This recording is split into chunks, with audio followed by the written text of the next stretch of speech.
roll. Good. All right, well, welcome everybody. Thank you for being here today. It's going to be kind of a long day, but really worthwhile. I want to recognize our three new council members, Maggie Lane, Lisa Grandstaff, and Tom Larson. For those in the room, staff, I don't know if you've met them all yet or not. So welcome you all. For those of us that have been through this, this sets our goals and strategy for the upcoming year. It's kind of a guiding light. We don't make any formal decisions or votes today. This is all just discussion and to get on the same page and to have some of this work session time together to be able to prioritize the many things that go on in town. We come today with public service in mind and gratefulness for this opportunity. And so I just really appreciate everybody being here today. I hope we all work really well together and get some things done for our residents and our town and put us on a good path for the upcoming year. And with that, I will call the meeting to order. January 15th for the record. And because of Tom Larson, it's 9:10. She won't put that in there. Knows that International Harvester across your forehead. No, but and maybe we'll go around the room just quickly for anybody, especially because we have three new members, and just give a quick introduction. Is that okay? We'll start with council. What do you want? Oh, it's your name and the council member. And okay. I don't know, you want to throw in one thing you love about Clinton Beach? Okay. David Williams, been on town council since November of 2021. Let's see. I guess I love boating. I got a boat back during COVID, so I've been enjoying that every year. Maggie Sanford, new council member. I don't know. I guess just living in a small town. Jimmy Allison. I don't know how long I've been on council anymore. Like almost 4 years. About that. And then what I love about Clinton Beach. I've been here forever, so everything. Rick Wood, council member. How can you not love living in a beach town, right? Lisa Grandstaff, new council member, and it reminds me of home in Barbados, so I like the beach aspect. Right. I love comparing to Barbados.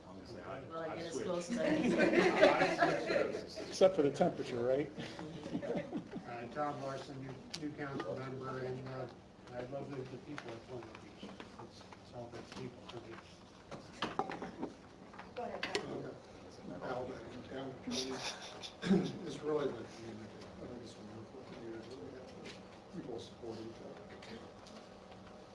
Susan Richardson, Human Resources. I love the internal community network and my external community. Les Parsons from the police department. Definitely about the community and the way that the community supports it. Archie, what do you love about him? I love coming up and visiting y'all. No, I like that it's a golf cart community. I wish it's kind of like that. It's kind of like that in our neighborhood, but I don't have one because then I'll get too lazy and won't walk the dog. I'll just do one of my. I've seen a couple people had the dog on a leash and walking the dog in the cars. And if y'all can't tell, I love to eat. So I'm with Davenport. My name is R.T. Taylor. We've been working with the town of Colonial Beach for almost, I think, over the past decade or two, probably closer to 2 decades in some form or capacity. Historically, we've helped you and assisted you on financings, and about, I guess, about 5 years ago, we started doing a lot more of the strategic planning for y'all, trying to graduate from, call it the annual CIP, looking at it in a vacuum, trying to grow that process and starting to look more forward-looking each year through a 5-year plus CIP program, and that's where the evolution is coming from. And hopefully we can continue the good work with you all and get something set up that's, you know, forward-looking and make it sustainable so that we don't run into issues or getting behind on our infrastructure. Good morning, everyone. My name's Natasha Tucker. I'm the town manager. And what I love about Columbia Beach are the sunrises and the sunsets. Absolutely beautiful over Monroe Bay. Heather Oliver, town clerk. What I love about Colonial Beach is the small town community and the school system. I really love the school. My kids love it there. I would never want to put them in the schools that I went to, so that's what I love about Colonial Beach. Lisa Oaks, Finance Director. I got your email. We're gonna put it up on, put it on here and see your email. Okay. What I love about Colonial Beach, people, the friendliness, the community, the events we have. It's exciting. It's always something going on, and I love it. I'm John Simmons. I'm the CEO with Endowed Environmental Services. I'm the contractor operator for the wastewater treatment plant. What I love about Colonial Beach, I like the community. I like the way the people support, you know, the effort that we're doing. And I'm an outdoorsman. I like to boat, so I like access to the river and the fishing, so I love it here. Chris Rockdeep, Public Works Director.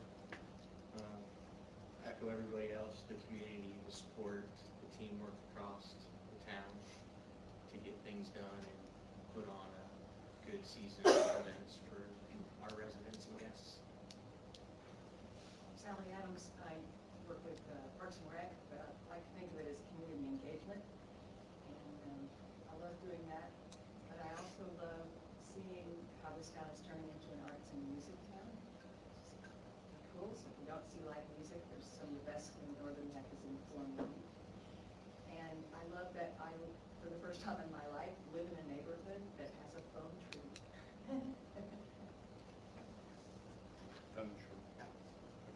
Go ahead. All right. Good morning, everyone. My name is Charles Hargrove. I'm your facilitator today. I'll get into my background a little bit for those of you that haven't worked with me before. It's a pleasure to be back with you today. This is probably about the fourth time I've worked with folks from your community. The second council retreat I've facilitated in the last few years. Also did some work with your all's businesses and town leadership years ago on economic development. Remember our first meeting, we met in the elementary school gymnasium. So very familiar with Colonial Beach, come here a lot. Personally, live in Richmond, so this is an easy place to get to, so love small towns. And I'll save the rest of my introduction, like I said, for later, so pleasure to be here. All right, I think you got the floor. Got the floor, all right. Well, again, thank you all so much for allowing me to be here with you today. It's a pleasure to work with Tasha and the staff and then you as council members today. Some of you came to the newly elected officials conference for Virginia Municipal League, I believe, last week. I know, Tom, you were there. Could have been other folks, so apologize. May see a couple things from the council manager form of government, but it can't hurt to see that at the second time. So I'll do a brief presentation on Virginia local government, sort of one-on-one, for those of you that are new, and a refresher for those of you who are more seasoned veterans of council that I've worked with before. So, and we're going to spend a little bit of time today, once we start talking about that, obviously focusing on what your goals are for the future. Really, the next 12 to 18 months, sort of a work plan is what our goal is at the end of this day. And we're going to take a look back at what you all did as a group in the previous version of council last year, with some of your outcomes from the retreat that you did. And then we're going to look at, make sure there's some consensus here on what y'all want to do, all right, as a community and as an organization. I know we're also going to talk a little bit later this morning, town manager's got just a little bit of discussion about the budget for FY26, so we'll do that. And then our team's here from Davenport. If any discussion or questions there, we can go into that as part of that financial discussion later this morning. But at your pleasure, I'd like to do, like I said, a brief presentation on Virginia local government, council manager form of government, and we'll get into the meat and potatoes of discussion for your communities. That sound good to everybody? All right.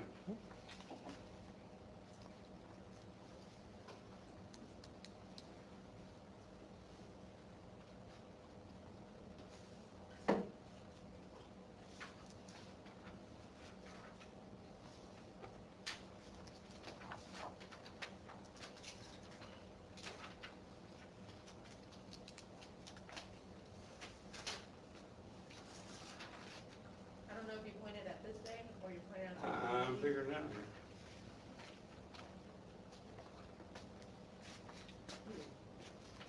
What a joy.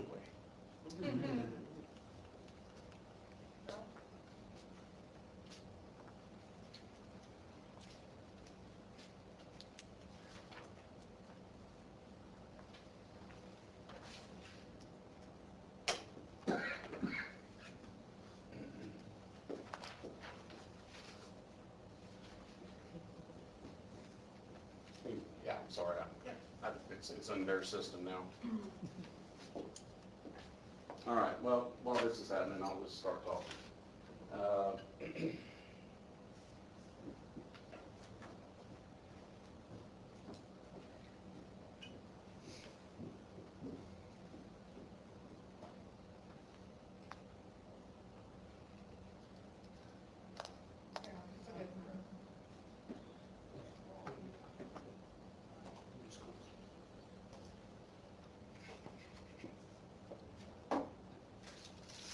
All right, so a little bit about myself. My name's Charles Hargrove again. I'm the Managing Director of the Virginia Institute of Government. What is VIG?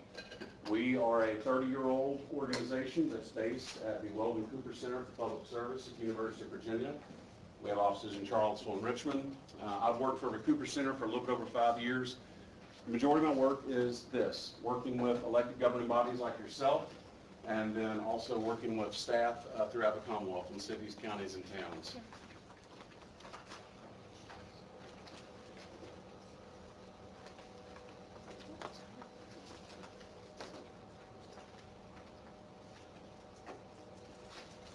No, it's not working.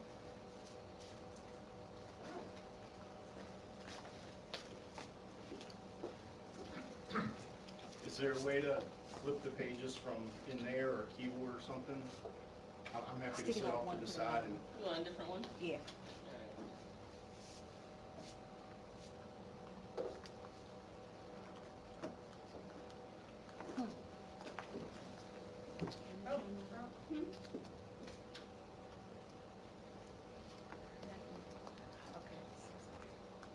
You want me to grab a copy? I'm gonna put yours in when you guys take a break, so that way I don't disturb there you go. easily. Something Okay, happened there. thank you. I think you might have the. There we go. Is that high in there? Lovely. There you go. Thank It you works all. now? Okay. All right. Appreciate you. You're welcome. Thank you all for your patience. There I am. All right. That's me. All right. So, worked for Weldon Cooper Center for the last 5+ years. Took a brief sojourn to state government and worked as a Chief Deputy Commissioner of Virginia Department of Taxation. I know, everybody's favorite state agency. You love dealing with them.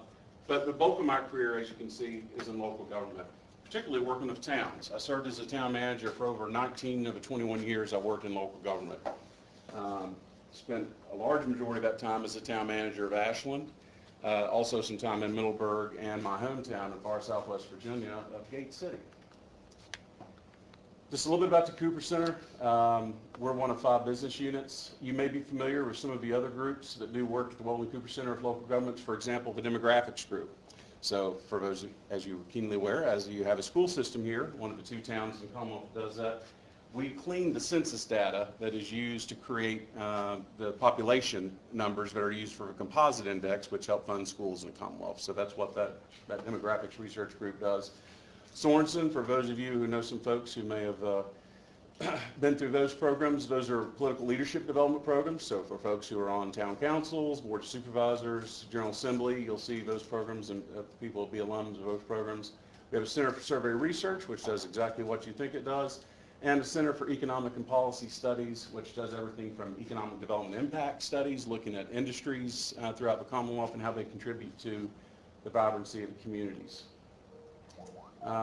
Virginia City Government, like I said, we work with over 220 Virginia cities, counties, and towns.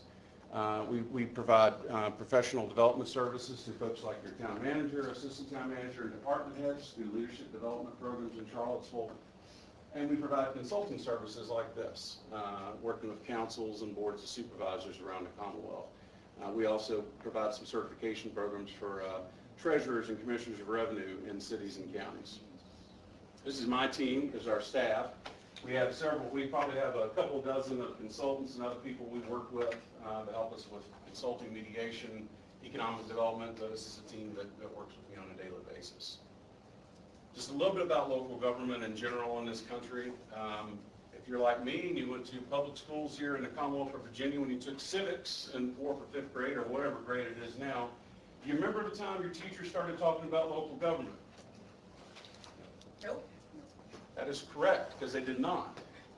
We talk about the federal government, we talk about the 3 branches, we talk a little bit about the state government. You probably remember about one tidbit, I'm not sure if it's on the SOLs, but the House of Burgesses, now the General Assembly started in 1619. All those good things we learned. No one told you what a mayor is. No one told you what a town council member is. No one told you what a town manager or staff does. We didn't talk about real estate taxes or personal property taxes. The thing that affects you on a day-to-day basis more than any other level of government, we spent 0 time talking about in our public school system. So I think it's really important that we take that time to sort of reflect on what local government is, because we just don't learn about it. I didn't really learn about local government until I got to college and started working for a former town manager. And I blame him for getting me in all this mess.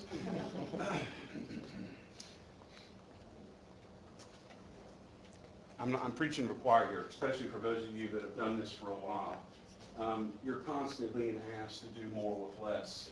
There's always been a running joke amongst us who have worked in local government or folks like yourselves for a long time that we call it, the Commonwealth provides us funding as localities, right, to do some services, but a lot of times we always joke that it's funding to the Commonwealth, local government support to the Commonwealth. So anytime you have an unfunded mandate, right, something like that, you guys aren't familiar with that at all, I'm sure. Anytime you have huge capital expenses, you're magically supposed to find that on your own. Now, luckily, there's some folks out there, finance professionals like you have on your team. There's folks like you have with your consultants. Davenport & Company can give you some expertise to get through that. But you're asked to do more with less on a regular basis. We saw a huge influx, obviously, through the pandemic, through ARPA and CARES funding. A lot of localities received a boost for that. They were able to invest in infrastructure, move projects forward that have sort of been sitting stagnant maybe because of lack of funding. But as you all know, all that funding is now gone. As of December last year, you had to have a plan in place for how you're going to spend the last of that federal dollars. Some of your colleagues throughout the state have done what I consider the prudent thing, the wise thing, and take that one-time money from the federal government and actually invest it in capital projects or one-time expenditures, right? There are a few places, though, that created positions and other things that are ongoing operations. So what are they going to have to do? What are those councils and boards going to be doing in their budget process this spring? Figuring out how to pay for those, or making cuts, or some other combination, right? So that's another thing that we're going to be challenged with, I think, coming up in the next few months. Technology continues to recognize what we're doing. Social media alone impacts elected officials, right? How many times have you been like, oh, you see it on Facebook, or there's disinformation out there, things that aren't accurate, right? So local governments have to spend more time pushing out what they're actually doing to the public to make sure people know what you are doing, not just and there's also more transparency. Before the pandemic, how many small communities in Virginia were live streaming their meetings? Not a lot. Right? But now everyone is, because you were forced to accommodate that and make sure you have transparency in your citizens to see what was going on during the pandemic. So people have access, and now their expectations are raised even more about what they can do. But guess what? You guys are still, with the same set of revenues that you've had since the last, I'm going to say about 70 or 80 years. Revenue streams are the same for local government. We're going to get into that, why that is. You already know mostly. These are some founding documents that impact day-to-day operations, policy, everything with local government. This in particular, the Code of Virginia, as most of you are familiar with, as your town attorney there, we'll talk about, that's where a lot of your authority comes from to do the town's business, whether you're a council or whether you're a town manager, and carrying out your roles and responsibility. Occasionally, there is ongoing judicial review in the court system that affects what local governments can do. We see that from time to time. And then you have a charter, and we're going to talk about that a little bit more in just a minute, and then your town code. The Dillon Rule. Beautiful thing, right? Depends on where you sit. A couple different ways to look at this. So Judge Dillon was a Supreme Court justice for the Iowa Supreme Court in the late 1800s, 19th century. Basically, he says that the state gives you all the authority, which is the way it works here in Virginia. The Commonwealth, through your charter, and the General Assembly and the governor give you authority to operate as a municipal corporation, political subdivision of the Commonwealth. So anytime you do anything that is not listed specifically in the Code of Virginia, or in your charter, or in your town code that's been authorized, we sort of have to play the mother may I game, go to the General Assembly. That's why you'll see some very odd things if you peruse the state code. There'll be some language from a piece of legislation from 20 or 30 years ago. It says, cities with a population between 7,500 and 12,500 may do this. So they've carved out something right for those particular communities. So you see those things throughout our code, and those impact local governments. So Virginia is a Dillon rule state. There are some states that are a blend of home rule and Dillon rule. Then there are states that are full-blown home rule, like Ohio and New Jersey, where a town council like yourself can go do pretty much what you want, up to the accountability of the citizens. Now, it doesn't mean the state legislature might not come back, which they occasionally do as communities, and say, no, that's not what we meant. So that's the other the portion of local government you see here in the United States. But Virginia is a Dillon rule state, so you have to be authorized by the General Assembly to carry out that business. This is another thing about Virginia that you all are probably aware of, a statewide pattern of city-county separation. We're seeing that. If you look where I live in Richmond, we've had a small water crisis here recently. You may have read about it, right? It's impacted all of us. I live and work in downtown Richmond, so it was very impactful. And we'll be pleased to see that that's hopefully taken care of. That being said, because of that city-county separation, cities have a moratorium on annexation, so they can't expand, they cannot grow. They have to work with the corporate limits that they have. Towns don't have that restriction. You still have to work with the county that you're in if you want to do a boundary line adjustment or something like that. But there is hopefully a little bit better pathway for you to partner with the county. In Virginia, we have fewer units of local government. If you look at, let's say, Texas, for example, they have special service districts. So you may pay a tax for fire service. You pay a tax for schools. You pay a tax for police. In Virginia, you pay a tax to the locality you live in, right? And they provide you those services, whether it be a town and a county or a city. The other part of this that we see in Virginia is the council manager form of government, which is what you have here. Talk a little bit more about this in a second, but I do want to just talk about that and the code of ethics for ICMA for town managers and their assistants and deputies. Yeah, and this is what's interesting about the system, and I think why it has worked. So Virginia is the home. The very first city manager was in Virginia in Stanton, right? This form of government was created in the Commonwealth.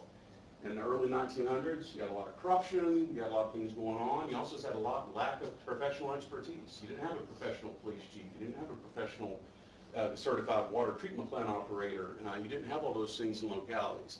So it was really a part of trying to professionalize the day-to-day operation. So you want that strong political leadership of this town council, right, with the strong professional expertise of your staff. And that's all the council manager is. It's like the best way, the analogy I give to folks is, if you want to compare your town to a corporation, a private sector business, the taxpayers are the stockholders, right? You're the board of directors and the chair, and that's your CEO. She works at your pleasure, and you work at the pleasure of the citizens of your fine community. Every community is different, so there's different ways to navigate the council manager form of government. There could be things in your code section that might change a little bit from town to town, but basically it's the same. The city town manager or county administrator serves as the CAO and works at the pleasure of the elected body. I'm not going to try to play this video. We'll see if it'll happen, but I doubt it. It's only 2 minutes, but Yeah. It is a good little video, though. it is a good video. If I can get it, I will. But that's They can go online and. yeah.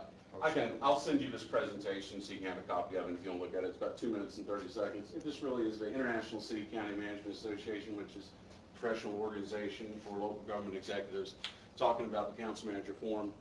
So you can take a look at that and I'll send that to you all. Speaking of Virginia Code, section 15.2, I'm not going to read these through, but these are some of the things that your town manager is responsible for to you. And obviously, they do this with the assistance of your staff.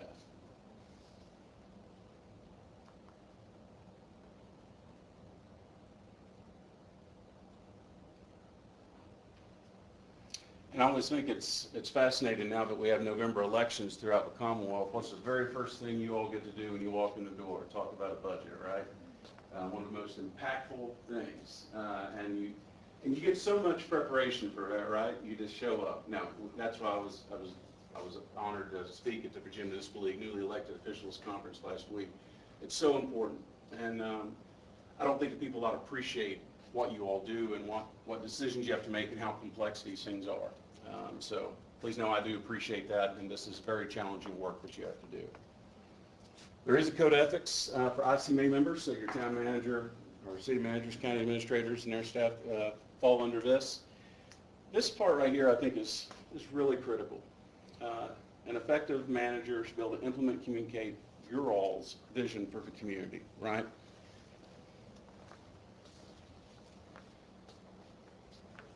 Spend a second on this, talking about what there's a thing called, a concept called the messy middle when it comes to the relationship of a town council and a town manager. You get that political acceptability, which you all have to go out in the community. So when you're at the grocery store, church, football game, whatever it is you're at, Kiwanis Club, people are going to have some level of acceptability or not on a concept that you're looking at, a policy for council, right? Whether it's density for zoning, whether it's water rates, whatever it is that you all got to make a decision on as an elected governing body, there's political acceptability. Then there's administrative sustainability. So your staff has to be able to come back to you and say, okay, council, we hear you. You've got this great policy idea. Here's how we can implement that on a day-to-day basis. Here's how we're going to make these changes to our trash pickup, or how we maintain our roads, or whatever operational thing it is. They've got to be able to say to you, this is how we can make this work from year to year, and the budget document is how we're going to do that.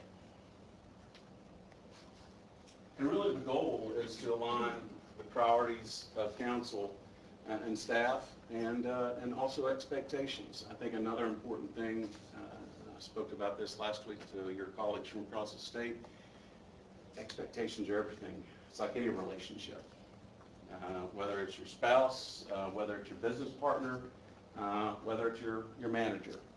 There's expectations. They need to be clear and they need to be upfront. That way everyone knows what they're doing when they get in to these challenging conversations and the hard work that you'll have to do.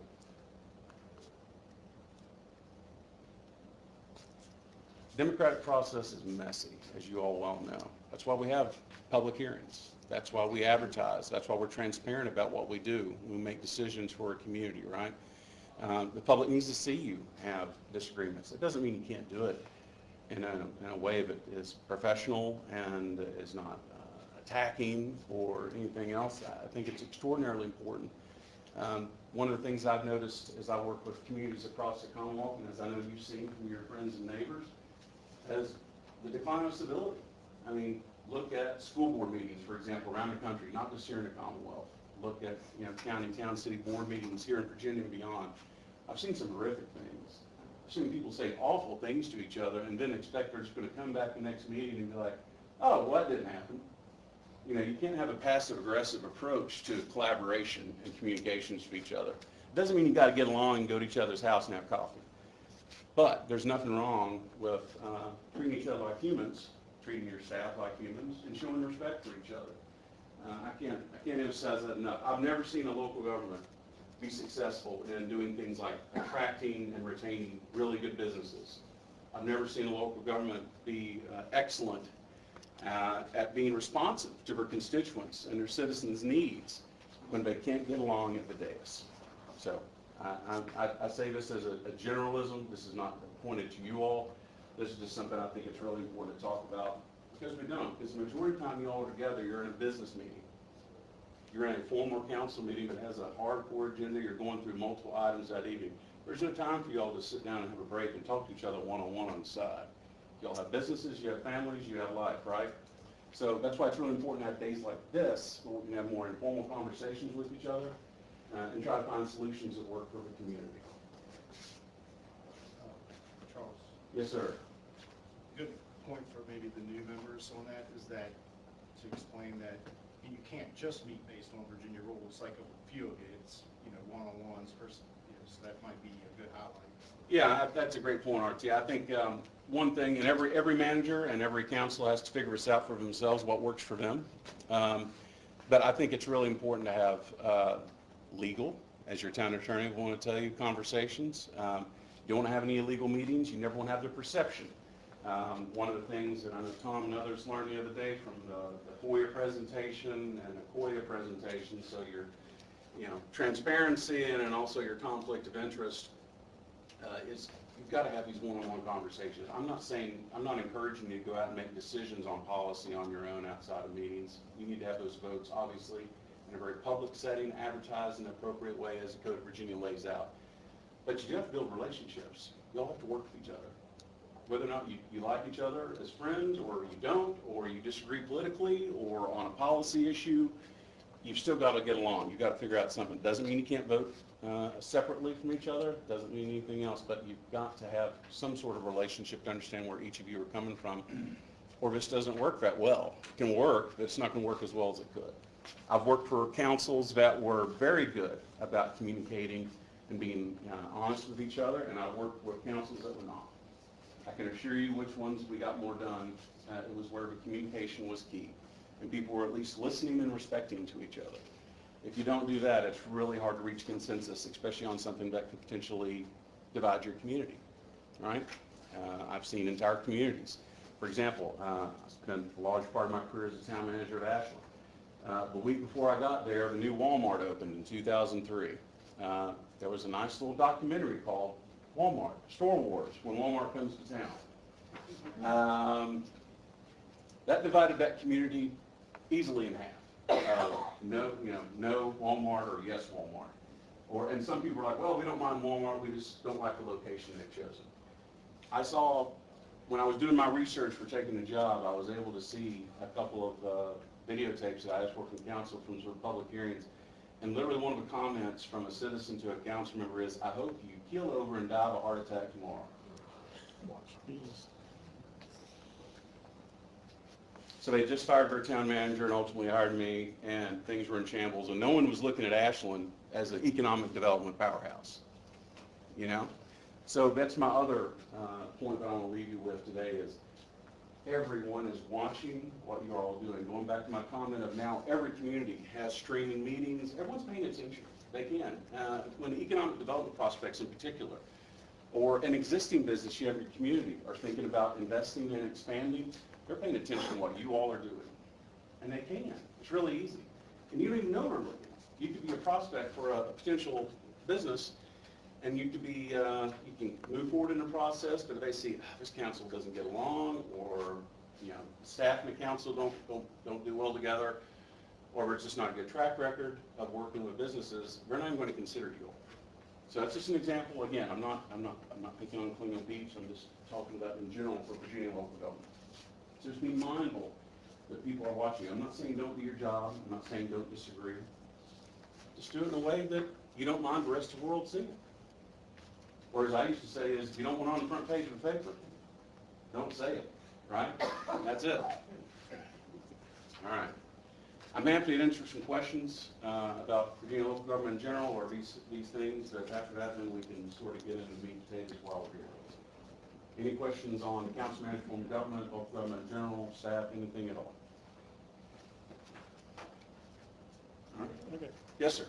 I don't know, I sent you a list of questions and stuff, but, so I'm not sure if this is the appropriate place for it or not, but I guess, especially with new members, several new members, expectations of the manager and council relationship. Like, for example, one of the things I've struggled with for years, even last year got a write-up in the Virginia FOIA Council about requests for information. I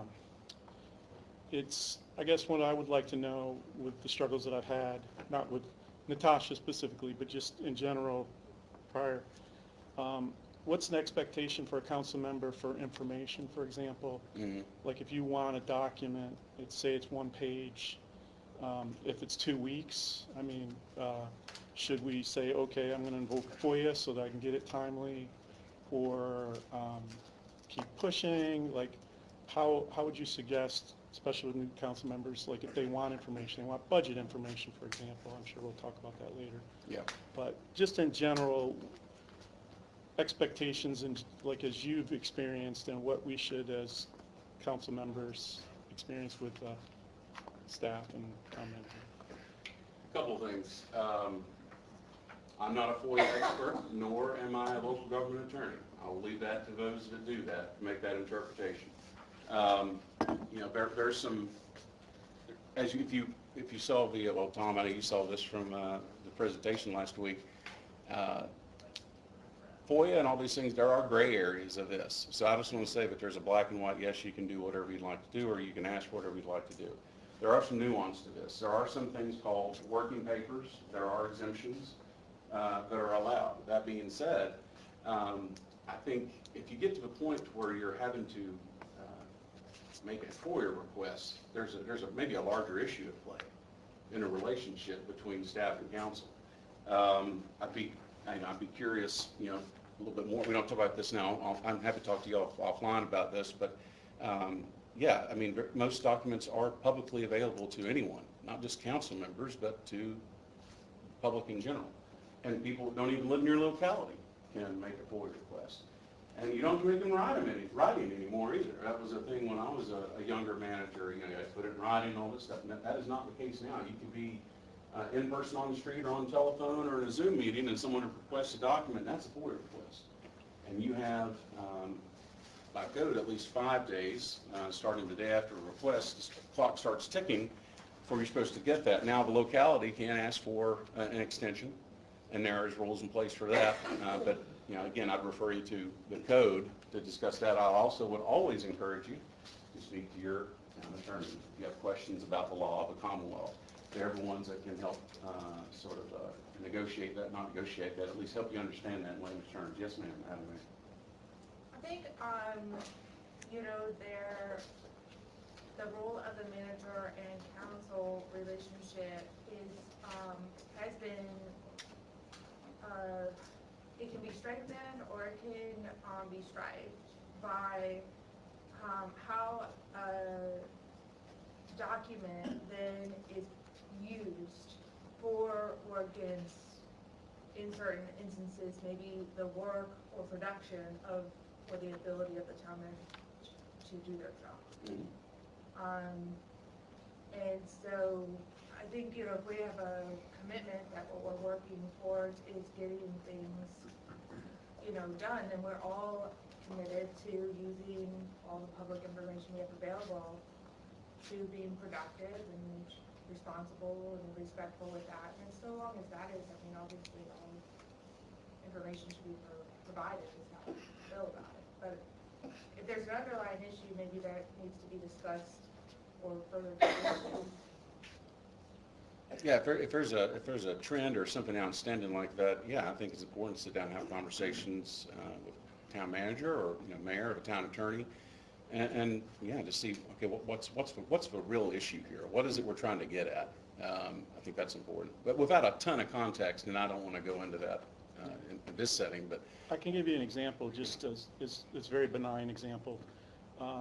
Right before Christmas, I think it was like the 20th, 22nd, I met with a constituent and they asked me, said several months ago, we announced that we were putting benches and a path in Eleanor Park, and that a site plan would be developed and released to the public. And so I think that was a few months back. And so as council, I haven't seen it, I don't think the other members have yet either. So when I met with that constituent, they said, can we see a copy of this? We'd like to see where the benches are going. We see a big pile of gravel in the middle of the park with what's going on. I said, well, I don't know. I haven't seen anything yet. So I asked. Granted, before the holidays, there was a lot of, you know, the town employees off for 4 days, plus we had snow days and all that. So, you know, I'm not saying that they haven't provided it timely exactly. But the constituent asked me, and I'd like to see it myself anyway, so I'll just go ahead and ask for it from town staff and copy the town manager. And that was on the 22nd, and I still don't have it. So I'm thinking, well, this constituent asked me for it, I need to get it. I've already asked, and the town staff said, well, we're sorry, we're not going to help you, go to the town manager. So went to town manager, so I'm still waiting. And so it's I guess where I'm trying to go with this is technically it's FOIA because they're asking me for it. And it, like you said, it can be on a napkin and verbal, whatever, but if they're asking to see a document, it's technically FOIA, but I figure, well, if I can just ask and go ahead and get it, it shouldn't take long. It's one little tiny piece of paper, most likely electronic. But so now I'm like 2 weeks out or more that constituents ask for something, and technically, I guess we could consider that a violation of FOIA since it's not been received yet, correct? I'm not going to make that determination for you. I apologize. I am not the FOIA counsel, nor am I an attorney or a FOIA expert. So I apologize. I can't help you there. Very illegal, but I think the process for FOIA is there. I think it has to be a written request. It's not. No, it can be on a napkin, it can be verbal, like you said. So I'll am chime- I in violation because I haven't given them what they asked for? So I'll chime in on that. It wasn't a technical FOIA request. No. Me and Sally and I did receive the request, and there were some internal constraints that we were working out before we could issue that to you. There were other emails where you asked for documents, and I provided those documents. The site plan for the park, you've not received it yet because we were finalizing some internal things with finalizing everything and getting all of the proper signatures and such. Natasha, are you saying that sometimes you're not ready to release something to the public because you're still working on it? Correct. Not only not ready to release to the public, but even in Mr. Williams' case, even if he asks. Well, he wants to immediately release It it to the isn't, public. right. But I think that's something that you could say, is it's not ready to be released. Give us a second. Absolutely, absolutely, but I don't know the time frame nor even something to say to him. So in a matter like that, I would say, you know, we were communicating on just other issues. When it's ready to be then released to we the could- public, will it yeah. be released to all of us? It's Because- gonna be released to all, because when I release something to one, I release it to all. So I released it to all. And so there were responses to your email from Sally that she was working, returning it to me to work on it. So it's just not ready? Yes, Okay. yes. So as a question, in your opinion, had you responded to Mr. Williams' question that it is not ready to be released? It wasn't then. I think we just finalized everything as of last week. Okay, Yeah. so as a working product from this, even as Ms. Lane had suggested, Yeah. when Stanford, sorry. when I the say that answer too. is, sorry, I can't do it right now, Or, yeah, that be somewhat immediate? Yes. Would that have solved the problem? and. Yeah, it would let me Okay. know, because Yeah. I was kind of in the dark. Sally said, sorry, you got to go work with the town manager, please. And so I said, okay, I'll Yeah. go straight to the town manager. Yeah, and then too, But that's why I was kind of still in the dark, because I was like, well, is she just pushing me off, or is? No, see, it- I think I like to develop relationships with all council members, right? I like to think that I have a good relationship with all council members. Council members can call me, I call council members, and so, yeah, admittedly, some things fall through the cracks. That isn't one of them, and if a request has been made and it's apparent that I am responding to other emails, you know, just a quick call, hey, Natasha, I sent you this email, I haven't gotten a response yet, have you had a chance to look at it? And then I can, while I'm on the phone with you, oh, yes, here's what's going on. It never is a situation with me that I am, don't want to release information to you or anybody else who requests it.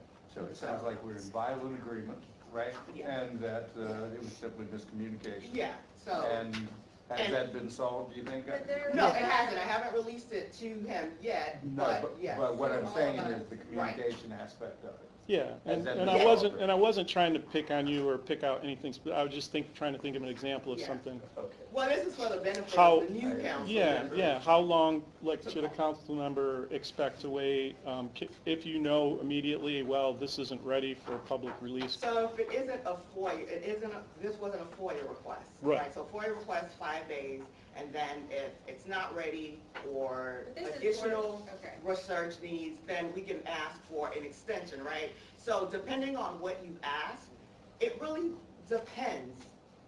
If it's ready for release, if it's readily available, if staff has to do I wanna move to the extensive next- research to find it. So there isn't a set 1 day, 2 days, 3 days, 4 days, 5 days. I think it's just a matter of keeping those lines of communication open, and if you don't receive something within a day or two, not to say, well, I haven't received it, therefore they don't want to give it to me. That's the perception that I don't want new members or even existing members to have. All right. Yeah, we'll move to the next point in this, but I think it's important to what Natasha just said at the end there, to highlight that. I think there has been a feeling, I've noticed, between council, and not even just one council member or anything like that, but, that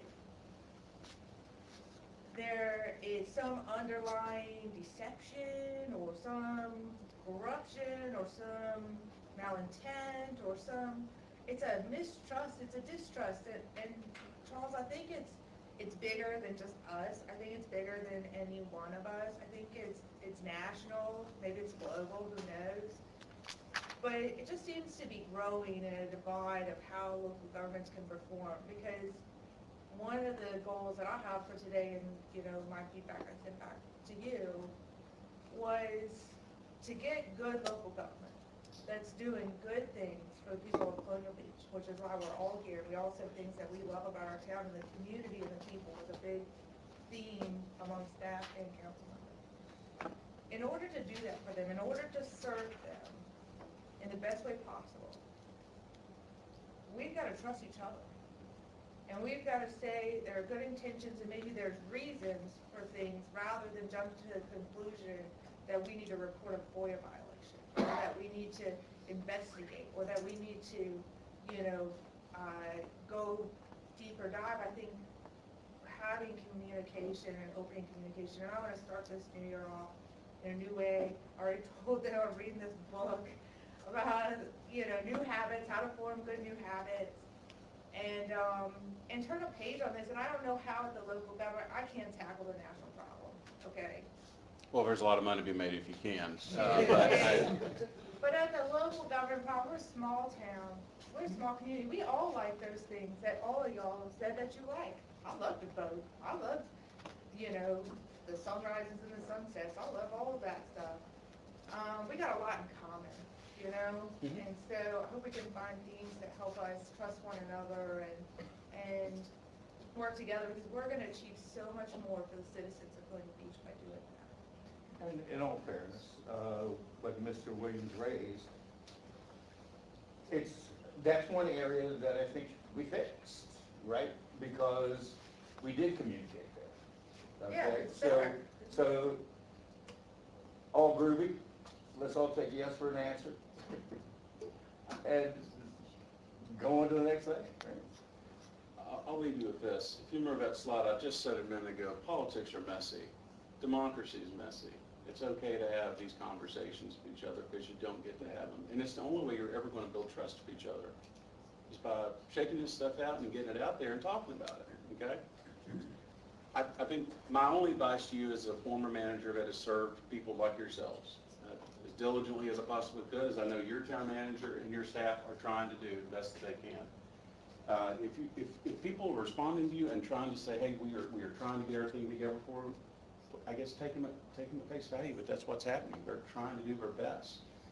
If you see consistently that's not the case, that's a conversation for y'all to have as the town council, right? As a group. So, I guess, so if we do have questions like that, should we go to the town attorney, for example? I don't know what your internal processes are for when you want to do that. So it depends, I can't tell you that you talk to town attorney, town manager. I would imagine talking to the town manager is probably a good start on most day-to-day operational topics. As a former town manager, that's who I would want to hear from my council first if they had a request for me and staff. And for those of you that are new, one thing I would add to my comments earlier, when we talk about how to ask for information or how to ask on getting something done, or anything of those lines that involve day-to-day operations that is outside the council's purview policy, ask, not task. So, and the way I use that term is, town manager works for you, right? That's the first person you should go to if you've got a question about day-to-day operations, about what staff is doing, about a project update. Remember in that code section 15.2 where it says roles and responsibilities of a chief administrative officer, that's one of them. The town manager or CAO should make reports from time to time to council on the status of things happening in that community. That being said, you also have a whole row of folks back here who are professionals, right? And they are here because they have subject matter expertise in a particular area. And they're providing that for this community and for you as a town council. That being said, that doesn't mean you can go to the public works director and say, I need you to go fix that pothole over on Maple Street tomorrow.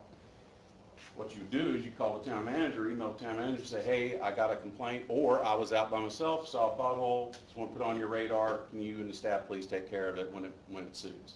And that's the way that should typically work. Now, if there's larger issues, like I said, then there's other forums and ways for you to talk about performance of the employees you have. There's closed sessions where you can talk performance management. We can talk about performance management. The other thing I've talked about just in general in local government is expectations. When we talk about the council manager relationship of annual evaluations and things like that, that's the time to communicate your expectations for what your town manager does or your staff does, right? Is not when you're halfway through the year or you're getting ready to go into the evaluation. Oh, we didn't get this. We didn't see this.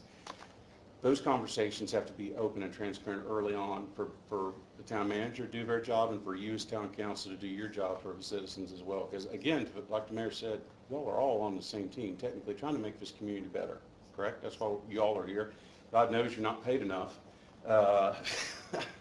Like every other community in Commonwealth, for the time you put into it. So I'll leave it at that.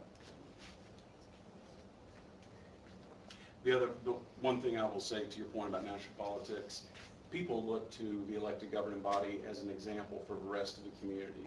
If you all are infighting or disagreeing in public and not getting things done, and I don't say this about you, I say this in general about local government elected bodies, the community will follow your lead into a rabbit hole of dysfunction and screaming at each other at public hearings. I've watched it, I've seen it. I'm going to work with a locality in a couple of days that is dealing with those exact same issues right now, and they're not getting the things done. They want big wins for their community, but they can't agree upon how to run the most day-to-day operations. That's happening right now in King George County. I don't know if any of you have been paying attention or watching King George County Supervisor meetings. Y'all laughing behind me. You laughing. That is happening right now. So pay attention to that. We don't want to be, we're not going to do that. We're doing good. We're going to stay on track. We got a lot done. We're going to keep getting a lot done. So for the purposes of our time, we need to move forward. And I apologize to cut this conversation short, but we're going to have all day to talk about the town and what y'all do to support. So we are going to be talking about these things in general. I do want to take a moment. One of the things that I was asked to do today, and this should be in front of you, Madam Town Manager, is that correct? We're going to take a brief look at the mission, vision, values, and major strategic goal areas that should be on the agenda. If you would scroll down to that with me, I would greatly appreciate it. I'm going to start with the vision statement. I'll give you a second to get there. This is under the 9:30 portion of your agenda.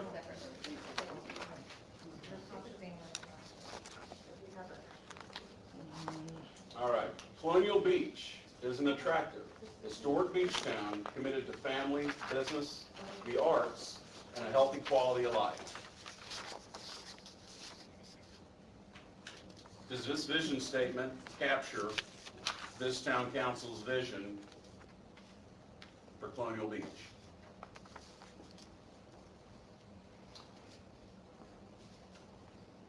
this vision statement is from our comp plan. Mhm.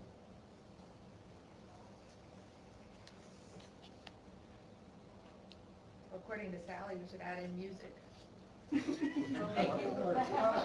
Arts. The arts in general. We'll lump ourselves in with yours. Oh, okay. Looks good. I will say the attractive part is a work in progress. Well, a vision statement is sometimes an aspirational goal, yeah? I'm telling myself I'm fit this year. It's an aspirational thing, but maybe, right? I can assure you out of the 323 localities in Virginia, none of them is 100% where we want to be on every topic. Not one, not even close.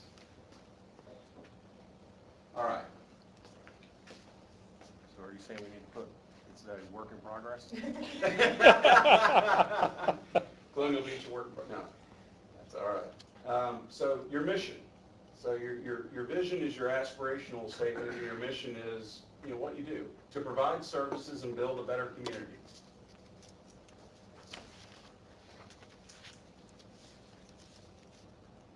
It's direct, Yeah, it's real to the point.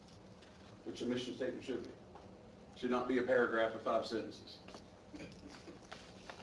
I remember our vision statement used to be 4 sentences long. You remember that? Yeah. And everybody said, we don't know what the vision is, like, because it was so long. So at least it's pared down. I mean, your mission should be something that everyone, no matter if they're a council member or a frontline employee, they should be able to at least understand that that's their job. That's the goal, right? It's job number 1. Provide services and build a better community. Any thoughts on mission before we move to values? I will just comment, I've had constituents say, you know, the tourism part is left out of that. And I've had other people say, well, it's sort of in there, but just Of the values or the mission? the vision statement. The vision statement. I think sometimes our community is very divided on tourism. And that putting that word in there might be a divisive word for our community. I think the fact that you're an attractive historical beach town makes you a tourism community no matter what you want to be Whether you want to or not. Quite frankly, Yeah. as an outsider. When I come to you all, I can visit as a neighbor and as a visitor. I come because of what the amenities you have, both geographically and ones you've built. So, also, tourism is also internal. Meals and lodging tax and things like that are sometimes paid by locals. Sales tax. So they do contribute. Or inside the county maybe. Just a thought. What do you think is attractive, is unique? I like the word attractive because, to David's point, it's aspirational. We are already unique.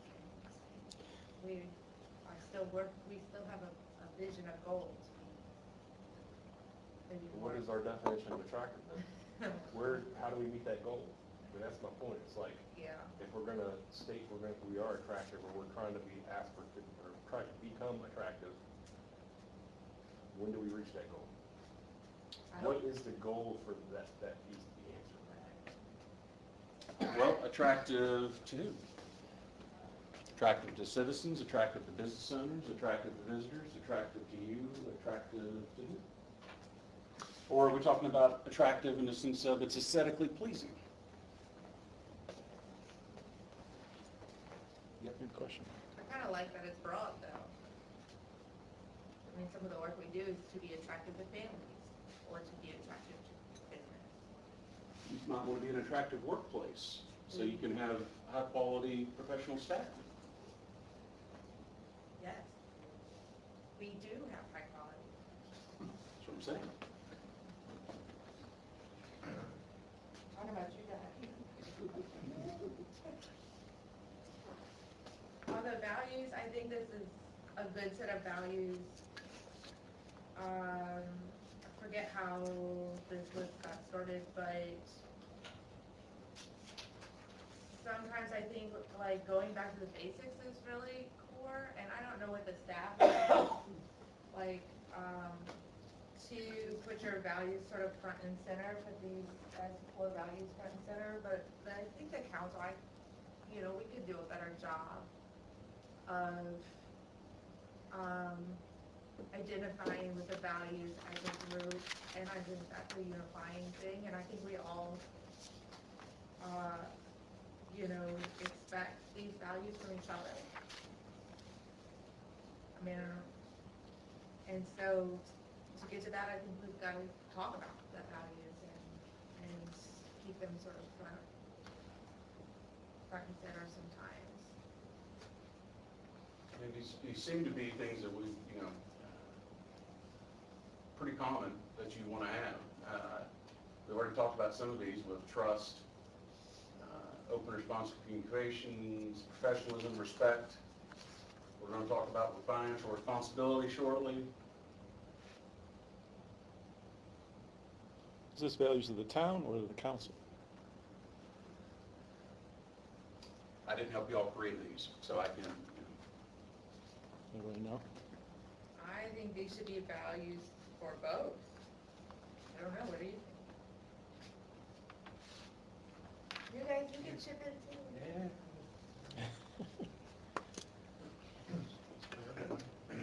Or council and staff. If it's for the organization as a whole, then like to your CEO, board of directors sort of analogy. And us as local leadership set an example for our community. Are there any words on this list that are unacceptable for any of the council members, for either the town or the council members?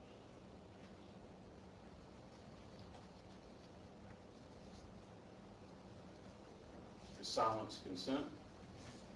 That would be my guess. I don't have any problems with it myself. I like confirmation, so I appreciate it. All right. Are we feeling good? Mhm. Okay. These are things y'all can revisit at any time. You set policy, you set the vision. So today's not your only bite at the apple, to change your direction. It's a good chance to have the conversations of how to best do it.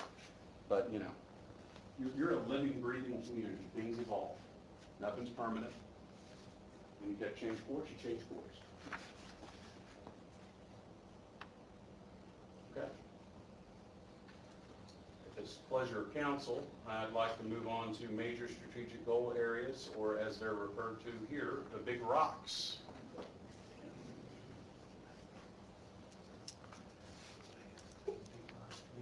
Conversations occur too at the same time. Same thing. It's the end of the year for everybody, isn't it? I think Sarah, did we put the big rocks up on like each a separate sheet of paper? And that way as we work through, the goal setting and stuff like that. I think this is just how we'll organize the strategies and goals into these categories. So infrastructure, livability, placemaking, economic development, public safety, government performance, civic engagement, communication, and education.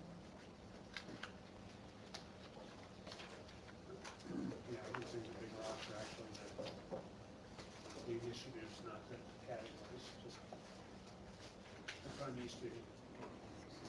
These are basically what your day-to-day services are providing for your community. It's just a big, broad way of talking about it, right? Infrastructure, Yeah. living, placemaking, economic development, public safety, government performance, communication, civic engagement, education. And snow removal. An added operation for a few localities this year, but aren't used to it for sure. No, we do good. We're already. We crushed it. All right.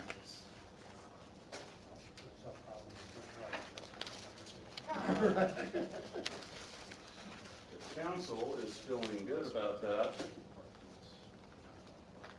Then we are now back on track again, time-wise, and I love that. Oh, right. Because really, my ultimate job is to get you all out here at a reasonable time this afternoon and feel like that this is worth your while. So I'll make sure I get both of them done, not just one. All right. What do you want us to be good with? I want to get, this is my performance accountability day. I want you to feel like this was a good use of your time, and I want to get you out of here as you're supposed to be, and on time or early. But I mean, with these major strategic, do you want us to do anything? And that's just how it's laid out. I mean, if there's any significant changes to make, it seems like these are pretty comprehensive, but, you know, Or you can, if there's something that's missing, obviously, we should have that conversation, but I defer to council. technology. Do you think technology, though, is just a part of all of those? Isn't there technology just in the way technology now is just exacerbated, that it shouldn't touch Can I everything? give my opinion on Yeah, that? yeah, please. It seems like every time we come to council with a budget and we have the software we want to purchase or those items get cut, that can help us more efficiently work. It's an easy thing to cut, but technology could really help us perform our services better, perform our jobs better. And I just would like council to kind of That would fit in the think about government investing performance. You can fit on the in those communications kind of and city areas. management as well. Are you specifically saying what technology, or is it just a broad line item? Well, there is some HR software that we could benefit from. Heather last year asked for some municipal software to do her job more efficiently, which was cut. And we are putting some things in the fiscal 26 budget, and hopefully I would like to see if we could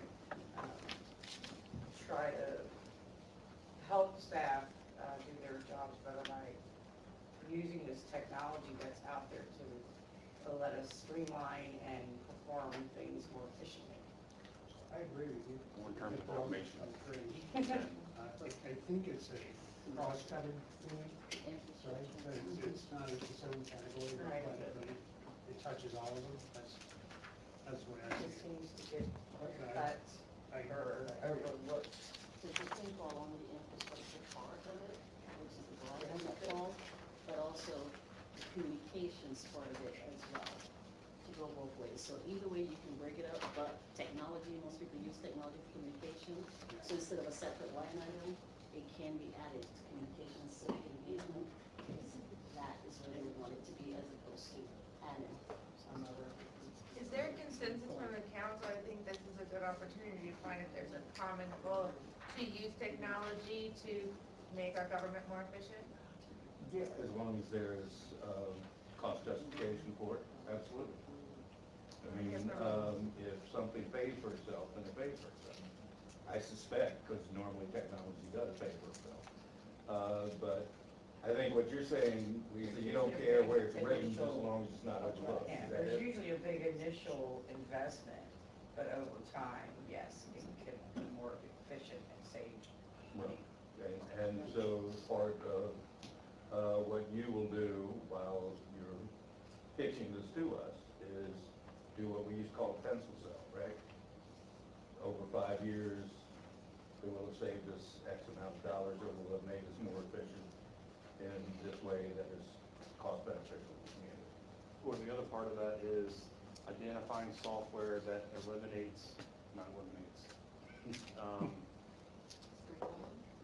Reduces our reduces our labor? labor costs.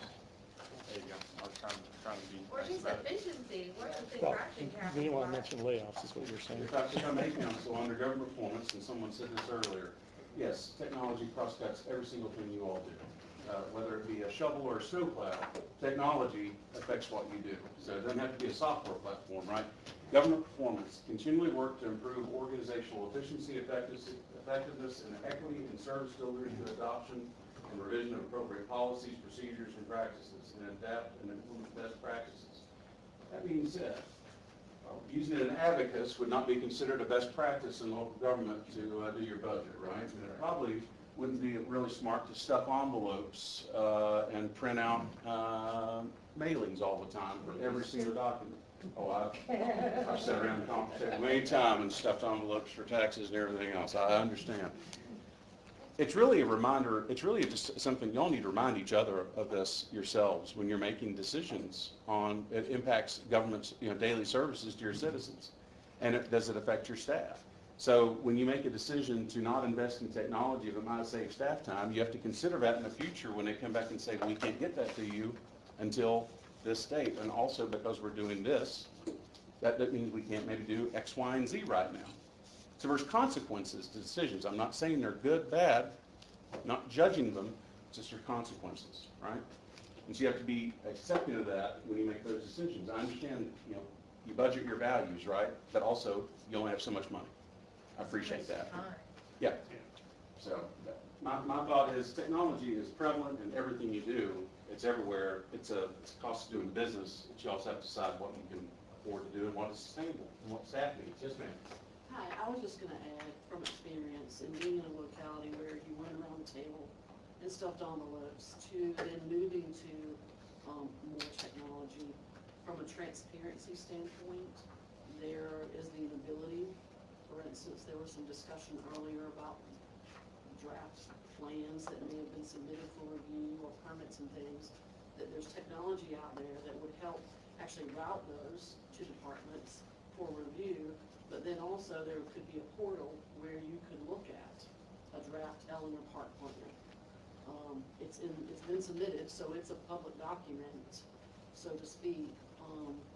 And that was a little bit not a great example because it is still a town project. But for instance, if there was a new business going up or a change in use of a certain property, they had to submit plans for it. Those would be available on a portal through technology. So that would also help efficiency for some of those permits and things that are granted, but also help with the people that have questions about it.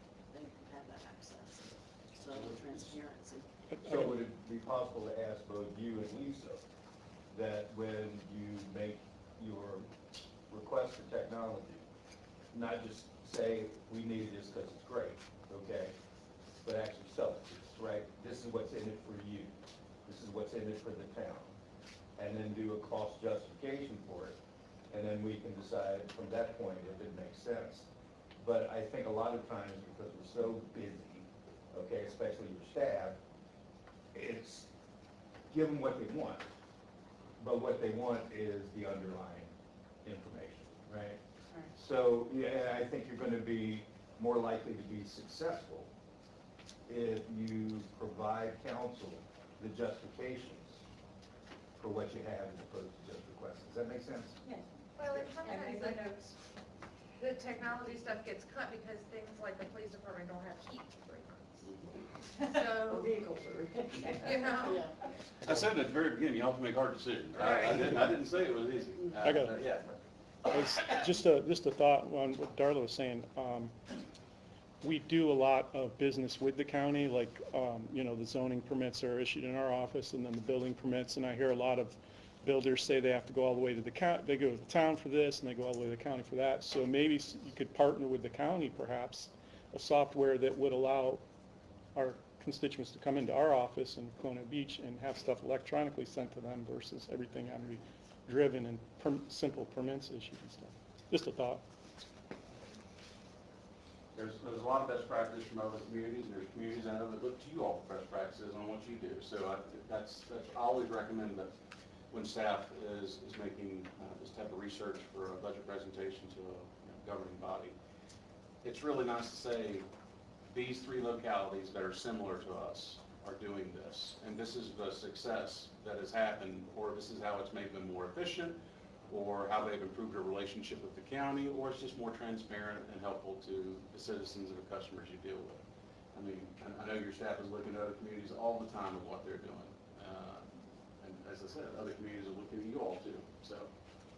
Can we take a quick bathroom break before the next? I was gonna ask if we can go ahead and take a break now, and then we'll come back and we'll talk about finance, speaking of budget, we'll talk about financial management and budget discussion for FY '26. So take about 10 minutes and we'll come back here at 10:30. Sorry. You were late for that. 2 minutes late. Yeah, you doing it late right now, Olivia, or Brian?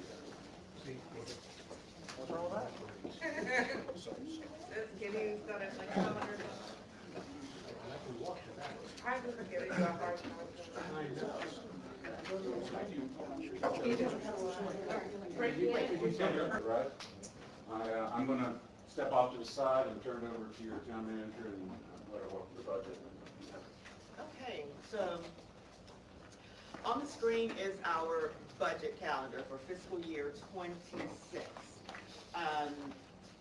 We've had the department heads complete their department budgets. They've submitted that to finance, and we are now in the process of meeting with the department heads so that we can begin to schedule 2-on-2 meetings with council members to go over the budget before we present in a public setting for you.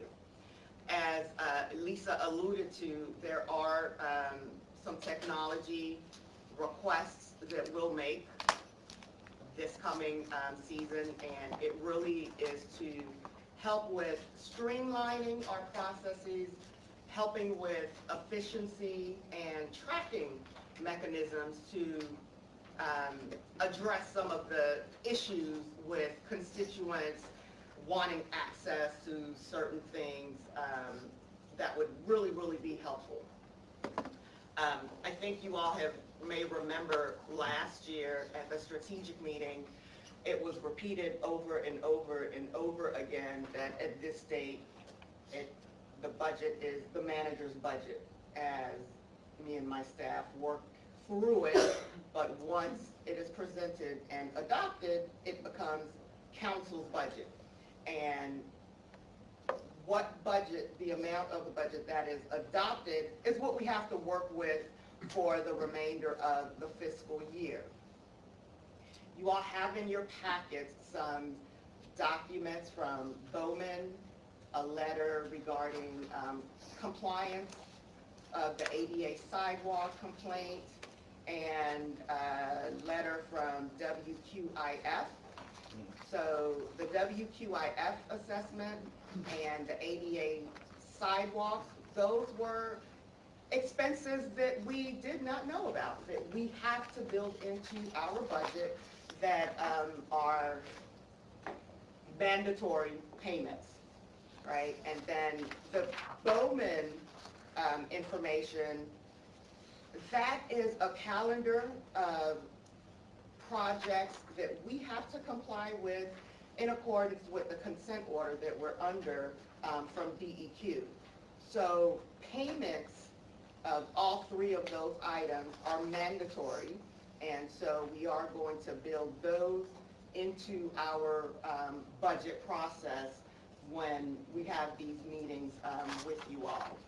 So we are in January, and as I stated, Lisa and I will begin to schedule meetings with you all. I'll begin to send emails just to coordinate with your schedules, just 2-on-2, and you all can ask whatever questions you want with the budget. And if we need to try to schedule just a second meeting with you all, I'll try to accommodate those as well so that we can keep in line with the budget. Also, we have, and RT and I are just going to talk about these items in tandem along with Lisa. There's also the CIP that we will discuss also, and just the fact that I have mentioned to you all that my goal was to tie the CIP as part of the budget process so that we can start thinking long-term how we will pay for some of these projects. Some of the projects that are identified in the CIP are part of what we have to, projects that we have to do per the consent order. So we don't have the luxury of saying, no, we don't want certain items, and RT will go into that piece of it in a little bit. And part of the consent order also speaks to the raising of water and sewer rates, right? I know we just did that last fiscal year, right? We increased our water sewer rates. I forget, in a Raftella study that was done previously, that was a recommendation that they had made And so we took the initiative and we raised the water and sewer rates in advance of the consent order requiring that of us. And so there's an annual increase of the water sewer rates that the consent order has mandated us to do. And so what our and the Davenport team is working on is an analysis of what that would look like for us financially and the impact on the town and the budget given certain constraints. And so we are looking for discussion from you all as to what you would like to come out of this budget season. What are some of the things that you want me to consider or not consider in order to balance the budget to be able to pay for the 3 items that we absolutely have to pay for and still meet daily operations? All right, I brought some handouts, so if you don't mind, I'll try to hand those out real quickly. We don't have, these are from prior work we've done with the town. It's for reference, it's to refresh current members of council. It's also to give a little bit of homework to the folks that are new to the council so they can review what we've done in the past. What's that? That's the first one, and then there's no particular order, but so those are coming around. But it's basically, again, to give a reminder of the process we've been going through and evolving to over the past few years. To also give you some perspective on, is the town properly managed from a financial perspective? We work with lenders, the credit markets, rating agencies, et cetera, on a day-to-day basis. We know what they're looking for. We know what GFOA best practices are. And so with all that in mind, when we're doing our analysis, we're able to give you just the facts. We're here to report to you how you all would stack up versus your peers, how the credit markets would look at you if you needed to go to them. And with that in mind, you always want to manage to those best practices and what the credit markets would see you as. So we're not here to get caught up in the politics. We don't get wrapped up in the feelings of what's being, what position the town might be in. We do certainly understand there are sensitivities to rates, fee increases, et cetera, or even cuts to the budget where you might have to curtail certain things, whether that means a reduction in services or if it means a reduction in personnel. We get it. You have to find the resources some kind of way, either with recurring existing dollars that are ongoing, not one-time monies. One-time monies are for your infrastructure and capital needs. Your recurring revenues are supposed to cover your recurring expenditures for operations. So with all that said, that's what we look at. We see how things are tracking historically. We set up pro formas to project out and see how the future looks. And it's an early warning device, if you will, or tool, so that the town can say, okay, 2 years from now, 3 years from now, if we continue on this trajectory where our operating expenditures are outpacing our revenue growth, what would the impact be and tied to, let's say, your real estate tax rate, or what the equivalent dollars are on other rates that you may charge, like the cottage, lodging, meals, etc. So we, in fact, in one of these presentations, we actually did just that and show what the potential impact was going to be. And since the town's rates had been, call it flat for so long, we didn't touch the real estate tax rate this past year. We had done that a year or two before when y'all had your revow and included like a 7-cent penny increase on the real estate tax rate, because you did have a mismatch, I guess, between your funding for the schools and it was meant to also, well, that 7 cents basically only covered the gap that y'all had needed for the increase in the school expenditures that y'all transfer over. At the time we did that analysis, there were a few pennies also that if you were to proceed with the CIP at the time, there would have been pennies needed for additional, call it capital needs, not just the operations of the school transfer. So again, when we get our materials together for you all in the coming weeks and come back and present, we're thinking it has to be, call it the latter part of February or early March in order for you all to have the data, the analysis, call it the key information for y'all to make some decisions for the FY26 budget. That way it stays ahead of, what is it, it's early April for your budget ordinance. It is, yes. But anyway, so I suspect it'll be the latter part of February or early March when we would present to you the annual comprehensive financial review that we do. And then we would get your feedback and hopefully by the next month be able to present you, call it some updated scenarios if that's what we run into where you all think, well, that's a little high or this is a little bit off, we want to push this out, that kind of thing. We can certainly make those amendments and bring it back to you and call it the final form before you have to adopt your budget formally. Okay? So we're currently working on the annual comprehensive financial review. Like I said, it's going to cover historical and projected finances for both governmental funds and utility funds. It's also going to speak to how Colonial Beach compares to your peers and how important it is to manage our finances according to best practices and with the mindset of, regarding the credit markets and how they view the town. You always want to you want to plan ahead, have your financial house in order, so that if at any point in time in the future you need to go out to the public markets and borrow, and you're not playing catch up where you're behind the 8 ball or paying higher interest rates than others. That's why it's so important to be proactive in this planning, make sure it's set up strategically. And small changes today, whether it's, I'm just going to stick with me for a minute, none of this is a recommendation. But let's say we have the utility project, right? And we've got to increase rates by X% over the next several years. We're not here to tell you, oh, this is what you should do. We're here to do the math, show just the facts, and make recommendations.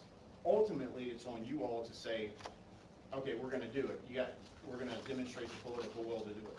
Now, some of that recommendations might include, all right, as Davenport shows us, our reserves should be enhanced. We've got a policy of 50% on the water side and sewer side each, keeping our unrestricted reserves at 50% of your operating expenses or higher. And if we see that for some reason we need to buttress that or sort of work toward increasing that or set aspirational targets, we'll make that recommendation, and some of that will be baked into the incremental, call it incremental rate increases and fees that we might demonstrate. What we don't want to happen, so that's all proactive, you do it ahead of time. Small changes today make bigger impact tomorrow or 5 years from now, something that's sustainable. What we don't want to have happen is sort of what's happened over the past couple of years where we get sticker shocking. Oh, we got to do something. We've got to cut here. We've got to, the wastewater treatment plant is a great example of, let's say back in the Great Recession, we started trimming the budget back then, doing more with less, as Charles put it earlier. Then what happened? Then we hit the pandemic. Yes, we got some governmental funds from the feds/state, but we're still being asked to do more with less. And you can tell that by the rates on the, let's call it the governmental side, your tax rates have been flat for so long. We want to make sure that we are thinking through not just this year's CIP, but also the future CIPs, making sure we don't over leverage ourselves and borrow too much debt.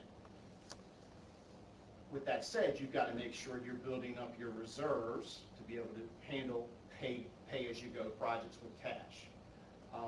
And as part of that whole CIP process, where we've moved, historically the town would look at their CIP, every year, annual, what do we gotta do this year?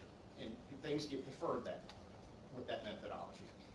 What we're trying to do is create that 5+ year future CIP needs plan so that we can bake into our rates today those small changes that are going to be more impactful and give us what we need in the way of cash to cover PAYGO projects or even cash to cover the debt service on our future projected debt. Okay? Let me stop there because I don't know if I'm losing anybody or not. So y'all tell me if what I've said makes sense or if I need to clarify anything.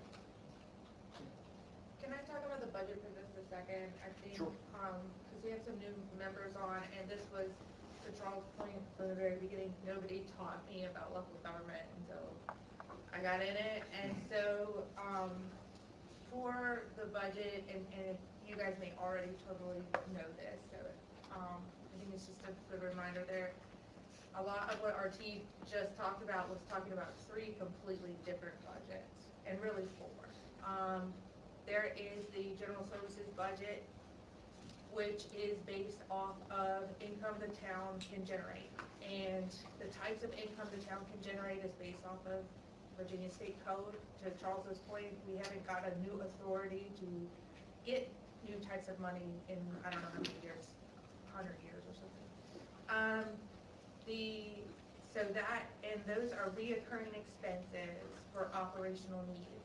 So sometimes there is grants or one-time money or project funding. Those would not be in an operating budget because they will be added in and appropriated as they're received and then as they're expended. So you may see in the budget on the general services side, we have some projects in the books, so you may not see them in that budget because they are grant or funded in other ways. So this is money that is taken in on tax revenue mostly, or other ways that we receive funds and expended on an annual operating basis. Then there is the water budget and the sewer budget, and those are 2 completely separate funds and completely separate budgets. And both of them have to have their own balances, and they all have financial restrictions to them. And we have implemented financial policies about you can't go below, you don't ever want your fund balance to go below these thresholds. Securities involved in maintaining a healthy fund cash flow in all of those. Those are all things we've done in the last 4 years as far as creating the policies and implementing them and bolstering those policies. Then there's the CIP. And one of the things that the town has struggled with is because we never wanted taxes to increase, how do we fund the items, the capital project items on the CIP?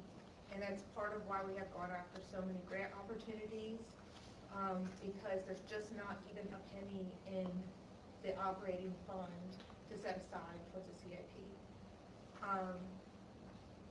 There are ways, though, to incorporate a capital improvement program into an annual budget. One of them is sectioning off a tax rate for it. I'm not saying that's what we should do or what the consensus will be, but that is an option. One of them, and this is what we did for the school system, was any excess funds from the end of the year. So if we have not gone into the red at the end of the year, for the school, if the school has not gone into the red, any excess funds automatically then get put in their CIP budget.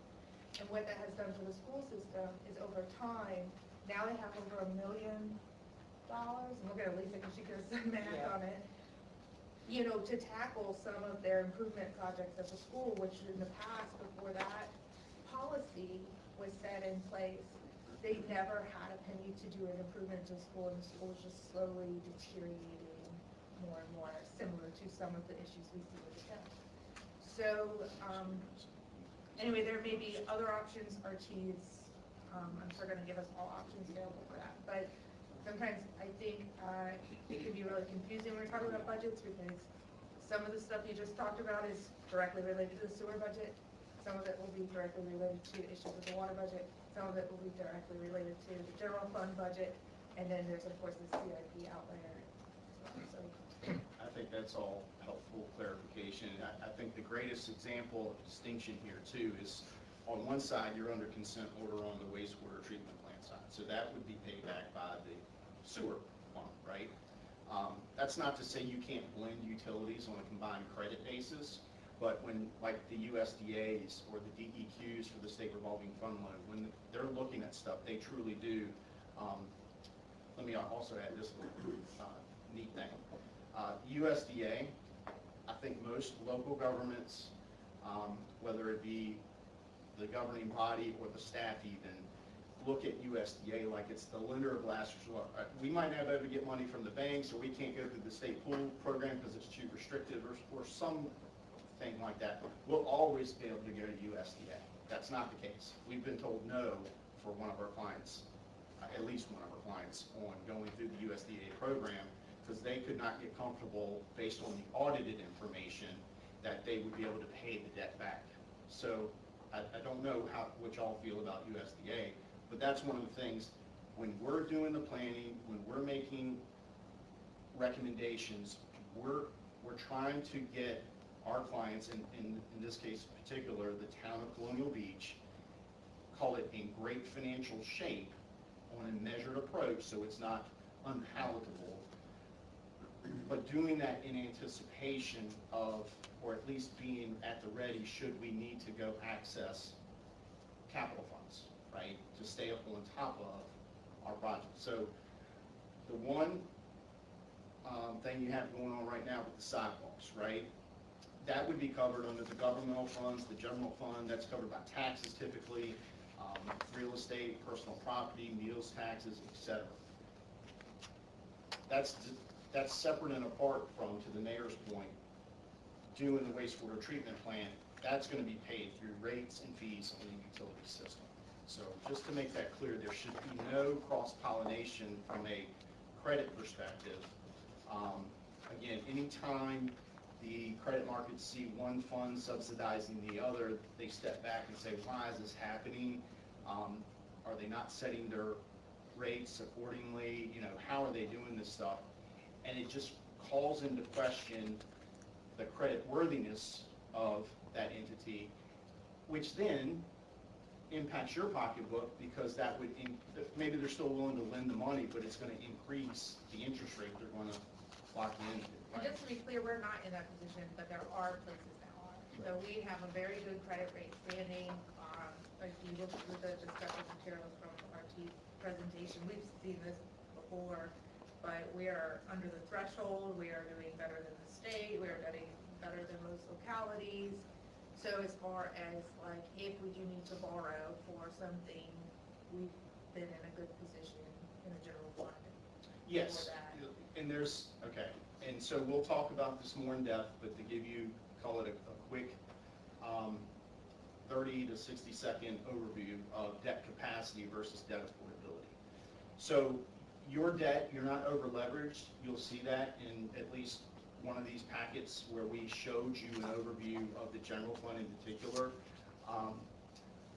The one you'll see is from July 13, 2023. That was actually excerpted from the discussion materials that we presented that March. We had actually a big book that covered general fund and utility fund. Just for today, for example, I'm going to give you just that excerpt that we discussed at a retreat 2 years ago. But the upshot is we can have, based on our tax base, so much debt before it becomes over leveraged. Okay, and so we keep in mind what those parameters are. So you've got plenty of capacity based on your tax base and your budget to issue more debt. Doesn't mean it's affordable. That's what we've struggled with over the past couple of years because we have kept our rates flat for so long. We've trimmed the budget as I think as much as we can, and even during, like I said earlier, the Great Recession, then we had the pandemic. There's been no real, call it, reset, if you will, and our expenditures continue to grow. I think one of the slides in here says 7.3% annually on average. Now, we're going to have spikes and things, but on average, it's outpacing our revenue growth. Okay, and so that's something to be mindful of. What's that going to look like 2 or 3 years from now? Are we going to be in a deficit mode and then be up against the wall and have to, oh, for this budget, we're going to have to plug our one-time reserves to make it work? That's not the position you want to be in, because shortly following that, you're doing annual tax anticipation notes, which you're borrowing for your operating funds this year. That's not the position you want to be in. Other localities do it, we work with them all the time. That can be a philosophical decision, is like, we don't want to sit on our citizens' money. They'll come with pitchforks and torches and say, hey, you're sitting on the money, I can do better with it. But at some point, some of them have realized, in working through this with us over the years, that, hey, you know what, this is costs we don't have to incur annually. It should be a sort of a Band-Aid approach if you need it. We want to get to a point where we're not sitting on too much of the citizens' money, but we want to be right-sized for having a good cushion should we need it for a breakdown of an asset, or so that in a particular downward economic cycle, we're not overburdening our citizenry with tax rates and fee rates that they can't afford. That's when you would want to potentially shave some of that impact with some one-time monies if you need to, okay? But we want to stay ahead of that, project based on sensitivity analysis. Are we going to continue to grow at this level? Would we have a downward economic cycle during this period, right? So that's the kind of thing that we'll be discussing in more. And you'll see in here a couple pages too, like I don't want to go to specific pages, but there's what we call our affordability analysis on the general fund side. That's where we take your existing debt at current levels, and it's going to step down over time. You're pretty flat for the next several years. You're funding at a certain level, so you don't have a lot of what we call a decline, a step down. You go from $1 million per year in debt service down to $500,000. So you would pick up, call it $500,000 a year of affordability, and you can leverage that through debt to afford a much larger project. Okay? I think for now, our plan, like I said, is to come back with that report in sometime in the March timeframe, or end of February, early March, somewhere in there, so we can walk through an initial presentation with you, give our initial thoughts.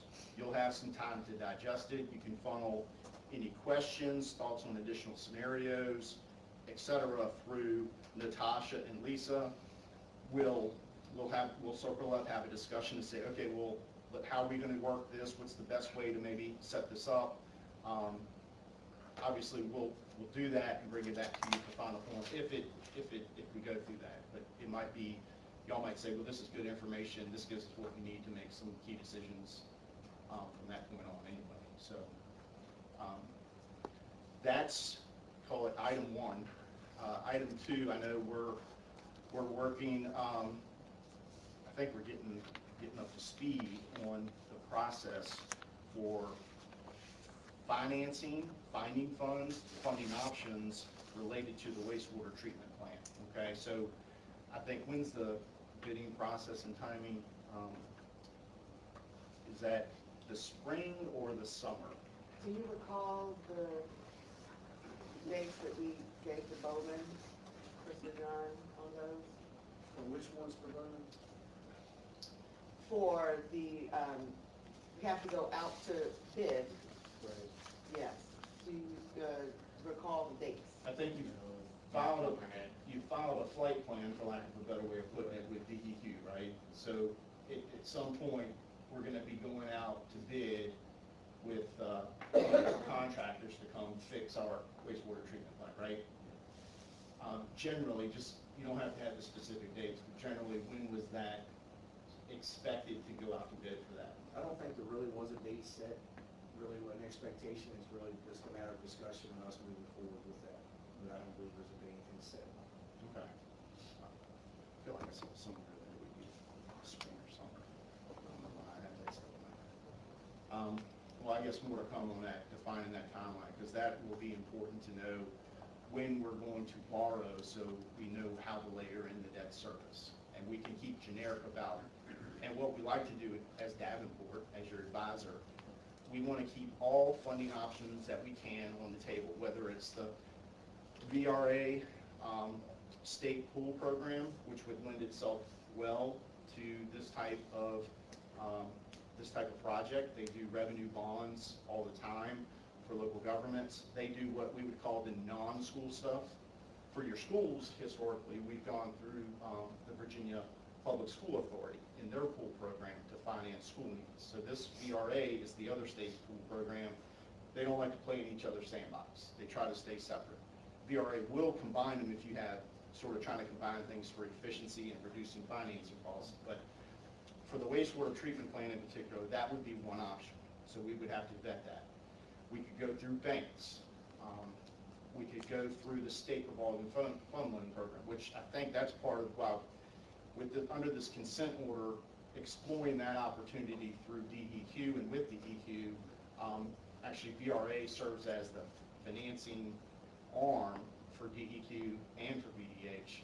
So we would want to make sure we explore that, because under the state revolving fund loan, you can get some below market monies. The interest rate is typically below what current market is.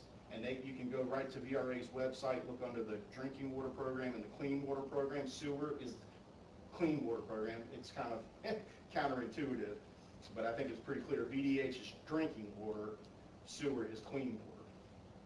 But if you look under there, you can see the rates that they post monthly. And it should be below what you would actually get if you went out to the credit markets. Not always the case, the way rates are moving right now, both in the public markets and either the bank lending or the state revolving fund loan. That's why we want to make sure we don't cut our nose to spite our face and just go with what's first, okay? For example, if we look at the utility pro forma and layer in your wastewater treatment plant, right? And your debt is currently structured a certain way, your rates are projected to do this, that, and the other. If we layer that in and we assume we get this nice below market interest rate from the state revolving fund loan, it's a pretty rigid structure. It's set up like a mortgage style loan where your payments, whether you look kind of monthly, semi-annually, or annually, it's going to be on a level basis. So you issue it, you're paying a set level debt service. Whereas if we have a big spike, let's say there's a big spike in the next couple of years where our rates would have to go up 15%, for example. I'm just pulling that out of thin air. If they have to go up 15%, by virtue of going through that state revolving fund loan, just to get that interest rate, it may make more sense to go through like the VRA pool, where you can get access to the public markets without yourself going and get rated as a town by the rating agencies and issuing your own bonds. You go through the pool program, and they allow us to do some structuring to wrap around that, and maybe that 15% spike in a couple of years, we buy it down to 7 or 8%. That's what we're talking about. Little changes or trying to levelize the impact versus getting sticker shock. Okay? So more to come on that. What else? And I think the other thing you'll see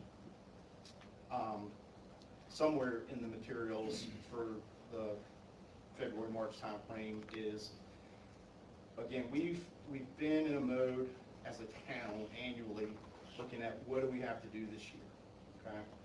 And a lot of times doing it that way, focused and in a vacuum on this particular budget cycle, things are already thin enough, right?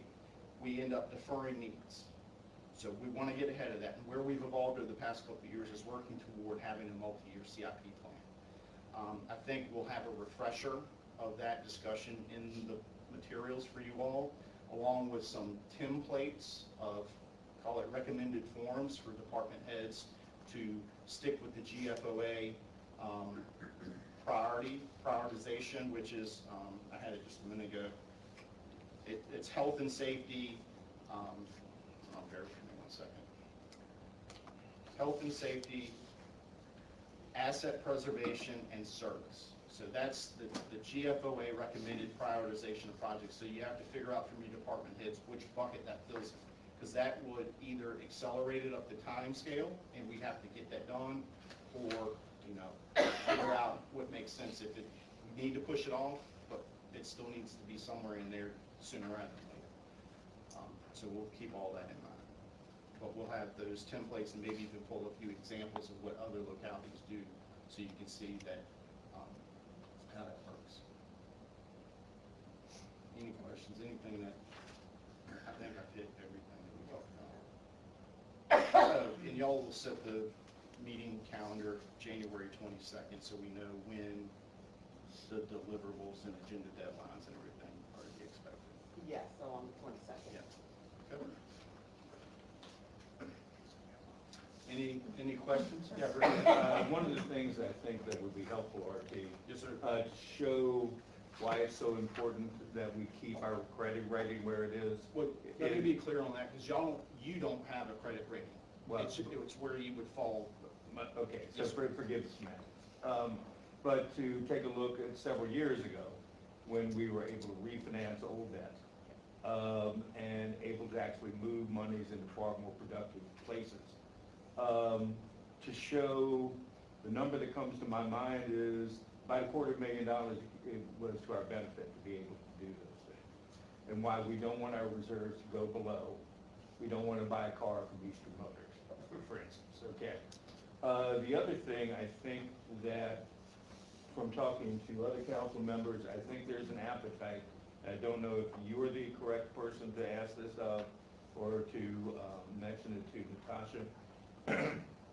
When we have our discussions on the budget, since you guys are going to be talking to department heads, is to have a little more granular knowledge and justifications of the budgets that they're requesting, so that that can be part of the consideration as well.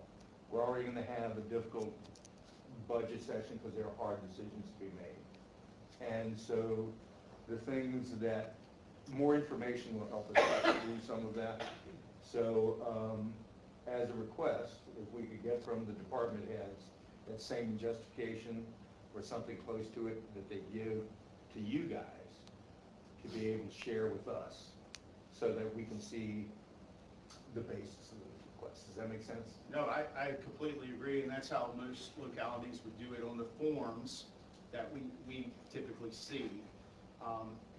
Somewhere on there, it's going to be, call it big picture information, is going to be, here's my project, it's going to cost about this, I estimate we'll need it by fiscal year whatever.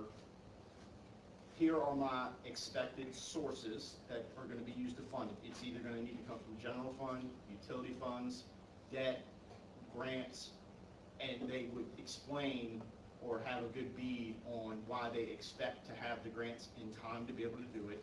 It's going to have a narrative of the project to give y'all a clear view of what the project is for. And somewhere on there, it's going to be like a prioritization, like I just said, according to GFOA. One, this is for health and safety. Number two, this is, I always get stuck on the order. I don't know why. It's asset preservation, right? We're going to stay up on top of our infrastructure so we don't have a leak. And number three, service. We need to provide service to our citizens. So that's the tip, that's the, not my order, that's the GFOA's order. And so somewhere on that template, when they're submitting their sheet, let's say I'm gonna pick on Sally real quickly. Let's say I'm Parks and Rec, right? Mm-hmm. I'm good. This is, call it priority 3. It's a park. Now Planning Commission may come and say, hey, this is a priority project for us, right? It feels good. The citizens want it, but it's service. Right now, we've got a priority 1. The wastewater treatment plant needs to be fixed because we're contaminating the water for our citizens and the tourists that we generate, call it a lot of our income from, right? That's the prioritization that GFOA recommends, and I think makes sense generally or intuitively speaking.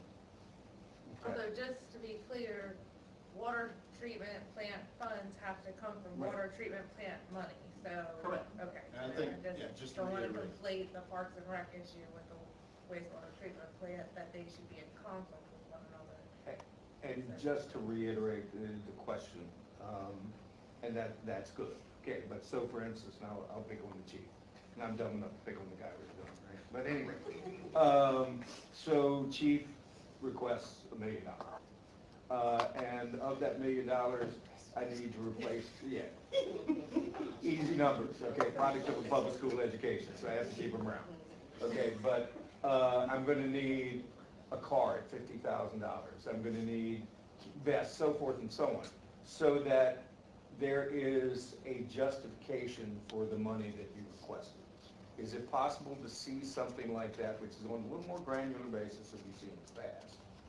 But to be able to see that. So my suggestion though is that when we get in these 2 and 2s preliminarily, and the big reason I think it's important to do that is because I think you can get more granular at that scale of conversation. Right. Because in February, when they're gonna present to us, my understanding is all the department heads will be there. And if there needs to be public discussion on the request from the departments, they would be available to go into that, you know, in that way. Understood. It still, I think, Mayor, would be helpful to see those documents so that, first of all, we can justify our constituents what we need to do.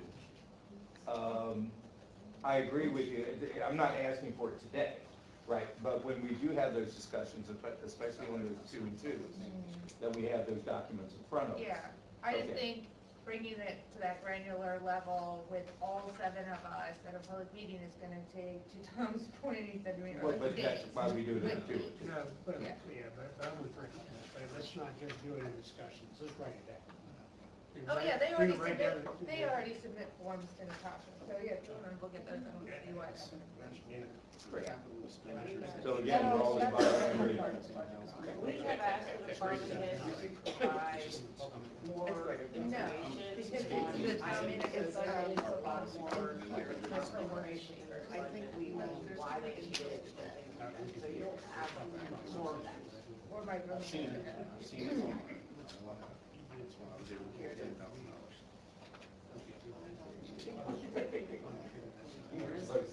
There is that. Yeah.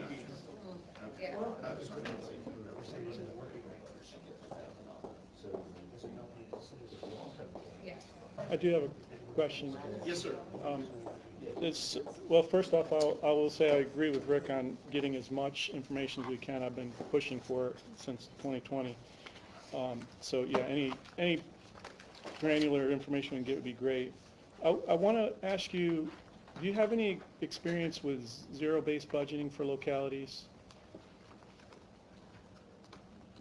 Nomenclature is important, right? So can you clarify what you're? Like you basically start from scratch. Like I mean, just as my opinion, but we've been just going by budget every year, whatever we spent the year before, we add. My understanding of a zero-based budget is you start from scratch. You say, okay, this is my department, this is what I need for this function, that function, these are the vehicles that are going to need to be replaced in the fleet, you know, a lot more detail. I got you. And so that we're not just saying, okay, this is what they spent last year, so, okay, that's probably what they're going to need plus 10%. Well, I think to some degree, yes, you've got 2 things going on here. Number one, I think the department heads generally are not trying to, I think they are starting from zero when they're trying to tell you what they're going to need for this year, right? But on the flip side, let's say the city team or even on the utility side, they've got to start from somewhere to get estimated what's going to take place next year or the years after, right? Right. So it's not to say that there's not maybe some efficiencies to be gained by, you know, what am I saying? You're not just automatically giving them $500,000 next year because you gave them $500,000. That's not, I don't think that's what's going on here. I think what we truly have seen in working with staff over the past several years is the department heads are giving us good numbers. Yes, we need to fine tune the multi-year capital planning process and give more granular information maybe to help you all understand exactly what you're trying to be asked to be funded. God, that came out terribly. Was. My 7th grade teacher would not be happy. I'm not trying to tack this out, to be honest. Thank you, I appreciate it, because I didn't. But yes, there are some refinements through the process and details that need to be made.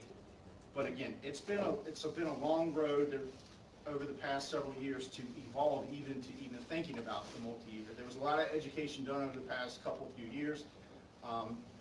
even on the planning commission side, I understand that this year was a little bit different. I think we didn't get, I guess, an opportunity to get involved in that at that time. But we plan on circling back and having, call it a refresher education, and talk through how the process is going to get refined so that it's a little clearer from a summary level while we're looking at multi-years versus having the, call it supporting documentation from the department heads. And For just some historical context to that, the budget process has changed dramatically from 6 years ago, 8 years ago. I remember when, you know, Val was our town manager, and I was looking at budgets, and Lisa, you're welcome to correct me on any of this, but it literally was, David, exactly what you're saying. It was take that spreadsheet, cut, paste, maybe add 5 or 10% into things. That's our next year's budget. And it's not that way anymore. I can vouch for that. It's not that way. And it was that way, which was terrifying. And the reality is now we base it on, which is so much more accurate, historical data trends on spent dollars. So we are tracking, Lisa's tracking, the column of, okay, we thought it was gonna cost this much, so we budgeted that. Here's what was amended, appropriated, changed in the year, because changes do happen, sometimes things happen in that way. Here's our final actual spent dollar amount in each one of these hundreds of line items. And we now have historical data since 2018, 2019, for all 3 of those data sets for every single year, which has been massively improving our budget, because we can say, okay, Versa has been tracking these actual amount differences every year. We know Versa, we know I have to pay them, we don't have an option to not pay them, but we are not just cut and paste. It's with context. It's with all this historical data. What did we think it was going to cost? How off were we once we found out what changes happened in the year? How have we recorrected for that in the next year? And I think that's actually much more accurate than going from 0 and saying, I need these things without using the encyclopedia of historical actual costs of things. I don't think zero-based budgeting does that. I think they do use historical data. It's just that they start at the ground level and work their way up. Yeah, I think we should and do that already as far When as. you simplify it, right, the first thing you do is you do your personnel, what their salaries are, that cost. You need, we'll just pick on the chief some more, right? Like you have budgeted your police department vehicles, well, that's part of it. You have overtime because you know that historically that's part of it. You're building it essentially from 0 up to where it is last year, and then you go, all right, well, chief, I'm sorry, we're only going to give you 12 people instead of 14. You cut 2 salaries. This is just hypothetical. We've done that before, But I'm saying, I understand that, but I mean, like, that's the point is, like, you really are kind of building it from 0 with base salaries first, overtime, CIP, and then your software cost or whatever it is. And oh, by the way, every 5 years, we've got to buy the vests, we got to buy the cameras. Like, that's built into that budget from 0. It's just that you plus it up because we have inflation. Things are going to happen. We got to buy the tire for the vehicle that didn't come with it, right, or something. I don't know. Right. But I mean, it's like you build it there, you add the 5% or 10%, and then we go, you don't need that really. I need that 10%, right? But you do. But we pull it from you. I mean, that's. Well, we did that this year when we cut overtime costs, and now we're finding out we're gonna have to spend the overtime. We shouldn't, but, I mean, we've gotta be realistic about back to overtime, something that's gonna happen. And if I can lend some credence to some of this too, I mean, we worked very closely with Lisa and Natasha last year, and talking about granular level, even though y'all saw it in this report from May 1 of 24, I mean, we had a complete data dump of the trial balance from Lisa to go by.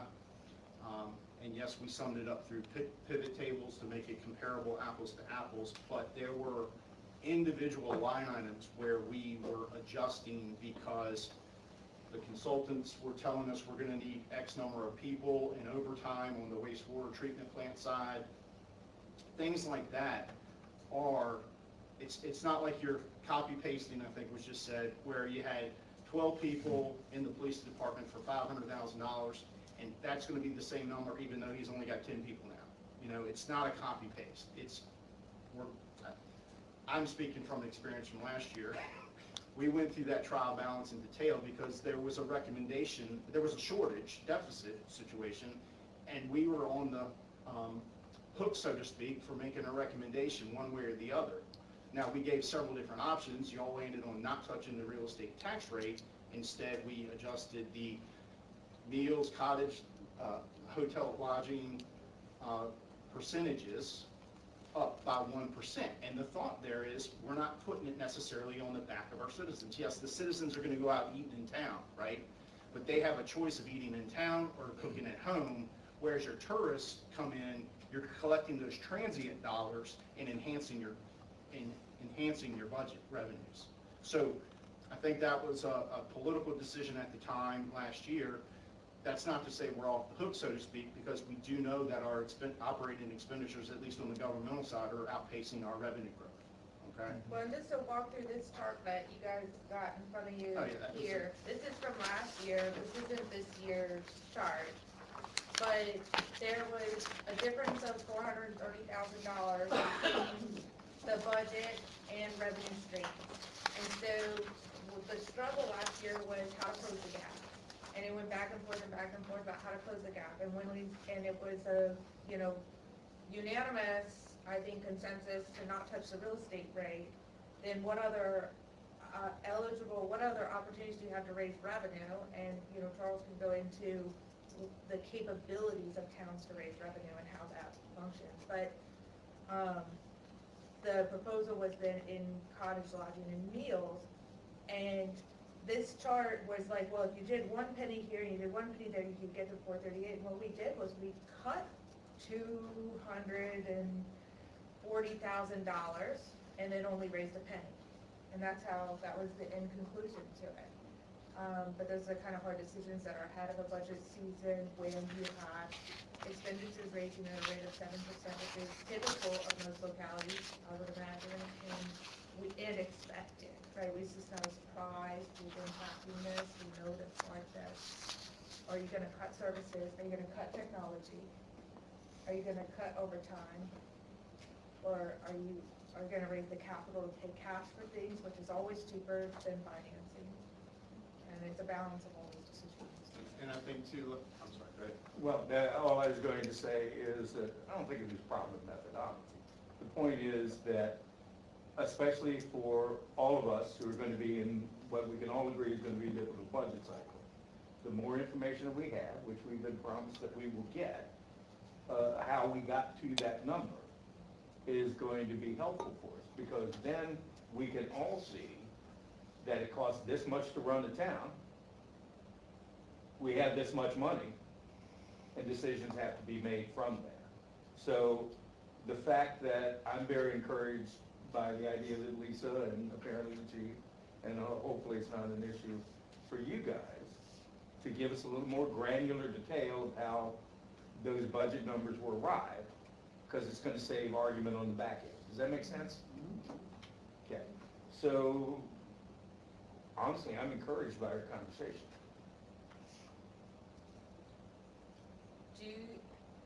I have some other budget-related things I'd like to, policy-related things I'd like to talk about. Is now a good time? Yes. Okay. So going forward, we've been talking about capital projects a little bit. We have a new draft CIP in front of us. This isn't adopted yet, but a lot of these items have been on here for some time.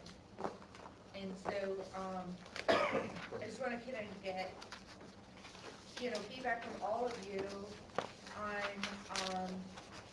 some thoughts on how to get these improvements done for our community. Funding the CIP so far has been through, we kind of got lucky, I don't know if lucky is the right word for it, but that the COVID money that came in that one-time fund from the government, we were able to appropriate that to meet some of our CIP needs, because it was like a grant. Well, that money's not coming again, guys, right? I've asked, but I know we don't have our audit back yet, but I think we're in the green. As we, right? Yes. Okay. I don't know what that means exactly yet, because I think the audit. In the general fund. In the general fund, we're in the green. Like the school system, is there an opportunity here to create policy that says when you're in the green at the end of the year, you're gonna set that money aside into a capital improvement fund? And, you know, start to fund capital projects in a more sustainable way, that can hopefully aggregate and tackle some of these things. That's just kind of one idea to throw out. Question for you, Madam Mayor. Yeah. And I don't know if it's a possibility at all, but since we are the ones who fund the school, is it possible to claw back any monies that are left over at the end of the year? We can remove the resolution that gives them the CIP fund. However, I will tell you that as politically, it has been the one thing that has kept our school system to continually make the improvements they have needed to do for decades. That did not happen when I was in school there or for many years. Okay. And I would be very, I'm just telling you. That explains a lot, that's the same thing, but I wasn't there. Yeah, I don't know how, you know, other council members feel about that, Okay. But if you're asking, do we have the authority to, we Yeah, do. man, me too. Okay. So, So just to say, to reiterate, in the affordability modeling that we've done for y'all over the past several years, Right. that far column on the right of this, one of these looking pages, okay? That's what we would title a capital reserve fund, okay? And so let's say you're setting up your governmental budget, right? That's tax supported. And what we do, what we show is your existing debt, what you've currently budgeted, so you've got your obligations, you've got your resources that are currently available and recurring annually.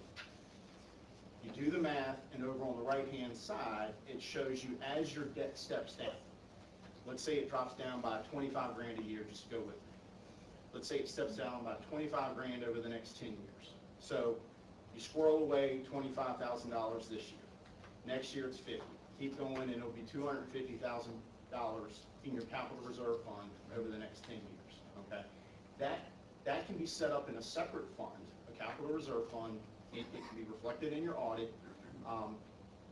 You can, if you can double check with the auditors, but we've got clients that do this. In order to keep your unassigned fund balance separate and apart, that, call it capital reserve fund contribution, might get into, let's say, assigned, but it's under the capital reserve fund if you need to. There's different schools of thought of keep it unassigned if you can in that fund, even though it's sort of earmarked for future use. But I think it has to be, you can double check with the auditors, I think it has to at least be an assigned. So you're assigning those dollars to the capital reserve fund. They're sitting there at the ready to do a couple things. Number one, either use those dollars that you're piling up in the cookie jar toward your PAYGO projects. You can use it to offset debt service. So if we've got to do a new project next year and there's a financing coming and there's going to be future debt service associated with it, some of those dollars, in order to pay the first couple of years of impact, can come from that capital reserve fund to shave those peaks of the new debt service. So that's, yes, you're allowed to do it. But I'm mainly, because we're not voting on this or anything like that. I'm just trying to get feedback from you all as individual council members, whether this is something in a policy side we should be working on this year as we go forward.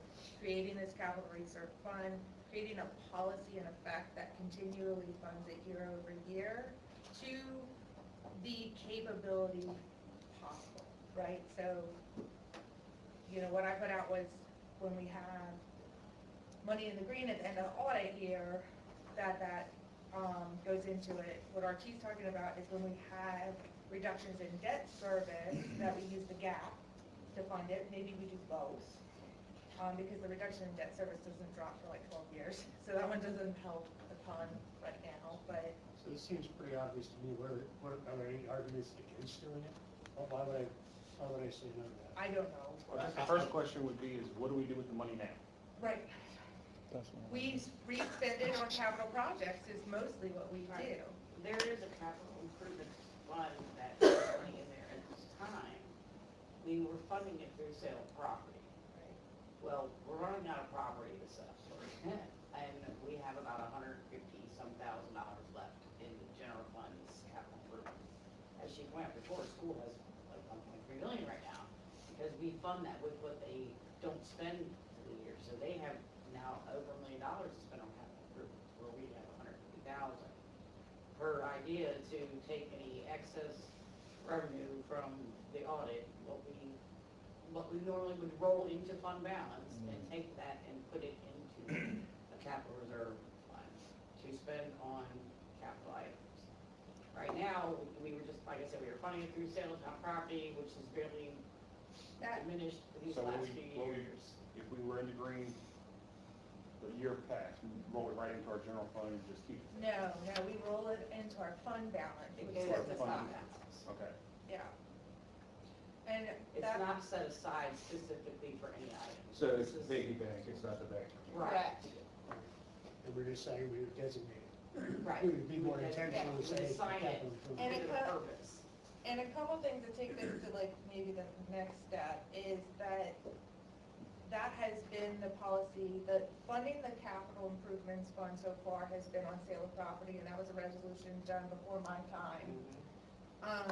Because they were anticipating redeveloping the boardwalk and selling that property. That property was bought by the government in order to demolish those buildings, in order for redevelopment. And so they had set up the resolution that when they resold the property, the portion of funds would go into capital improvements, and that was the way the council at the time was anticipating funding capital improvements. Well, now as the development of the boardwalk is actually coming to fruition and those properties have been sold, and we have, a possibility for another $1 million, maybe or something, depending on how all that shakes out. But the reality is it's coming to an end, so we're going to need to find a new forecasting way to create money to pay for capital needs. Which is what Ortiz been Right. trying to tell us for about an hour. He's been trying to tell me for about 6 years. Explain to the rest of us. But the fund balance, in the meantime, every time we have come out in the green, has been aggregated, which is a piggy bank, right? Not the checking account, right? And that fund balance is now at 4 million, something? I don't know. I don't have access to our accounting software at this building. Yeah, I don't know. It's aggregated itself. Yeah, and I add on I to can't- that, while that's fresh in everybody's It's not minds. secure, so. Yeah, go ahead. So when y'all look at the audit each year, right, it's got $4 million in it as of 6/30/2024. Right. Well, why can't we just spend some of that money, right? That's a point in time. What happens is during the fiscal year, for your governmental side, forget the utility side for a minute, you start the year with $4 million, okay? Your revenue collections to replenish that pot only happen once or twice a year when you're collecting taxes. So at some point, that $4 million, though, you have 12 months of, call it level expenses, plus some debt service on top of that or other expenditures. What happens is you're draining those funds throughout the fiscal year. So when a citizen sees your audit and says, well, you got $4 million. No, you don't have $4 million throughout the whole fiscal year. You're only going to have that at a point in time. So what you don't want to run afoul of is drawing those monies down unexpectedly, running into a shortage issue and having to do what I said earlier, is do a interim year tax anticipation note because things didn't match up cash flow wise. Yeah, but I do think that we are in a position that our unassigned fund balance is exorbitantly above what our threshold, our No, financial threshold I'm not is. disagreeing with you on that. I Right. think it might be time So to it may squirrel some be of those time- dollars What is over. that? That's what I was gonna Right. ask. What's that low water mark that we need to sort of not go below because of the gap in the That's- tax? It might be in this packet, because it's been presented to us before.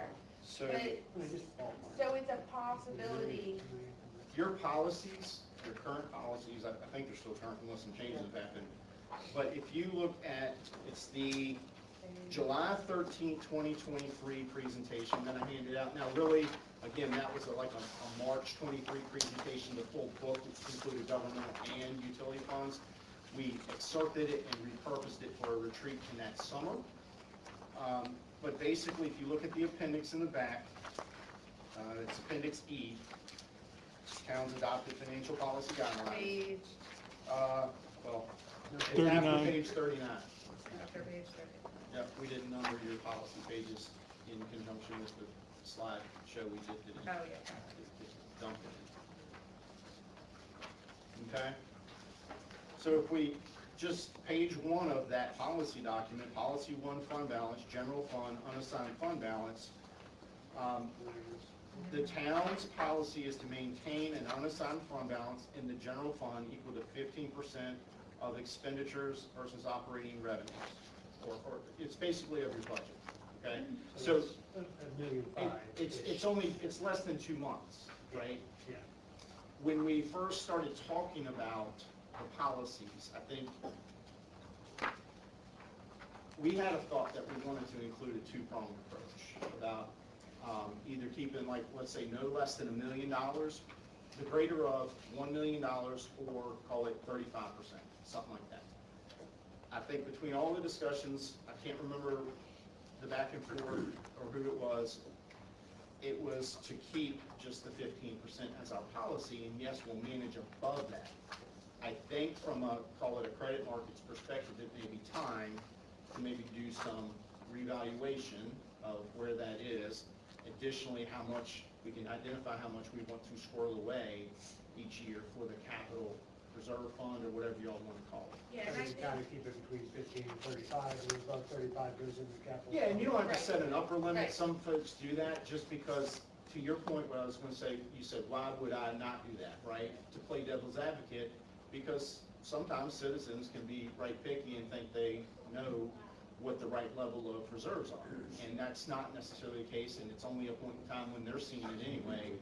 So I can't think. I of realize it. there's one citizen in here, by the way, I'm not picking on you. I'm just saying, Oh, we're all citizens. I'm just saying that can be, you're sitting on the money, and I can do better with it. Same thing, the same argument that folks, while they, But claim I will something. say, we have convinced some people who maybe would go that, because we do, at least with this, with all of the funds now have investment on them, on top of them.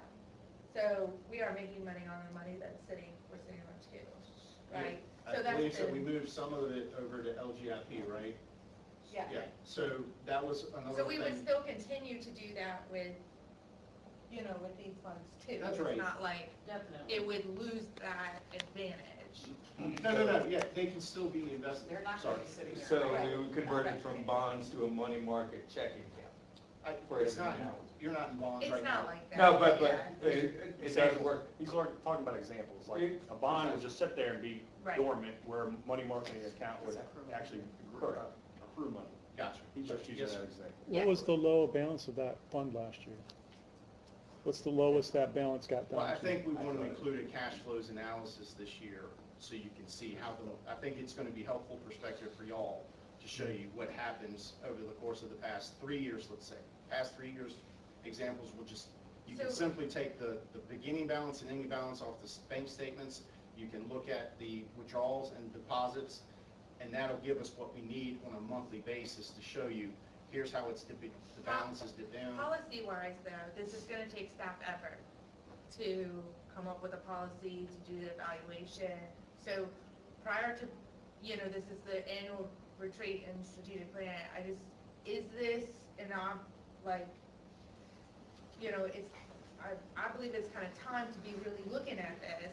And is this something that the council would like to see staff be working on this year to present a policy that, supplies a reserve fund and capital improvements, that's sustainable, or at least, and incentivizes, honestly, the savings of money in the annual budget, right? Yeah, I mean, I think hard yes for me, but, and also, if we have 4 million, we're saying the threshold is the floor is $1.5 million or whatever, something like that.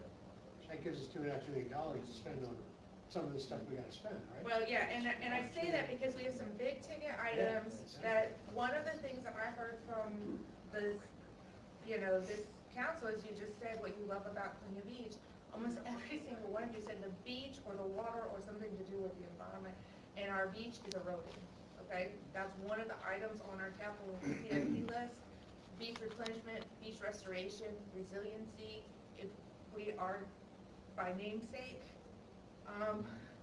we lose that second half of the actual title of our town, I think, we'd all be in a big problem. And You'd be so pulling at shores at that point. that, and I'd be very disappointed about it. Me too. So, The beach did get hit very, very hard this year. it did get hit hard, and so as we're, looking to tackle these CIP projects, I think getting them money, getting them funding, and then getting a process, a policy in place that makes it sustainable to keep up with, or to find out what is in our capabilities, because some things are just gonna say, we don't have the capability. So what is our capability, and but as a council, what our, strength is that we create policy. I say bring this to a council meeting and put this out in public, if you're passionate about it like that. Yeah, I am, but I think it's gonna require staff time and effort to put a package together, because I don't have all the answers to all the nuances of what, the fun stuff that RT just talked about. So conceptually, is there a consensus to request staff to? Work session, bring it to the next work session.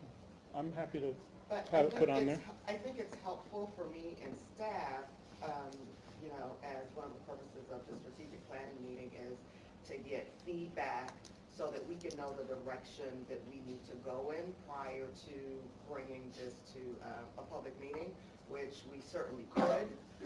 But we could have preliminary discussions to see if there's consensus from council for us to work on this, so that I can better prioritize how we do this and the time frame in which you all would want this done as we're in the middle of the budget cycle. Well, and obviously any policy document then ultimately, Howard, I'm gonna give you a lot of work, because this just always comes back to, I have a question, because I see here it states the unassigned funds cannot be used for recurring operating expenditure. Can we take some of that and speak to Lisa's point, maybe technology, and fix that for one thing, or we can't? we cannot use So we can't. unassigned funds But that for would be operating recurring. expenditures, There because was it would be one recurring. thing for, like, audited equipment, just to get up to speed to the meeting and that's it. So generally speaking, technology items may have an initial one-time cost, but then have a maintenance item to them, so they become recurring expenses. I know, you're trying to help, I know. So that's a great. Yeah. We'll go on out here on our stuff. So, does anybody disagree with the fact that more information is better than less information? And having enough information to make an informed decision is a good thing. So, as far as having staff look into it, I would be all for it. And then, if the staff comes up with something, when they do, we can have that in the public forum and bring it in front of the folks. But up to now, I don't see any reason not to have the information at our fingertips, which we can share, we can see. Well, I think what we can do is direct staff, part of our budgeting process. We have a policy that says 15%, right? So we have $4 million, whatever that number is today. Provide what that 15% is. Find out what the maximum that we, or the piece of it that we think we can handle. If it's, we have 1 million to 2.5 million, and then give us of the 1.5 million that's left over that could potentially go into a CIP fund, and then take what we received as green lighted money from last year, and then we can determine how much we should put in each bucket. Maybe it's 50-50, maybe it's 30-70, but if we have the policy numbers during the budget thing, we know our thresholds are, and then we can then calculate backwards, and then you can bring it to meeting and say, we should look at that green money Right. and we should vote on whether or not to put 50, 30, 20, 10, whatever that case may be for the CIP. So I think there's 3 pieces in the policy, just to make sure there's clear direction for staff.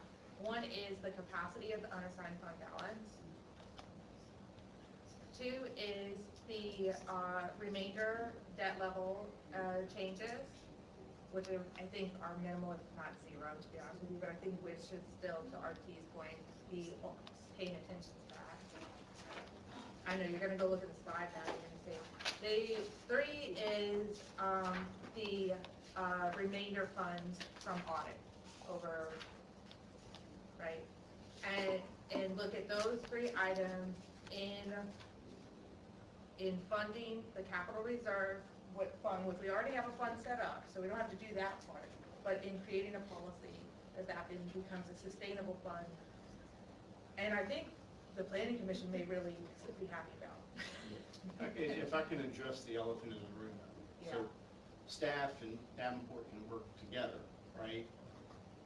But when we come and bring the report to you all, and it's gonna show impacts, it just is, okay? It's up to y'all, the governing body, to show or demonstrate to what level you all have the political will to generate the resources necessary to follow the plan. And what I don't want to run the risk of is going, call it another year, doing the work and presenting, and it just sort of starts collecting dust each year, so to speak. I think it needs to I wanna come make sure it's- with a policy document that, just like the school one was, where we're gonna have to vote on the policy as for implementation. Not just a packet presentation, but an actual resolution. No, I got you, and that's, I think we're in agreement there. What I'm just trying to convey is that, if it takes the equivalent of $250,000 each year, or $500,000 each year, we've got to get to that level to be able to implement it. Otherwise, it's sort of a money sink or a time sink for everybody involved. And I'm not here to drain your pocketbooks either. That's not my goal. My goal is to put your interest ahead of mine. That's, as a fiduciary, legally required by the people we answer to. That's why I'm pointing it out. It's because I want to make sure this is the work we do annually is supposed to be living, breathing. This is a point in time. Either we're going to follow the plan, or we're going to tweak the plan a little bit and follow it somewhat, or I just don't want it to go on the shelf, collect dust. We won't think about it again until next year. So the political will part you're talking about is basically funding the budget such that there is some money to Yes, flow sir. into the capital fund when it's all over. That's right.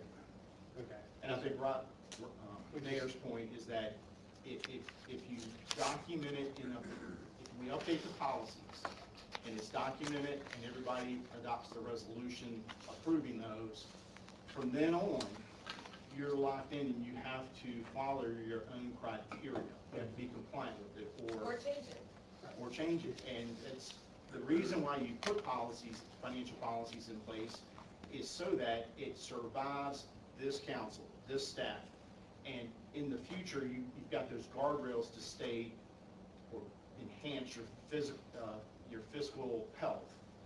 And it takes more than one member to up in the apple cart, meaning that one member that might disagree with it in the future would have to get everybody involved, but collectively they'd say, okay, well, no, I disagree with that.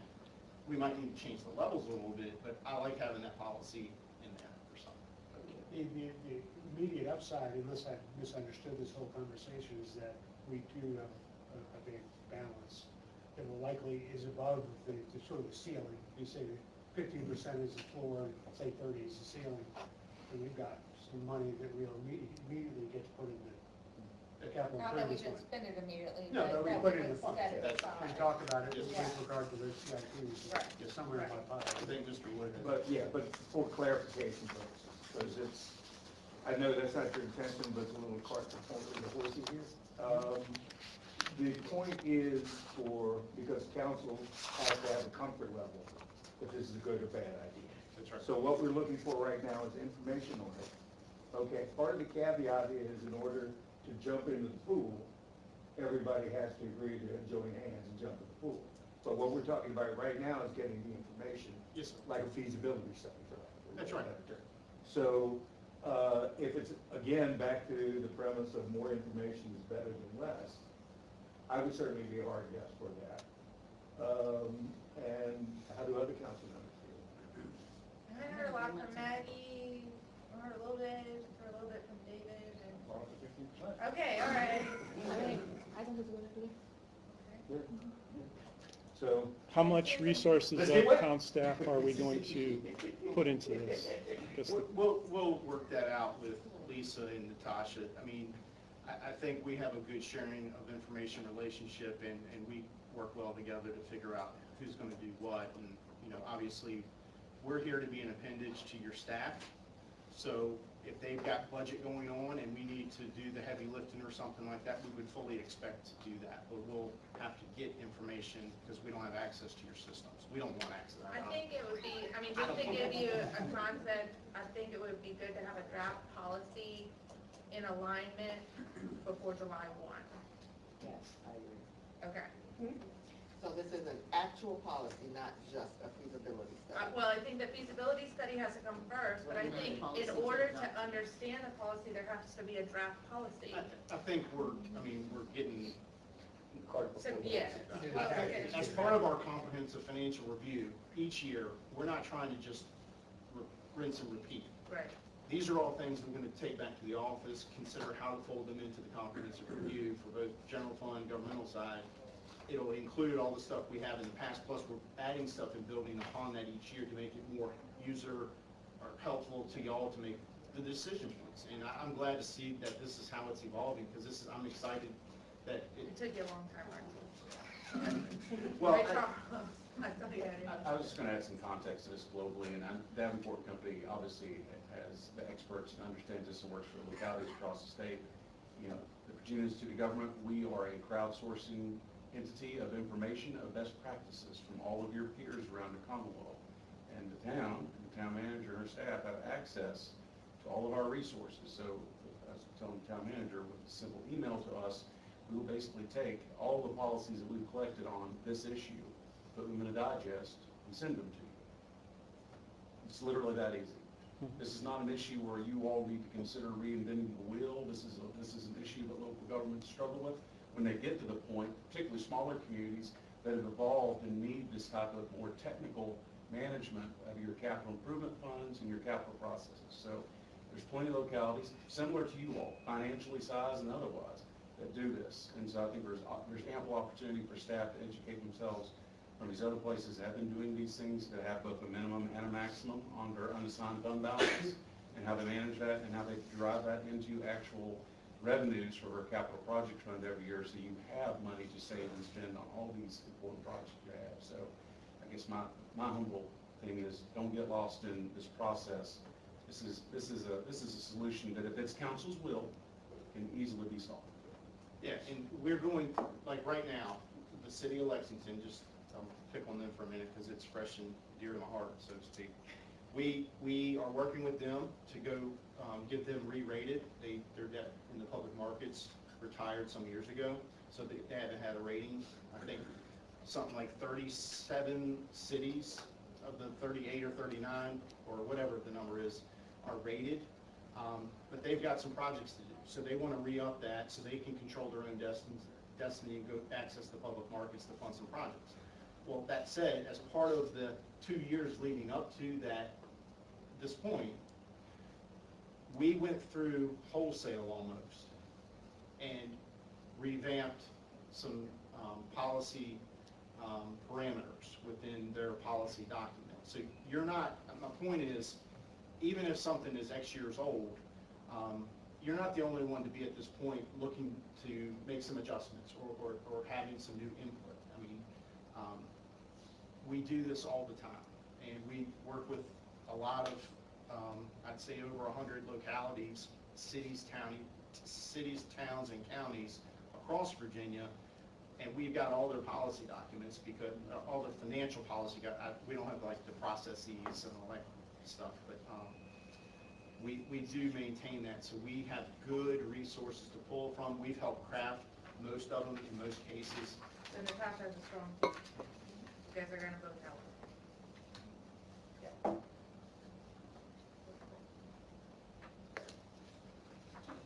Do you wanna break for lunch? I think that would be wise, and then when we come back, we can hit your all's priorities hard this afternoon. We're going to move expeditiously through updating and reviewing the work plan that you all looked at last January, and we're going to see, I think the terminology used last year was surprises, what you learned since then, and also what you want to see in the next 12 to 18 months.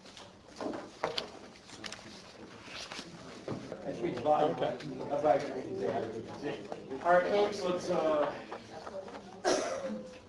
see if we can get rolling here.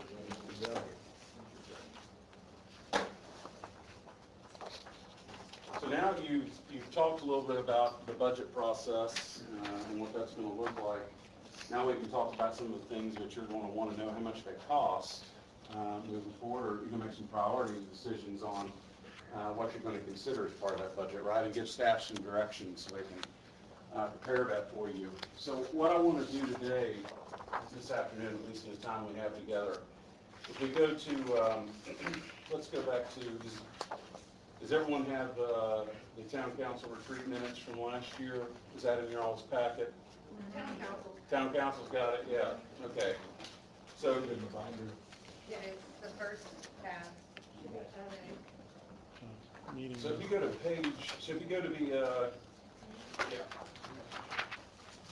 the minutes of a retreat from January 12, 2024, you go to page 6.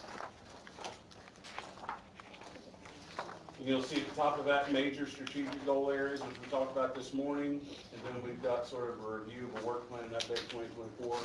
We've got some topics that we want to go through and discuss. And the way I'd like to do this, since we have the luxury of having some of your staff here, if there's some nuance or something from the town manager or department head, we can have that, so they can give some background or context to something if that needs to be the case. If not, we'll stick with high-level stuff and work our way through it. My goal is, at the end of this afternoon, is for us to have some priorities, at least from some of these really big picture items. Some of these things I know you are already dealing with and will continue to be dealing with for quite some time, wastewater treatment plant, for example. But also there are some other things you might want to consider as well as things sort of change in your community. And we've got 3 voices that we've not heard from before at this dais, right? So we've got to make sure that those folks are heard too. Along with our returning council members, because this is, as a elected official I was talking to last week reminded me, and this person serves as the mayor of their council, they said, you know, every time we sit a new council, we sort of have to start over. Yes, the community's there, it's the same, it's all the issues are there, the staff is there, but we've got to work together anew as a new group, right? And so that's sort of what we're doing today. All right. So let's talk a little bit about the wastewater treatment plant, and we talked some about with RT this morning, but just very briefly. Status update, what's upcoming next, and what are the implications over the next 12 to 18 months. So I would ask for some help from staff, very briefly on this.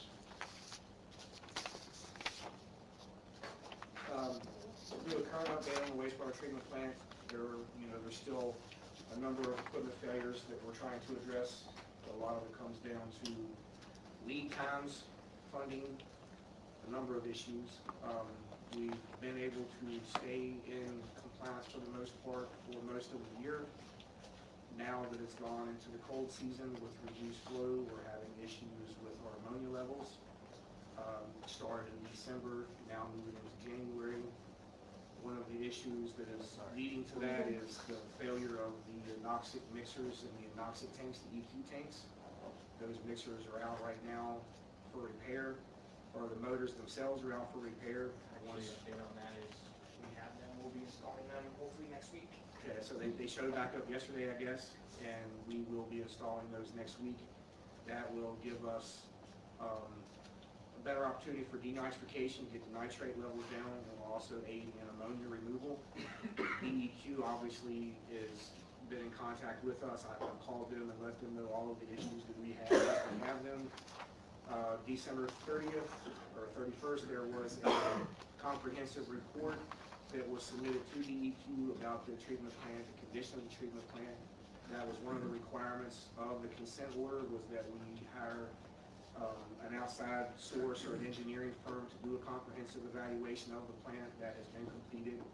There's a lot of things that's actually in the back of this binder. I encourage everyone to read that and understand what you're looking at. There's a lot of money in there that has been committed that needs to be spent at the wastewater plant. There are some timelines in there. That document is a legal binding document. That document has to be followed in the way it was submitted. So that's something to take a look at before you go into your budget process. As far as the other issues with the plan, it's a number of them. But that plan that you're reading there spells it all out. That is a very comprehensive review. There is nothing that you will not find in that report that you're struggling with that plan.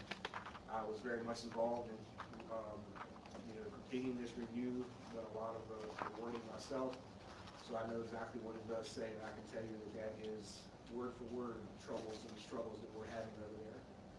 We've done a lot of improvements. There's been a lot of things done in '24 to improve the process and treatment. There's been a good bit of money spent there, a lot of parts replaced, a lot of things repaired, but we still have a way to go.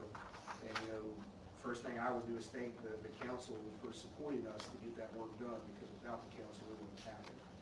We definitely needed the council's approval to spend the money that we spent. Natasha and Chris have been very responsive to my needs, to our company's needs, and the things that we have to do to fix that plan. So I have nothing but good things to say about the support that I've had and getting this thing going in a different direction. But the status of the plant overall is still not good. The plant is not operating well. It's and until we fix these last items that you'll see in that report, number one being these mixers that are out. The second priority is going to be the denitrification sand filters. That the PLC is out for that. That's the computer that controls the filters. We have that scheduled to be repaired in February. We're waiting for the engineers to basically write the programs for the SCADA, and then once they get there, they'll install that equipment, and we'll get that operational. But one thing, especially for the new council members, that's important to understand, a wastewater treatment plant is not switches and valves. It is a biological process. It is a living process. And if we do not provide the environment that it needs for that biological process to live, it will not work. One of those things being, you have to have the proper pH, you have to have a neutral environment, you have to have oxygen, you have to feed it. One of the problems that we're having in the wintertime, being that it's a tourist town, is you don't have the flow. You don't have the people going to the bathroom as much because you don't have the people. That going to the bathroom creates the food for the wastewater plant. That's called fresh carbon. So when you have less food, you're not feeding those organisms. So therefore, those organisms do not do what they're supposed to do. That plant was built the size it is to deal with the I&I years ago. Can you back up for folks and just remind them what I&I is? I'll definitely get to that. So, the plant was built probably 4 times the size it needed to be, because all of the inflow and infiltration coming in from the collection system. You've got rainwater coming in when it rains. You've got people's sump pumps pumping to the sewer system. So a lot of your flow that you see in the reports that I give monthly, that's false flow. That's rainwater. That's not flow with fresh carbon. It doesn't have the food necessary to feed the organisms in the plant. So one thing we're dealing with right now in the cold and the reduced tourist is we're having to feed the plant additional food. We call it supplemental carbon. We're feeding it sugar right now. That's expensive. It's very cumbersome. So what we've done is we're making changes at the plant to feed supplemental carbon. And we have different things that we can use for that, but that is a cost. That is additional chemical that the plant was designed to use, but was never put in place. Sometime years ago, they cut that from the budget. They didn't use those chemicals, and now we have to start using those chemicals. That is something that you will see on the budget this year that will increase the chemical, cost. So, definitely be looking for that. But in a nutshell, we do not have enough food to feed the microorganisms, It is too cold for the microorganisms. When we had that first cold spell in December, you know, the nitrifying bacteria, which is living organisms that do nothing but nitrify, remove ammonia, they died because it was too cold for them. When you get below 50 degrees, you start inhibiting nitrification. When you get to 10 degrees Celsius of influent water, you can forget nitrification. We got down to 12 degrees in the first week of December. This current week and last week, it got even worse. So that means that the ammonia limits are going to go up. So we have to do two things. We have to start feeding supplemental carbon. We got to get these mixers fixed. And after we get the mixers fixed, it's possible in the future we have to look at doing immersion heaters. And what that does is give a little bit of heat to the water coming in so the bugs have an environment that they can survive in. You know, these microorganisms are just like you. They want to be warm. They want to have food. They got to have air to breathe. You know, so if we don't provide those things to them, they die. And that's how you end up polluting the river. So it's a number of issues going on at the plant. And, you know, I'll say it now while I'm talking. I invite any one of you to set up meetings to come over to tour the plant. I will sit down with you. I will explain to you how it works. I will go over this report that you have with you. You know, I do not mind taking the time to make sure that you completely understand. Because one thing that you will not do, you're not going to be able to listen to your neighbor. You're not going to be able to listen to your friend, your cousin, because this is science. This is not something that you're just going to read a quick Google search and think you understand it. This is a very much a living organism that we have to keep alive. So feel free to reach out to myself, to Chris, Natasha. We will get it set up to where you can talk to someone, that we can explain these things to you so you can make the right decisions. But listening to your neighbor, it's not going to do it. I promise you it's not. There's a lot of issues here that needs to be addressed, and we're working very hard in going in the right direction. All I ask is for the continued support of the council to do so. Thank you for that. Very That much. was on my wish list, to see how you compare to I would love the last wastewater yeah. plant I worked for. So I would, if I'll you take have this on experience that. with that, I would love for you to come over and let me show you the plant. Yeah. So does anybody have any questions about that? Yeah, actually, before you guys took over, and what we were kind of looking at in years past is make sure that we didn't have overflow, right? That's what was being monitored, okay? Is it fairly safe to say, because all the levels have come down other than the nitrification levels under your watch, that for years, we were dumping unsafe water into the film? We very much would. And, you know, we can see evidence of that in the plant because the walls are stained in the tanks. Right. You know, walls, you know, these tanks are supposed to have clear water in them, but if the walls are stained brown, it doesn't take a genius to figure out why. Right. So what we shouldn't have people comparing it to is simply spills. Oh, no. Okay, but I think many times we do that because we don't hear about a spill, people assume there's not a problem. Well, and one thing to understand, there's a difference between a spill and a discharge to the water. Mhm. A spill, that is untreated raw sewage going to the ground. And that still has all your disease. That is the whole purpose of a wastewater treatment plant. The whole reason wastewater was ever put on this world is to prevent the spread of disease. You know, and if you have that raw sewage hitting that ground, then that's a health risk. When you have a discharge to the bay, you are sending treated water there. It's just outside of your permit limits. So it is much better to get that water to that bay than it is to have that raw sewage hit the ground. You know, I do not ever want raw sewage hitting the ground. You know, I would much rather get it through the plant, get it to the bay, because the bay naturally can treat that wastewater. You know, basically, anything you put in that river from this plant 7 miles down the river is going to go. You know, because the river's going to naturally treat it itself. It's just, you don't want that because people use the river. You know, they swim in the river, so you don't want to contaminate it. But the river has a much better chance of treating that spill than the ground where you have raw sewage spill. So one thing that we've done since the spill is, number one, we're operating the headworks correctly. We fixed the components in the headworks that are responsible for pumping the water. And, you know, Mr. Williams, one of the things that you've had comments about was the staffing. And I've told you numerous times the reason we can is because of the reliability of the SCADA system. Well, just this weekend, the SCADA system failed again. You know, we don't know why it's doing it. You know, we believe that there's probably some conduit somewhere in the ground that's letting water get into it. And as this snow is melting, it's infiltrating the control circuits and it's frying the computers. So what we did is we had a loss of communication, just like that happened on July 4th. But the difference now is I've trained the employees to know what to do in that event. So what we can do is we can bypass the headworks completely, where we're not relying on the pumps to pump, and that's what prevents the spill.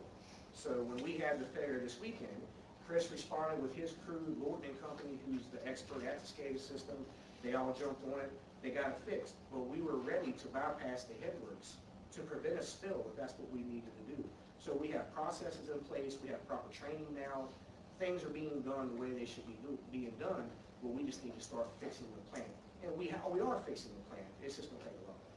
How much longer do we have in time? You know, as far as what was just submitted to DEQ, I believe a 6-year plan is kind of where we were with most of these items. But, you know, I think it's total around $40 million total, and you can't do that. You have to be realistic about how long it takes to do that. But that also encompasses the collection system, the treatment system.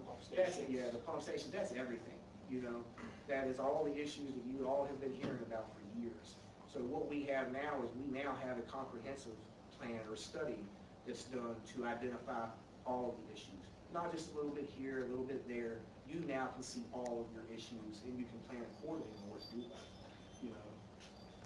To convert all that into policy and council direction for the next year, one of the things that we were looking at last year was how much more money do we have to go to the General Assembly and look for or request or try to lobby for.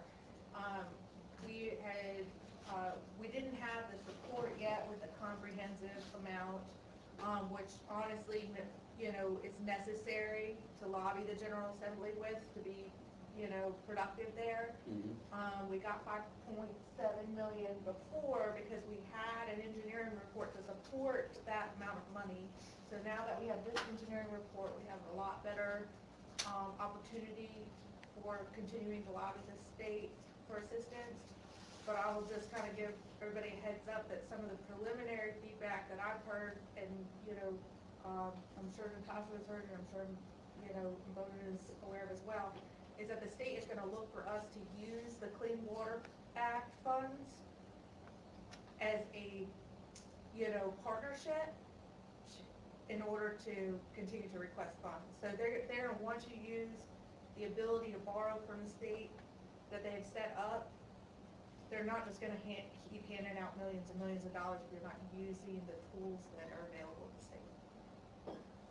That's correct. So I just, you know, I know we're gonna have more reports in this in February with the water fund and the sewer fund and the rate analysis and the debt service and all those things.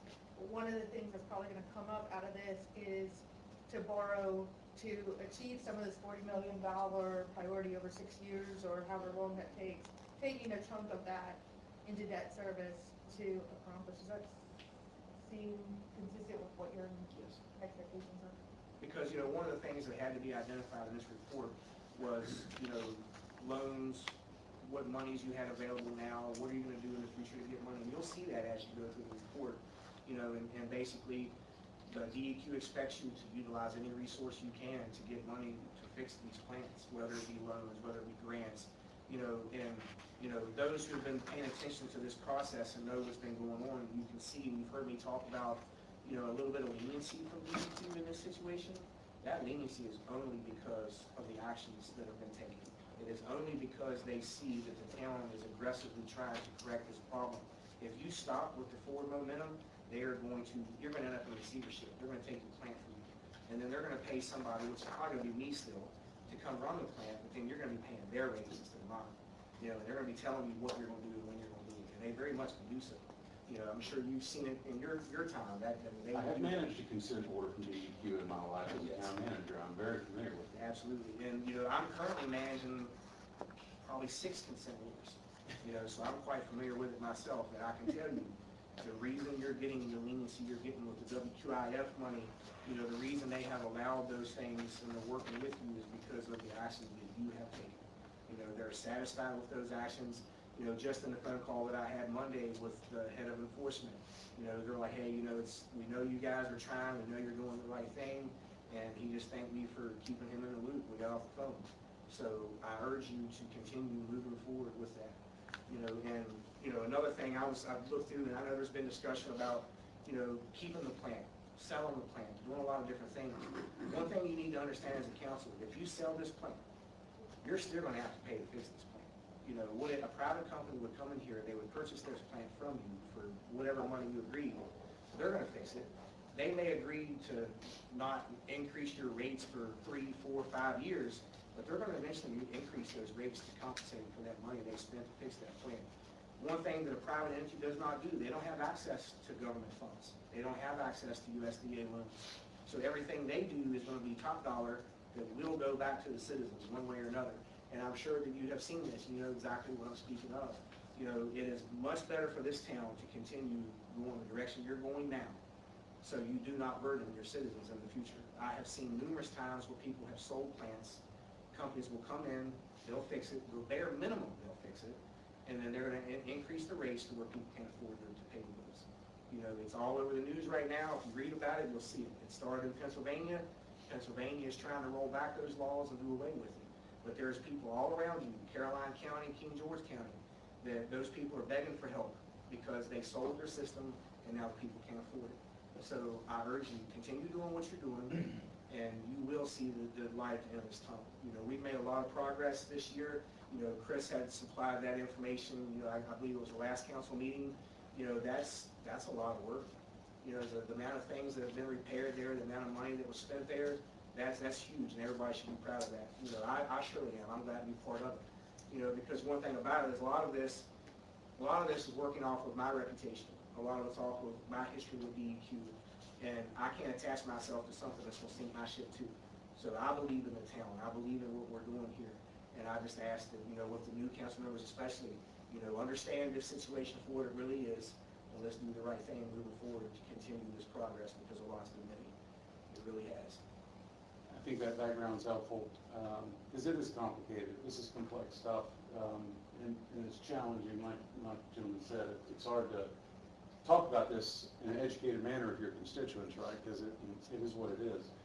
The other context that I would add to this too, that council needs to be cognizant of, and you've probably already seen some of this in the flurry of new legislation being considered in General Assembly for public utilities due to my community's failures and our region's failures in Richmond with the water treatment plant. The one that I saw most recently was from Senator McDougal that talked about requiring every local government to have their director of utilities have a professional engineering degree. That sounds lovely in concept. Good luck. Yeah. Finding enough people to be able to pay enough. There's so many issues. So as a council, I know your staff is going to be on this with the Virginia Municipal League, you know, serving as your legislative liaison, but please pay attention to some of these legislative things that are coming through. They're really, the sole purpose is to take away your authority. It is. Of managing your community. And so I can't encourage you enough to make sure that you have the authority to make decisions that are in the best interest of your citizens, your staff, and your community. Well, one thing you're not seeing in the news about the water crisis is the wastewater plant's in the same condition. The wastewater plant just received a 90-page review from DEQ, which encompassed 5 inspectors at one time because of the issues there. Richmond? Yes, Richmond. And Well, and we're, you know, when I've been to the General Assembly advocating for us in this way, we are not unique, we are not the worst actor, we are not the most money being asked No, for you're at not. all. You look at Lexington, multiple portions of Richmond, around Richmond, southeast Virginia. Many of the older cities in Oh. particular, the Virginia first-class cities are, Yeah. they all have huge So issues. the ability to lobby these funds, I mean, lots of people are out there lobbying funds, so it is possible for us to get another tranche. I mean, I think in a joint effort with other localities that also have these needs, but they're gonna expect us to also be borrowing, to also be paying, to also have buy-in. So, you know, I just want, like, I think that's, they're not going to give more grant money out without community buy-in. Yes, and a plan, and you now have a review Right. that shows that. And one thing I will say, you know, I'm responsible for about 77 wastewater plants in the state of Virginia. The consent orders I dive into personally most of the time myself. One thing, the common denominator about everyone's issues is lack of funding. It has been because funding was cut to the wastewater plants. The wastewater plants and the water plants, everybody wants to put in the back of their mind, they want to act like they're not there. They don't want to fund it. Guess what? Every one of them find themselves in the position that you are in after they do that. And I can say that with every bit of confidence, that the number one reason that people find themselves in that position is because they cut funding to the utility department. So with that being said, anybody have any questions? I do have one comment. I think it's important for the newer members of council because they don't have the historic knowledge of this. As you yourself, sir, said, we were days away from being in a situation where we were going to the Oh, absolutely. So because of the action of our town manager, we were in a situation where, I don't want to say things because personnel wise, but we needed new wastewater treatment management there. We needed people who knew what they were doing. Brand new town manager, didn't blink, brought in the expertise. I think you guys are best in show. And because of that, she saved us from millions of dollars and losing control for our internal customers. So I wanted to make sure people are aware of that because that's the caliber of the town manager that you have. And I know I've thanked you any number of times, but can't say it enough. You know, and to even back that up, I was making cold calls here with the previous utility director offering help. At that time, I was willing to just, I worked in the county over, I was standing here at the beach, I was offering help. I was turned away every time I came here. And then I got a phone call from Natasha, who had heard about my company and heard about me, asked me to come have a meeting with her, and I did. Well, here we are today. So it was solely her actions that saved that wastewater plant because the previous utility director was turning us away. And at that time, that help was going to be free. You know, I was simply just, I believe in what I do. I was simply coming in here trying to offer help because I enjoy this water out here, you know, and if it had not been for Natasha, you would not be where you are now. You'd be in censorship. They would have taken this plant. You know, the condition of this facility, I've done this all over the country. I've done it for the military, Air Force, Army. I've never seen a facility that was neglected the way that this facility was. And that had a lot to do with funding, and it had a lot to do with culture. You know, you had the wrong operator in there who was in charge of that facility. He was not training the employees. You know, when people were asking questions, they were being yelled at. You know, so the dynamic has changed, the culture has changed, and it's important that we keep it that way. Let me just give a little bit of a story during that time for our council members about the dynamics of what a council member and how we can, you know, how that interaction is helpful. Manage, you know, people that work under the town manager are doing their jobs and it's her job to manage them. Well, we had a situation where obviously the wastewater treatment manager there were a lot of issues. That didn't, you know, they tried to attempting to circumnavigate the town manager to come to council members to continue their wrongful actions, to manipulate the situation. And I called Vice Mayor Kenny, and him and I sat down with them immediately. What did we need to do as council members? Instead of buying into the circumnavigation of management, we were right to the town manager. We said, you need to know what's going on. And then she had information at her disposal to do what she needed to do as a manager to correct personnel issues. So that all played into this, that will happen to you as a council member. That will happen to you. You maybe, hopefully not. We've had some staff changes since then, but it does happen. And the right thing to do in that situation is to let your manager manage, and don't allow that to circumnavigate that or the process that is corrosive to actually good functioning government continues and worsens. Someone who is disgruntled will say anything to anyone who will listen to get what they want. Yeah. And you've got to identify that. The best thing to do when someone comes to you about an employee in the town is send them back to the town manager, because there's always something more to it that you're not hearing. There's always two sides to every story, sometimes three or four. But one thing I found very quickly of being here, I had a couple employees over there that wasn't going to go to my way of doing things because they want to circumvent, they want to cause problems, create drama. I'm a drama-free person. I don't deal with it. So, they had to go. But it's just the way of doing things. Now, I'm very proud of the operators at that plant. I'm very proud of the things that they've learned, the strides they take. They're very serious about their job. So a lot of good things happen over there. I encourage anyone to come over and meet my team and to see the plant.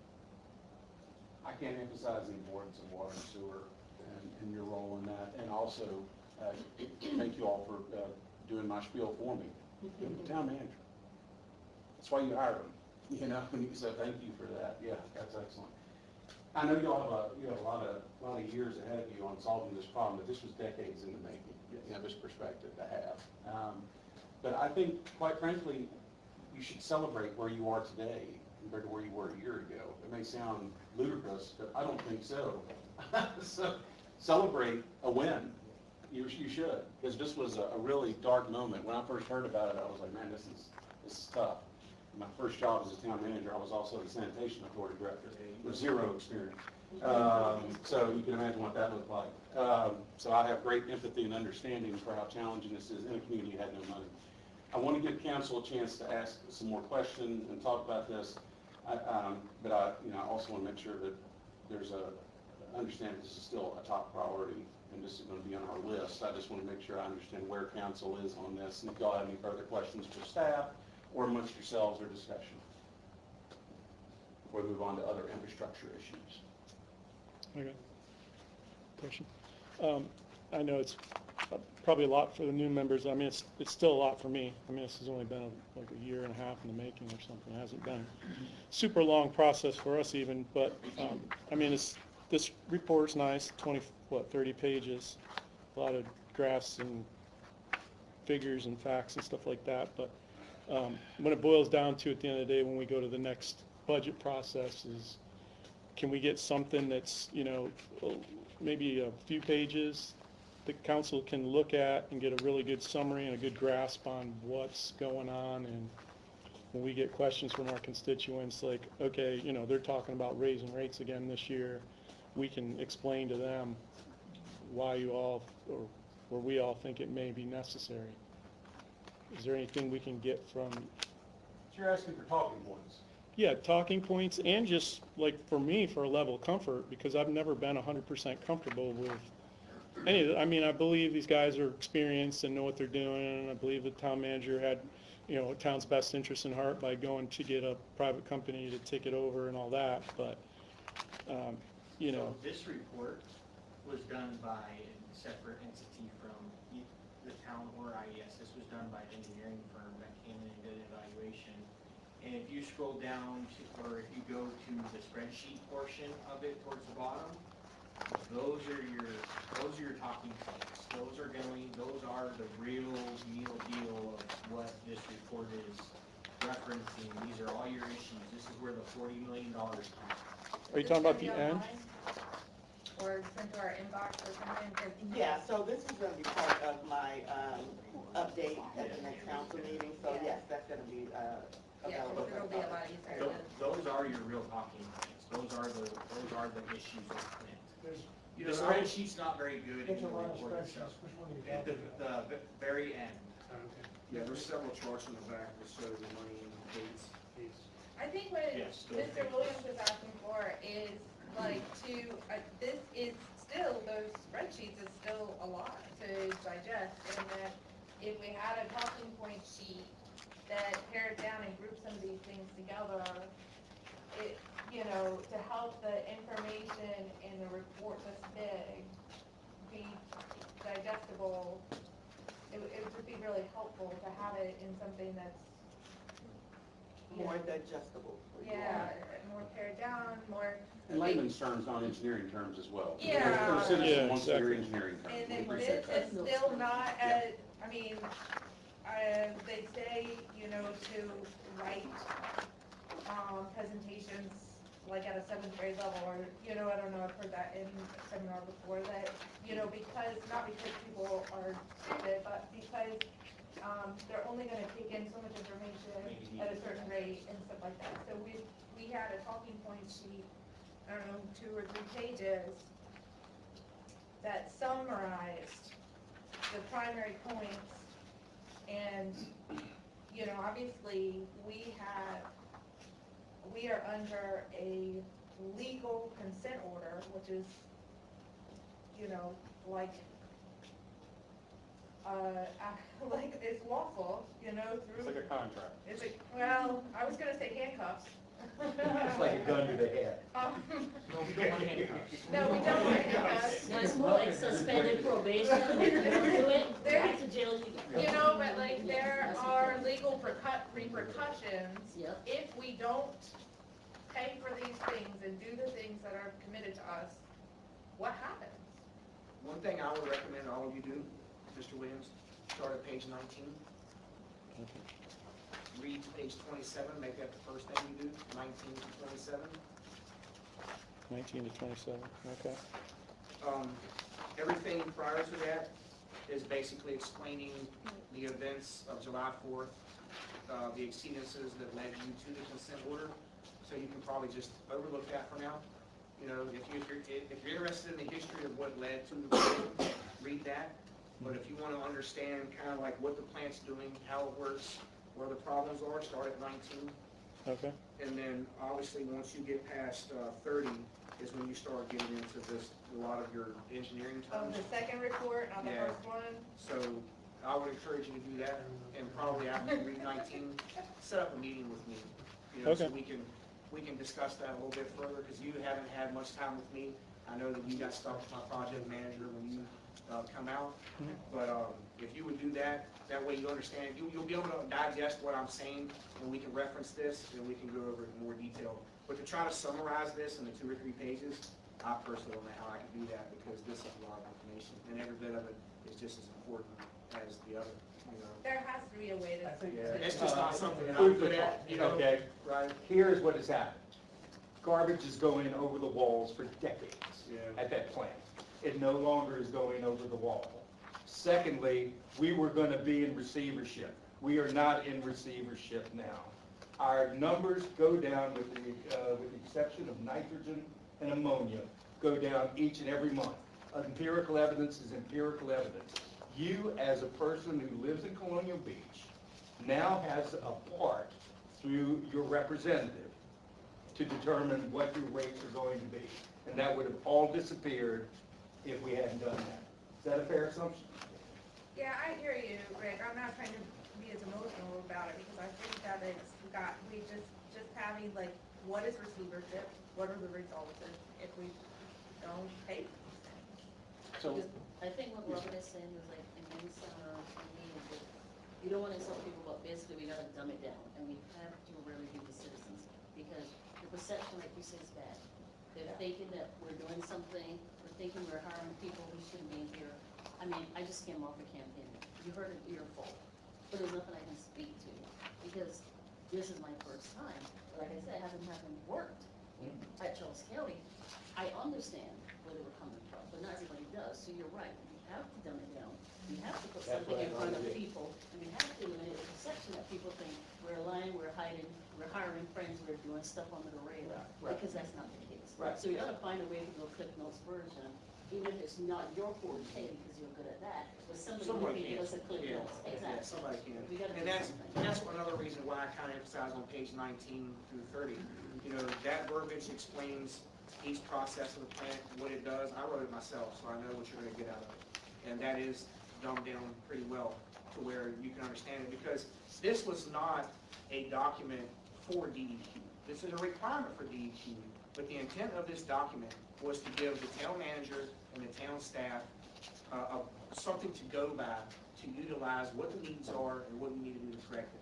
So the whole purpose of this was kind of like a plan for Natasha to follow into the future. And that's why DEQ required that we do that, is so the town can't just come back with, well, we didn't know. Well, now you know, because you have this report here to tell you. And pages 19 through, I guess, 30 really lays out each part of the process and explains how it all works. And once we get past that, then we can sit down and really dive into what it means. I have no problem explaining to you guys how this works and what it does. And I'm sure that Bowman can probably summarize this report, you know, a little bit better. You know, I'll talk with Natasha and Chris about it and see what we can come up with.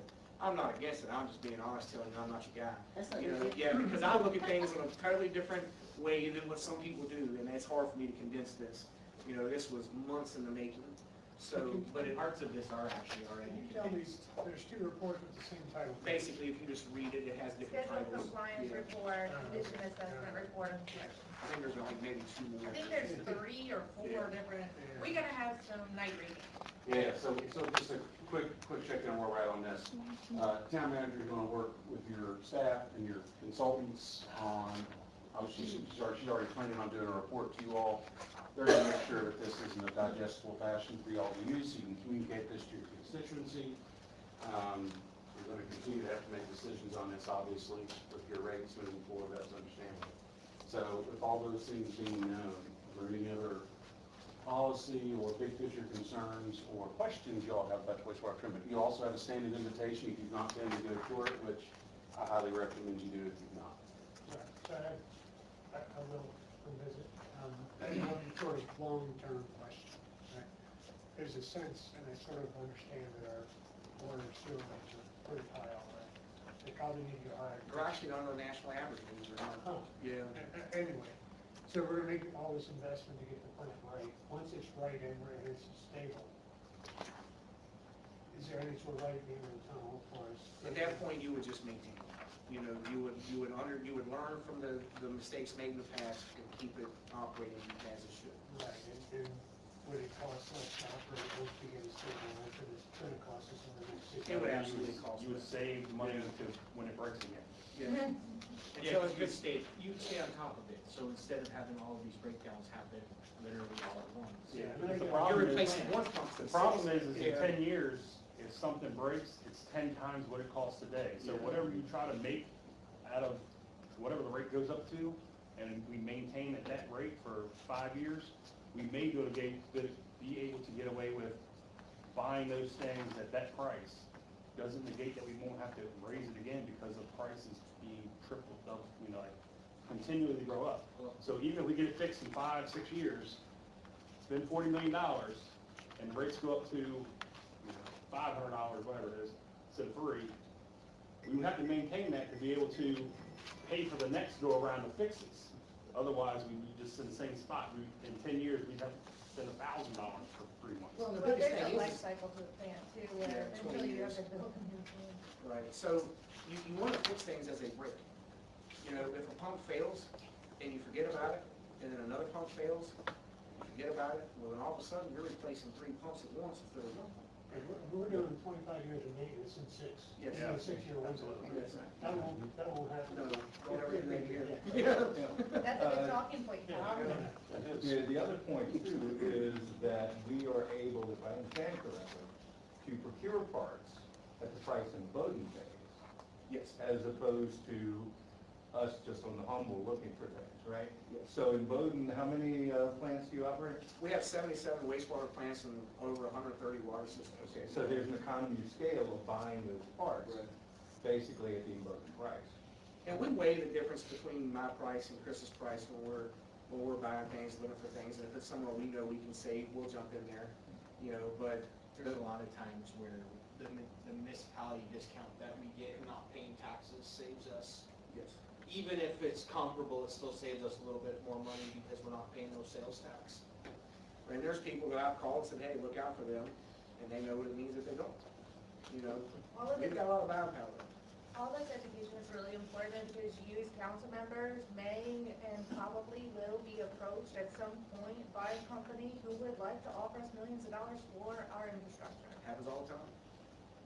They will come, they will lobby you, they will ask you, they will talk to you, they will try to get, so being versed on the pros and cons of that ahead of being approached by privatization is important.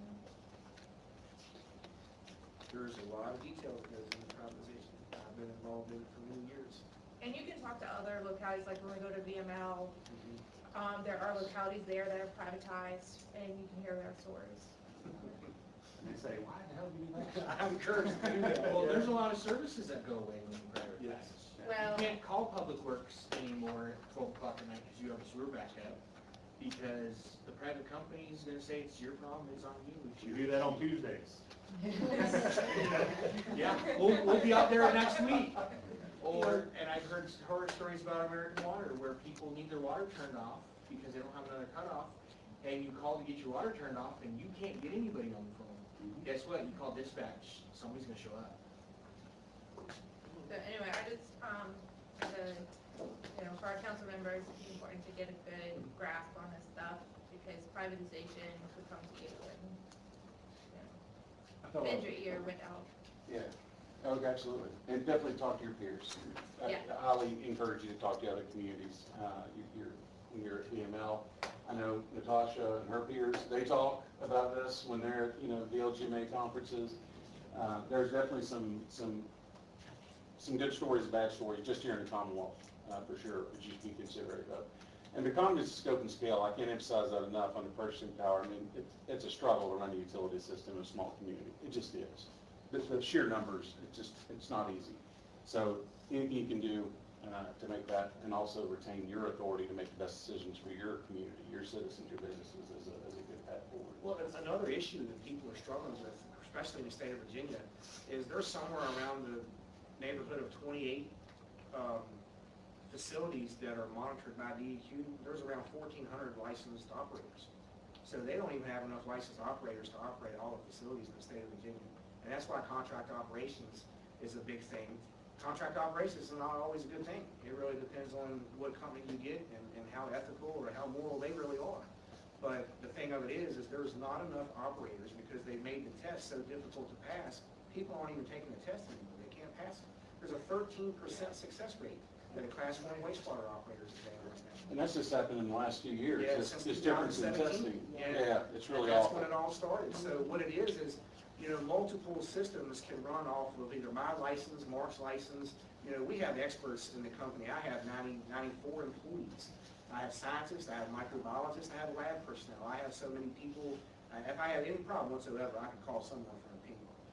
But what we do is we all can use our licenses for different municipalities. As long as we're checking in with those operators and they're working under our license, that's perfectly fine. But right now, to try to find your own Class 2 or Class 1 licensed operator to come here, you're getting someone that isn't working out somewhere else to start with. That's what happened. Yes, that's what happened. And they come in here and they promise you the world, and then they run your plant to the ground. Just because they have a license doesn't mean they know what they're doing. That means they can pass the test. Me, I've been doing this all over the country. I've done this at, I couldn't even tell you how many different facilities, but I'm the person that goes in when there's a problem. I don't just run a plant daily that doesn't have any issues. That's boring to me. I believe in what I do. I believe in, yes, I'm the cleaner, I'm the problem solver. And that's why you guys have the COO sitting here, living at a second home in your town because of your problem. Because you love us. I love you, and, I like you. So, yes, you do. But it really was. When Natasha called me and she said, well, I said, I want to see the plant. Pal took me for a tour. I couldn't believe it. When I come back to Natasha's office, she said, well, what do you think we need to do? And I said, to be honest with you, you need to fire that guy. And here we are. I mean, it was bad, y'all. It was bad. When I seen the water leaving that facility, it just, And I can attest to what yeah, it looked like green milk. That's spring water coming out of there now. It has a little extra ammonia in it, little nitrates, but that's not nearly contaminating what we were doing before. We can fix that. So it's important you guys understand that. It really is. For what it's worth, I've seen your back a lot of times. Right, right. I've been in the audience at the council and heard your report, so it's not oblivious. You kind of understand what's going on. And I'm as straight shooter as it gets. I'm not a political person. I don't buffer a whole lot. I'm gonna tell you like it is. Really? And right? But one thing, the most important thing you can do as a council and Natasha is accountability. When I'm gone from here and you guys are going a different direction with your own operator or another company, make sure they're standing up there and giving you guys that report. Make sure that you understand. Ask your questions because it's important to have accountability. If someone's over there running that place to the ground and you're not asking questions, you're not going to know. Nobody here knew what was happening over there. They knew that they were having some issues. You knew you were having some commit violations. You had overflow. But trust me, no one really understood what was happening over there. Because it was that bad. It was very unethical. And I'll be with that. I do got a question. I mean, it's probably a loaded question, but to your point, how do we know you're doing You can come anytime you good want job? to. running the I'm plant. very open, very transparent. You can call me up on a Wednesday and say, I want to come look at the effluent. You know, I'm gonna say, okay, sir, I'll meet you right there. You know, that's where I differ. I'm not gonna hide anything. You know, my results, if I didn't want you to see elevated results, you wouldn't. I've been doing this a long time, you know? I'm very transparent. I'm gonna show you. I'm gonna be as honest with you as what you're ever gonna get, you know? We But weren't being shown, we were not being shown No. elevated results. Right. you So guys we could, didn't know. Right, you that's, guys couldn't imagine. we what wouldn't was know. going to The happen. other We didn't know because we we weren't still being don't told. really know for The other sure, part of like, that, how. other part of that is you do know is because DEQ's going behind him and checking it. Oh, That's yeah. true, that's a good point. Jerry's saying, And it's not always comfortable, you know, but I'm gonna tell you, they are watching. And anytime anyone wants to just say, hey, I'm gonna go to the wastewater plant, because I wanna see what that water looks like, I encourage you to do that. You know, Okay, you don't even please need me. contact Natasha. Oh, yeah, you I can. was just about to Yeah. out for that. Yeah. You coordinate that with me. Yes. I'm just saying, I'm not gonna hide anything. Call the manager. No.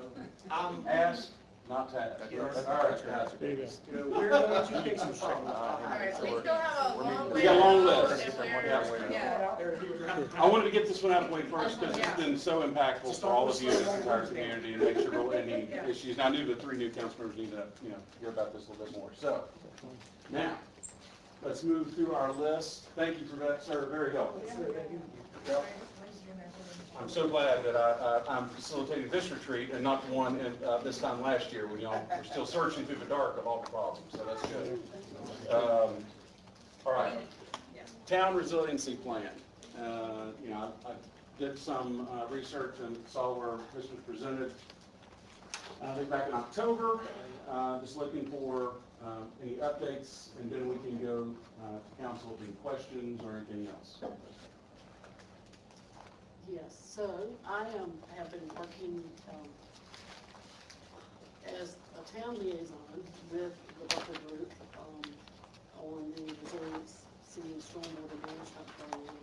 The Planning Commission received the plan and agreed to recommend the plan to you all at their meeting in December.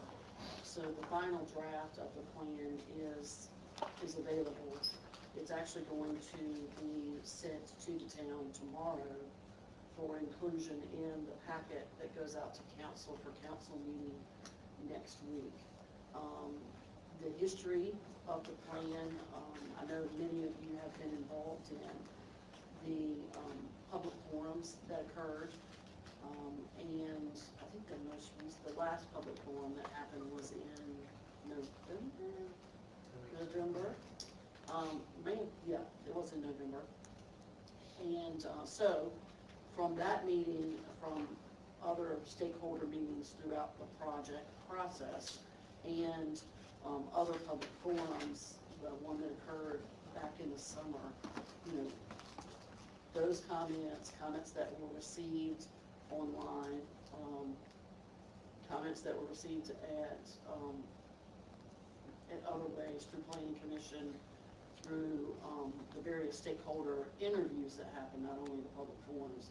Those have been incorporated into the plan, and the Berkeley Group is offering that plan for you. There will be, as it was with the Planning Commission, there was sort of an overview, sort of summary, executive summary, if you will, not outside of the plan itself to say, since you guys last had a draft, here are the things that changed, so that you all will know, like, here was the final draft, now here are the comments that resulted in changes, and here's this final plan for council approval, acceptance. So we should be looking at reviewing that at the regular meeting in January, but Yes. adopting it, holding a public hearing. You don't have to hold a public hearing. We can adopt it, It's just not like the required. FEMA floodplain maps and all that kind of stuff. Yeah, it would be you said FEMA, Max? Yeah, I mean, we adopt. It doesn't incorporate, the FEMA. Okay, No, so I just it meant the is. process was the same as the other map. Right, you don't have to have a public hearing on this, but Okay. that's certainly, up to council if you decide you want to do it. It would be, on your agenda.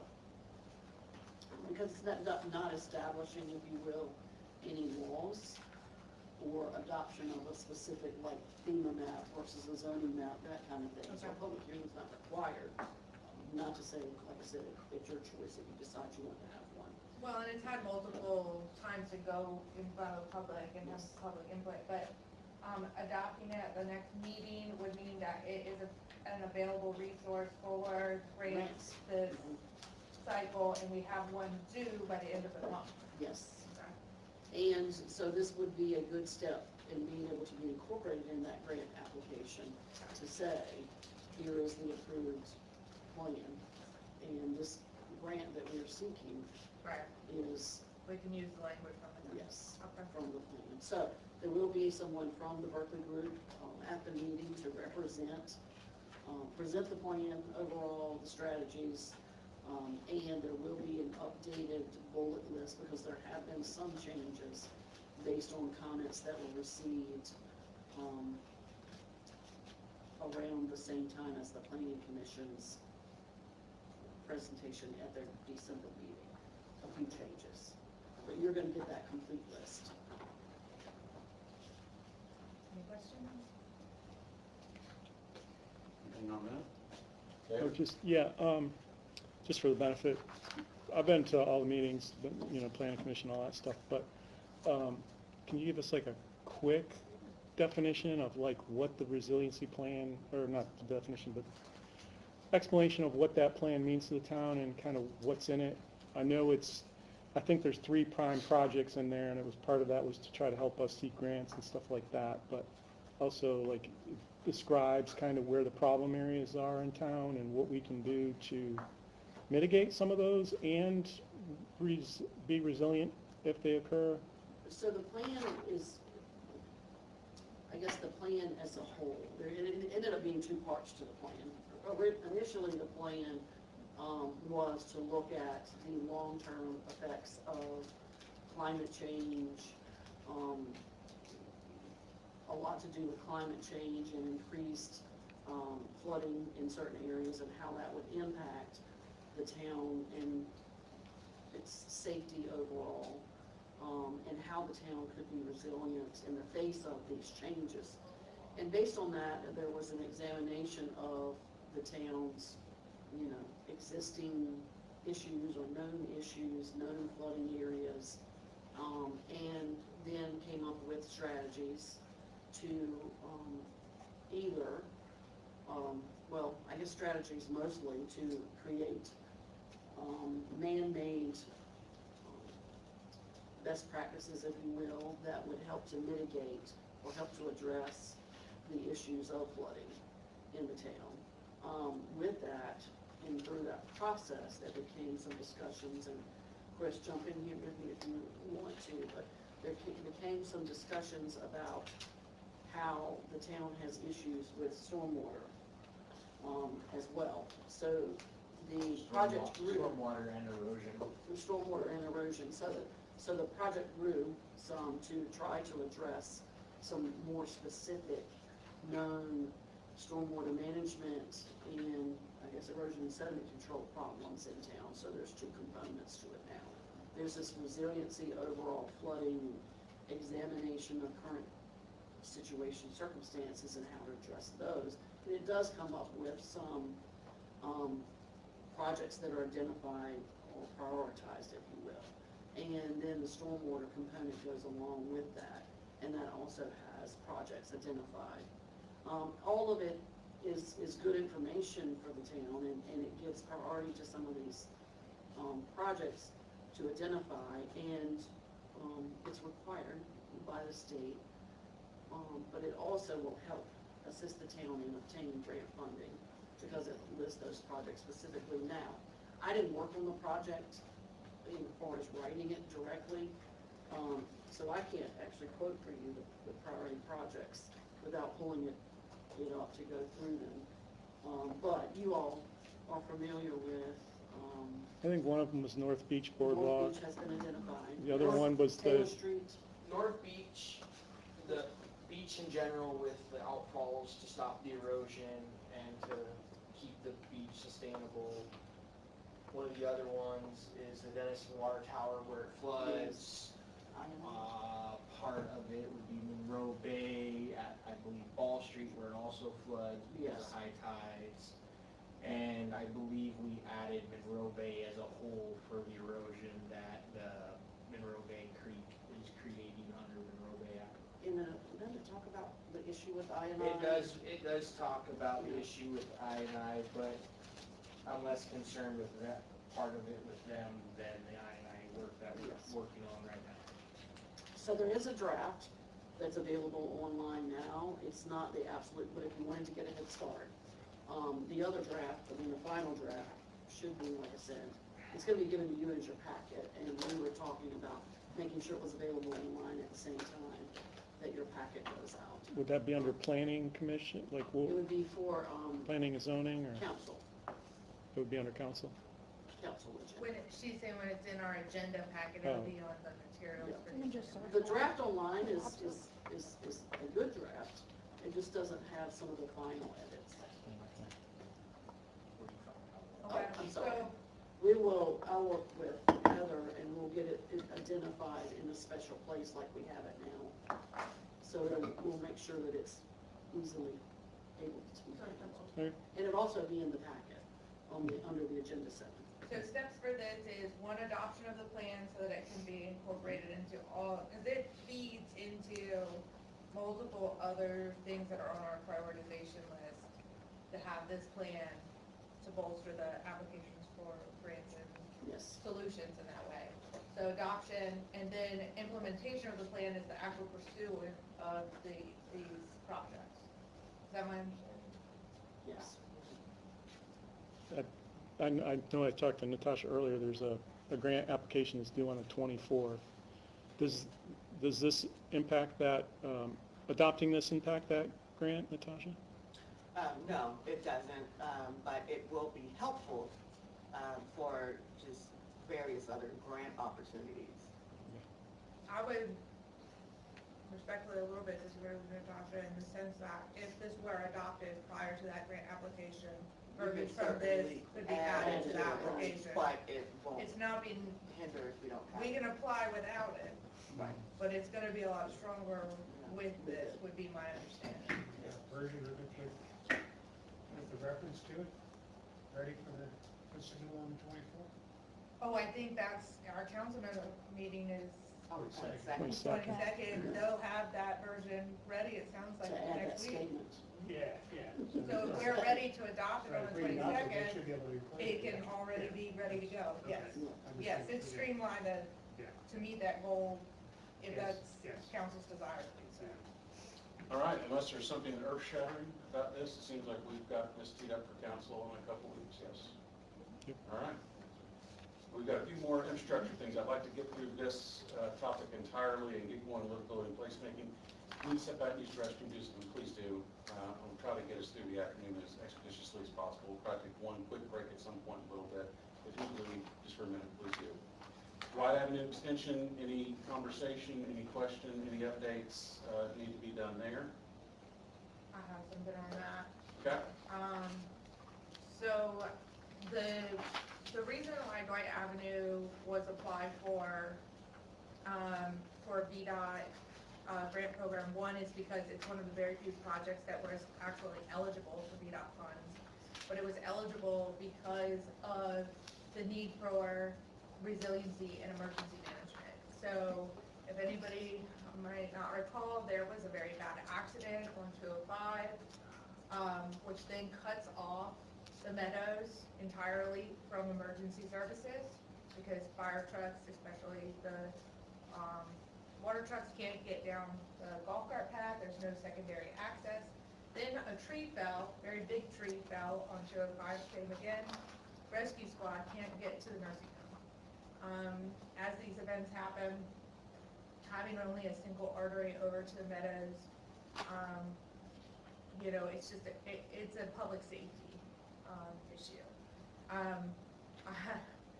had a note from someone that said, this is to get access to 12 lots to become buildable. That is not what this project is about.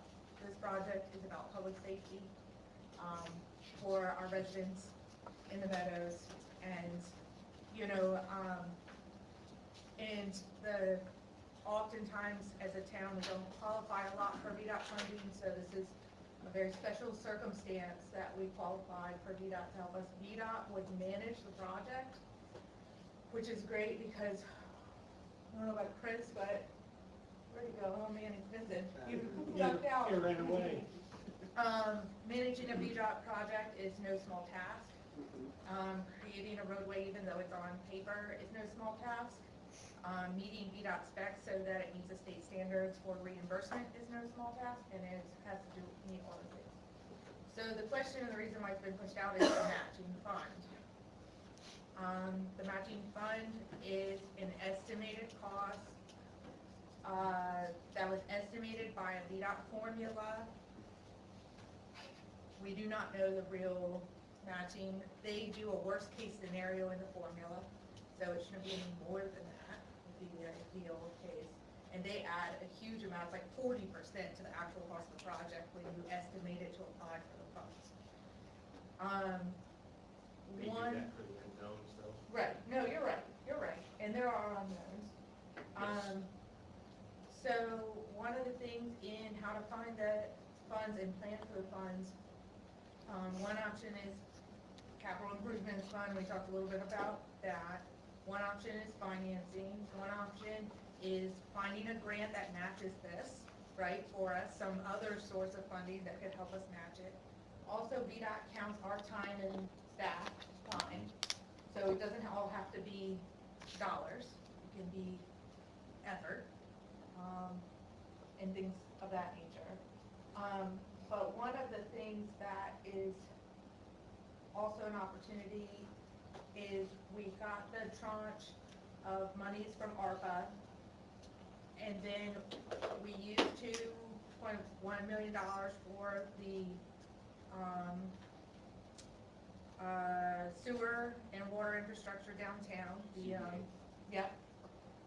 Is that money getting reimbursed by the DEQ fund? Yes. Okay, which frees that $2.1 up for infrastructure again. So that could become, is that turned in? Yes. Yeah, okay, because I was looking for an update on it. So this is an avenue to actually get this, which is really a critical public safety item. And if this happens again, which is going to happen, I mean, at some point, something's going to happen on 205. It's happened 4 times in my career here where 205 has been completely shut down and isolated from the meadows to the rest of the town. And now somebody at the rescue squad's having a heart attack. And now, or another, the nursing home, yeah. Am I remembering incorrectly? Because I brought that up when we were paving the golf cart path. I said, well, maybe, shouldn't that maybe be turned to a road for emergencies and stuff? And I was told, oh, no, there's no need for that. Saying that that infrastructure would support the rescue squad and fire truck things, so we wouldn't really use that. That's why we were looking to build the road.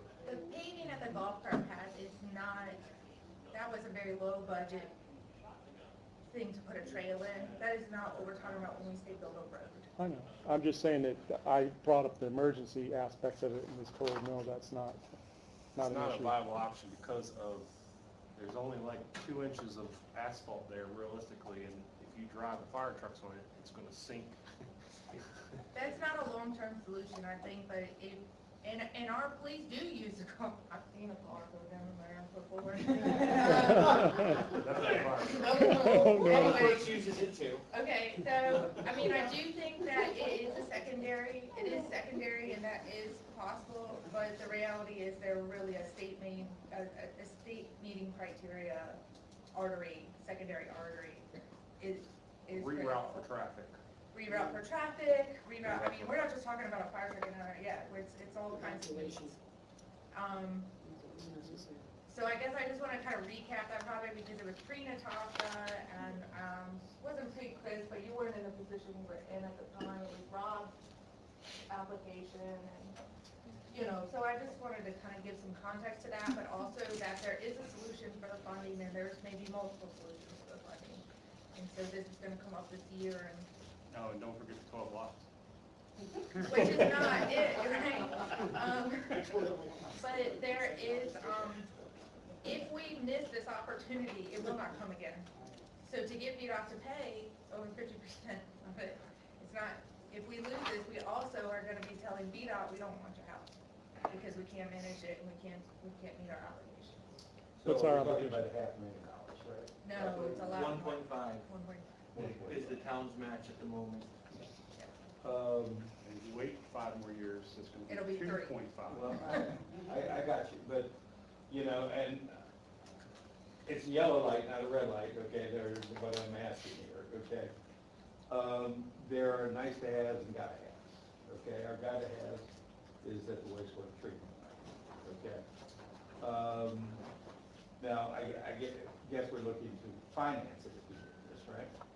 Well, what I'm saying is there is ARPA money that is recyclable to do Okay. this. Okay. Our wastewater treatment plant funds, and these funds could be diverted back to wastewater treatment plant, that's true. But 1.5 isn't going to complete the $40 million need of the wastewater treatment plant. 1.5 is going to complete this public safety project for VDOT. Well, and So- when you're looking at utility funds versus general fund funds, and the longer this keeps getting pushed off, and just for an example, it's just a simple example, but when we started buying our meter boxes for our new water installs, we were paying $359 a box. We're now paying $655 a box. So the longer we wait on something like this, the earthwork, the drainage, the materials to do so, the making the road bed, putting the asphalt down, that those costs continue to go up where matching it becomes harder and harder to do. And then we get money back from VDOT to maintain. Right. Yeah, because then it goes into the U1 inventory and then it goes into our road maintenance funds that we get back from VDOT every year. So our out-of-pocket is $1.5 million, Right. and some funds. Roughly. And what's the total cost of the project today? I think it's Double 4 that. million or something. 4.1 million, We're worst case paying like scenario, I 30, think. 20 or 30%. And I will say, there's just the facilitate. must-haves and would like to haves. This is a should-have because this could really create a life and health safety issue. If, say for instance, a trash truck crashes on 205 again and blocks the road for a day, you've cut off an avenue to access the town. The last time that did happen, I actually was one of the people working the bike path and was almost struck by vehicles 3 different times because people aren't paying attention and you're trying to work 3 or 4 different avenues at one time. So this really becomes an employee safety issue, a resident's health and safety issue with the ability to minimize risk to staff and any other pedestrians that are working the bike path. You're also looking at a 20-minute ride, going to the drag strip and going all the way around. So if you Come have, back to meet them. you have a crash and a heart attack at the same time, you may delay rescue by 20 minutes. There's no wrong or right answer here, but I am saying it should be in place, it should be a priority. Okay, so let me make sure I have the correct understanding. We pulled $1.5 million from the ARPA funds. Some of that we would get back. We Over would- time. Over time, some of it we would get back over time. The ARPA funds we have to spend soon anyway, correct? Well, we have spent it. So now, one of the unique items about the ARPA funds is that the way we've spent it allows it to come back to a general fund obligation. So that's rare. And monies we go after for, let's say, a wastewater treatment project are gonna be obligated to wastewater treatment. So this is sort of a rare opportunity to reuse funds more than once and complete capital projects. Basically, you're getting 2 for 1. You're getting 2 capital projects. I guess this would be a good discussion for our Still CIP meeting, when we decide what's priority over what's not. Yeah, but this has a deadline to it because we have pushed it off 2 years with VDOT and they're not gonna let us push it off again. So I just, What's your deadline from VDOT? The council's got to make a decision.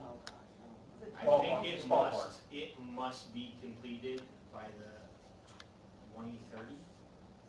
That is the last drop dead portion of it, but I believe, if I remember correctly from this conversation, they'd like to see it done no later than 2022. So I think they want an obligation in fiscal year 26.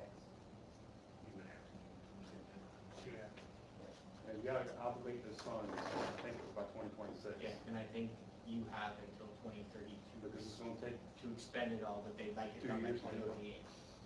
Yeah. If I remember correctly, that was. And it may be worth David Deal coming to council and presenting, because he will be able to, talk about the VDOT process with this particular fund and how it gets managed and, You may also want to include emergency services right.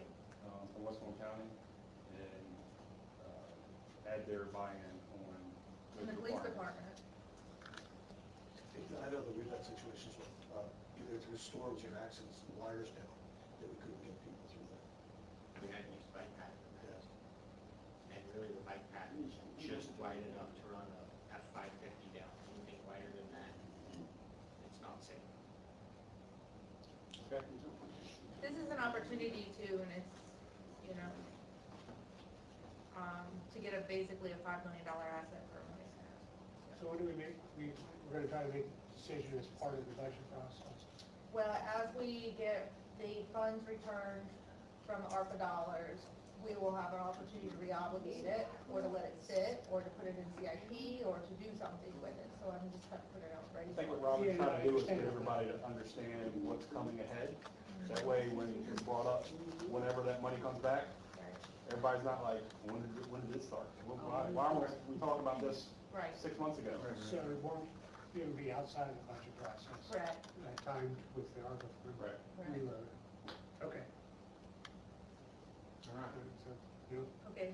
Let's, Sorry, no, I want there to be a good, healthy discussion, but I'm also be mindful of time. So that was very helpful. I think everyone has a much better understanding of where this project is and what purpose of it is. It's always good. Let me go backwards one. We've got 3 more infrastructures. I want to make sure there's not any missing infrastructure pieces or discussions for this group. North Beach erosion. So the North Beach project, we have a grant. Deadline is the 25th, and we are on track for meeting that deadline.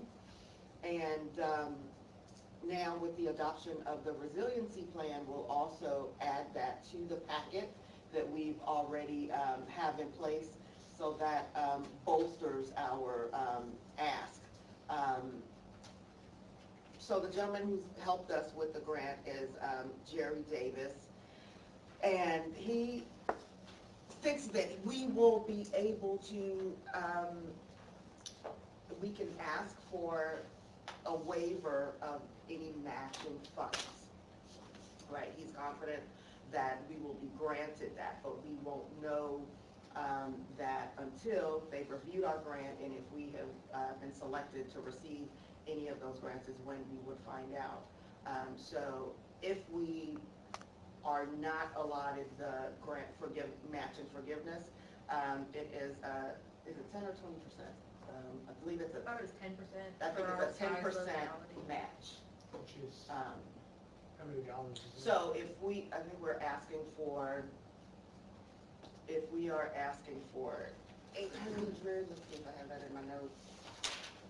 It will, 10% of that, let's see.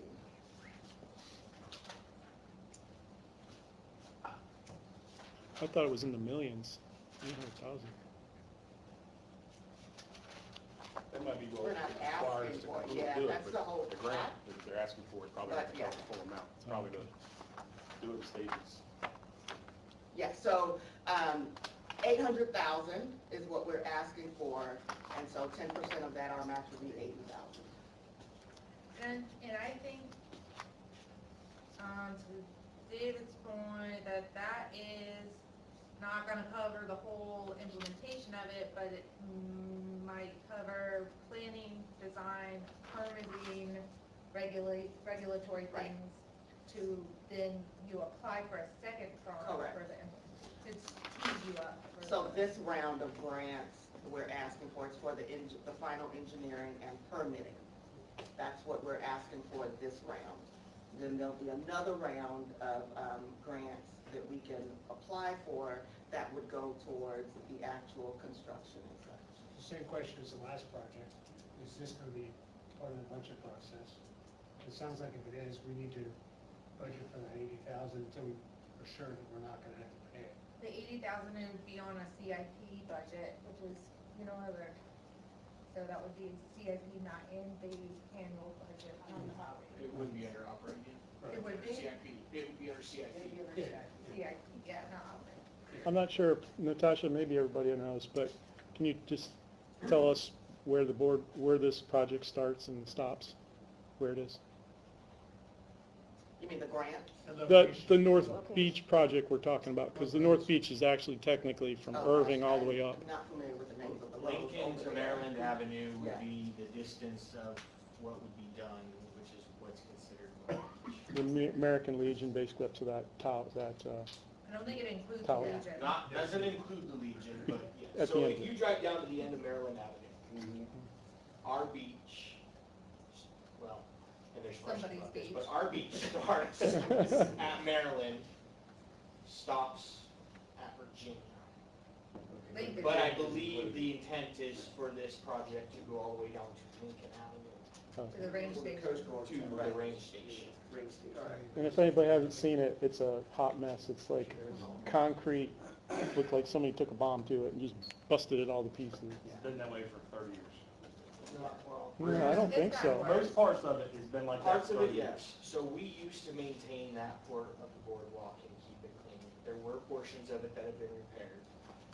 I will say What- this, the tricky part of this situation though is ownership, Yes. title issues, there's a lot of moving parts on it, There there's is. a lot of people that are gonna have to like agree. Right. There's gonna have to be, you can't use public dollars for a private person's property, so there has to be public access. People have to agree to public access, there's a lot of parts to this, but one of the things that I have heard from constituents that don't live down there is, I don't wanna pay for somebody's private property maintenance. I have heard that. Especially when I need to yell at her walking by there. I have heard that from people, and I've heard there that a are lot. two, That guy admitted that he doesn't own it. He was just trying to keep people off. didn't you like that he said that in the meeting? I was like, I can't believe he said that. He was like, oh yeah, I don't own it, I'm just trying to keep people safe. By threatening them with a gun. Yeah, threatened with a gun, Yeah, exactly. Budweiser can. Shoot them with But a yeah, gun. so, if we can go for grant money that doesn't require a match, I think this is a great path. If the next step requires that local dollars, tax dollars are going towards this, I think this is gonna be a little bit different. Well, it depends on what that plan comes up with and if it becomes public access and all the things you were talking about before. Well, we got a whole lot of needs in town, and how are we gonna spend money there that helps people's front yards and not necessarily, Part of the know. problem is that there's disputed areas of. Right. I'm aware, Supposedly town, yeah. Did you get a letter from the homeowners? They were supposed to all sign a letter saying that they would grant some access or something from the town. Haven't gotten that yet from the homeowners. Powell did draft a letter.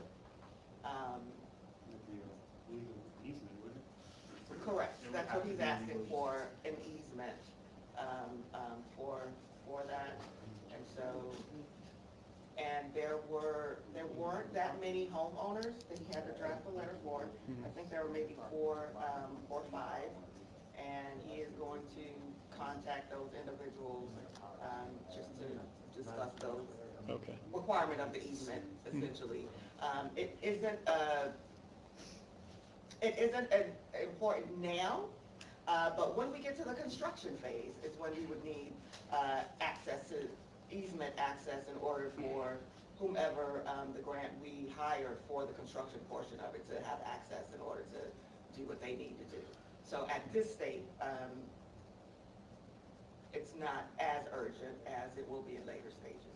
Okay, thank you. Will we get an update from this, they've, we're gonna have a follow-up meeting with them, with the Yes. homeowners? Okay, Yes. so we'll schedule that in after the grant application is in, or before, or? Well, it was my intent to have that scheduled beginning of January, but because of snow and all of that has been pushed back. If I can squeeze a meeting, if everyone's available by next week, I would prefer that before, submittal of the grant, and then we can reconvene after the grant as well. So are you guys both thinking that if we apply for the grant, we don't get the waiver for the 10%, could we just step back from it right I now? think if we have to talk about that. Yeah. So just food for thought. Yeah. Is there any concern that there is still property issues that are unresolved? And we apply for a grant that's primarily going to pay for consultants, right? Then we go about trying to figure out who owns what. So Jerry Davis, that's writing this grant, is the Northern Neck Planning District Commission, and he's the one administering, is my understanding. So his town, that'd be up to him to find out where that goes. Yeah, I mean, to the point of, as a very wise person whispered in my ear one time, we're going through a lot of the Sturm and Drang for what purpose? I mean, don't we need, before we start getting consultants in, don't we need to resolve these property ownership? I think that's part of what you're gonna pay the consultants to do. Yeah. Okay. That's what I Yeah, I heard. think resolving the title issues and getting everything to a permit-ready process is all part of that, and that costs money. Yeah. And so we could try to do that on our own preemptively and spend the taxpayer As dollars long as on that's it. part of the So, consultant. we don't have our lawyer here, but what is the, potential that we would just do eminent domain and take it? And then it is towns and we fix it because of the grant. I think you'll have some people fight you on that. Yeah. Like Well, the guy that, yeah. That's the guy anybody. that lives on Lincoln That's Avenue. anybody. I mean, anybody's gonna fight it. But I'm saying, if it's a public safety and health problem and they're not willing to pay to fix anything, and we're forking out almost $1 million potentially plus more. I'm not an attorney or a lawyer, but I would say that they would have an argument to fight you on that because it's been in such disarray for so long. Why now all of a sudden are you willing to? Because it's part of our resilience Correct. plan, it's part of our this, it's part of our And that. so- Yeah, but technically it terminates at Maryland Street and you still have a boardwalk there. I would say So, though, that there's a yes. lot of needs in town, and to Yeah. pay to go through the legal process of eminent domain with all the other priorities, like, we have a VDOT road project that's all teed up, pretty in a package and a bow, and all we have to do is find someone to, find a way to fund it, right? Yeah. This is a messy, difficult, Yeah. muddy, gritty, Longer difficult, process. like, adding eminent domain to it. That was just a question. Yeah, Like, so that is you're putting yourself under the barbed wire. And The- then- absolute bottom as far as solutions. That is absolutely at the bottom of, you know, the way that we want to approach this. I'm just asking you guys a question. Yeah, we have thought about it. We have thought about that, but I'm gonna reel us in, folks, because we're going down a little Yeah, rabbit hole, yeah. I appreciate it, but, no, absolutely. We've identified the topic, our new council members are aware of the background situation. You guys have some decisions to make in your priorities as your CIP, this is one of those decisions, yes? All right. Also, this is one of those projects, as I like to say, that you're going to make a future council look really good if you decide to do some of this work now. I mean, that's what capital planning is, quite frankly, and it doesn't help your citizens today, but it's something you got to figure out. You can decide if it's a priority or not. All right. Speaking of continued investments, asset management plan replacement schedule, we're talking about part of the capital improvements plan.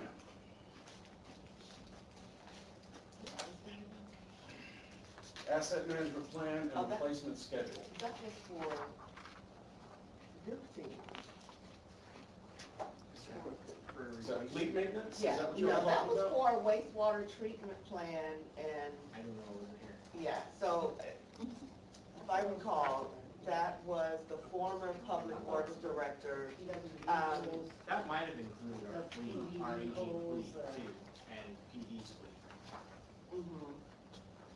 But all of the asset management, wastewater treatment plan, having some technology or some system that tracks all of our assets so that we could get on a repair and replacement schedule. Right. So that we didn't have to be reactionary when something broke down. Is that something that an internal process can resolve, or Well, is that there? technology thing I was talking about. Well, you know, it comes into the requirements or electronic maintenance program by the end of the year for you. I remember this being discussed back in 2021, or 22, when I was the liaison for Public Works. Diane, I think at the time, or maybe it was Rob Murphy, talking about, because I asked, is do you guys, because that's one of the things I get from constituents all the time. What, you know, how are you guys maintaining your vehicles? You're not maintaining them, what's going on, you know? Why are we always seeing at the last minute, oh, we need two new trucks, or, so, to me, it's kind of, seems like it would be a priority for the town as far as management-wise, to be able to track that and to know what's in their maintenance, how, you know, what's in their fleet, what's the maintenance cost, all that stuff. I'm sorry, I was just gonna ask Chris to address that. So I remember this conversation. Have we prioritized which vehicles need to be replaced when, maintenance schedules, all that? Anything older than 2015. Okay, needs to be replaced. I can name those off, most of them off the top of my head. I have,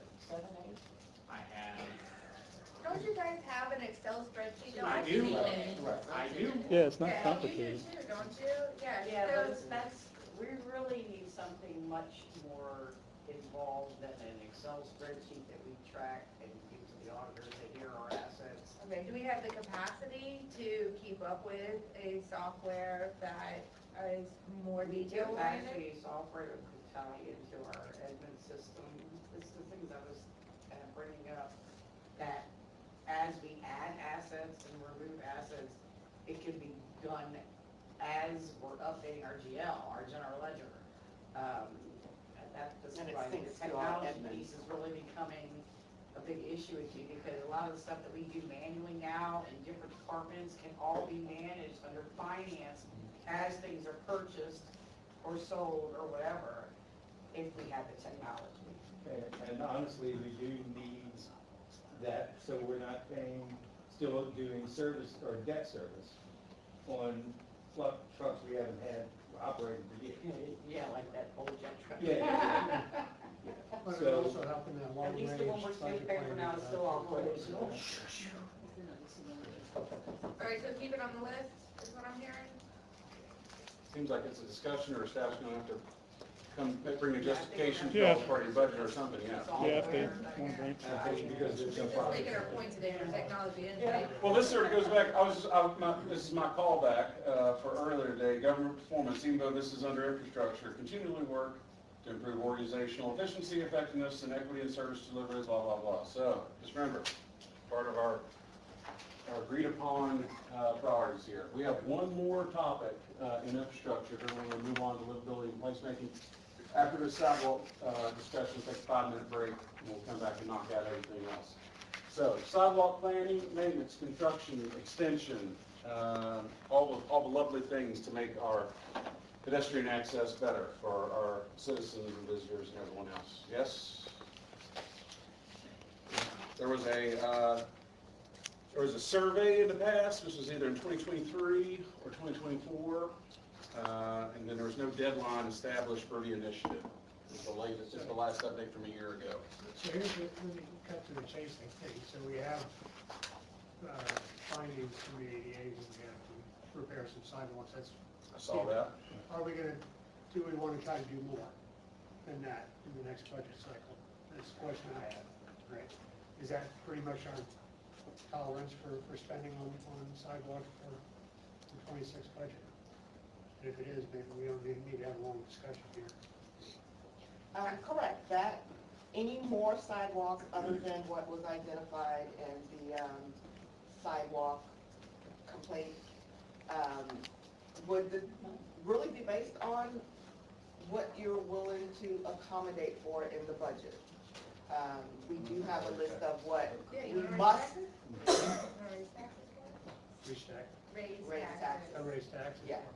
I was just asking if you had a recommendation from you The guys. short answer is no, as Yeah. far as I would concerned. Correct, because we have to address the sidewalks that was identified in the letter. I forget the total cost of that.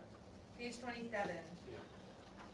Does this come out of VDOT money, the roads or the No. highways, sidewalks? No, This is this- totally, This does not, no. does it come out We of have general to- funds?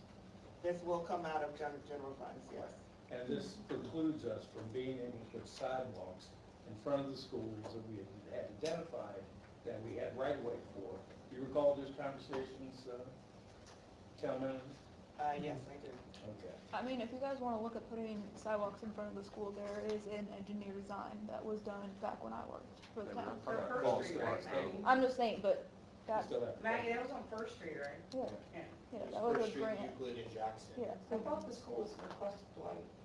They requested Dwight, They did request Dwight. but First Street and Dwight, but, that engineered plan is still available to us, but we would have to pursue, I think to Tom's question is, It's the funding. this is now mandates us to spend Well, $120,000 a year for the next 5 years on sidewalks that are now taking money from doing that project.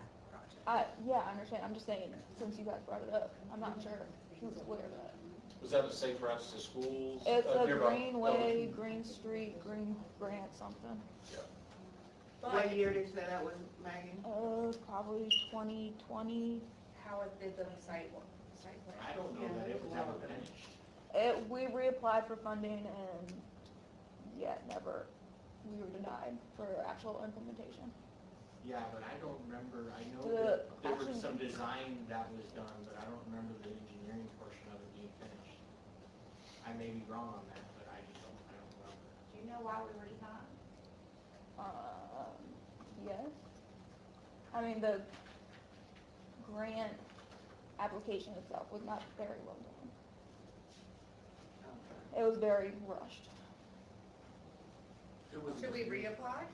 I mean, if that's something that council would like to explore, I think we would probably have a good.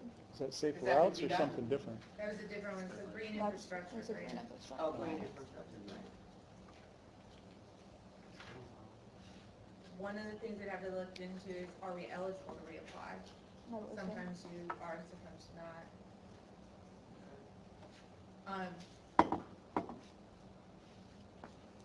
So right now in the budget, the next year budget, the one of the impact is allocating basically $130,000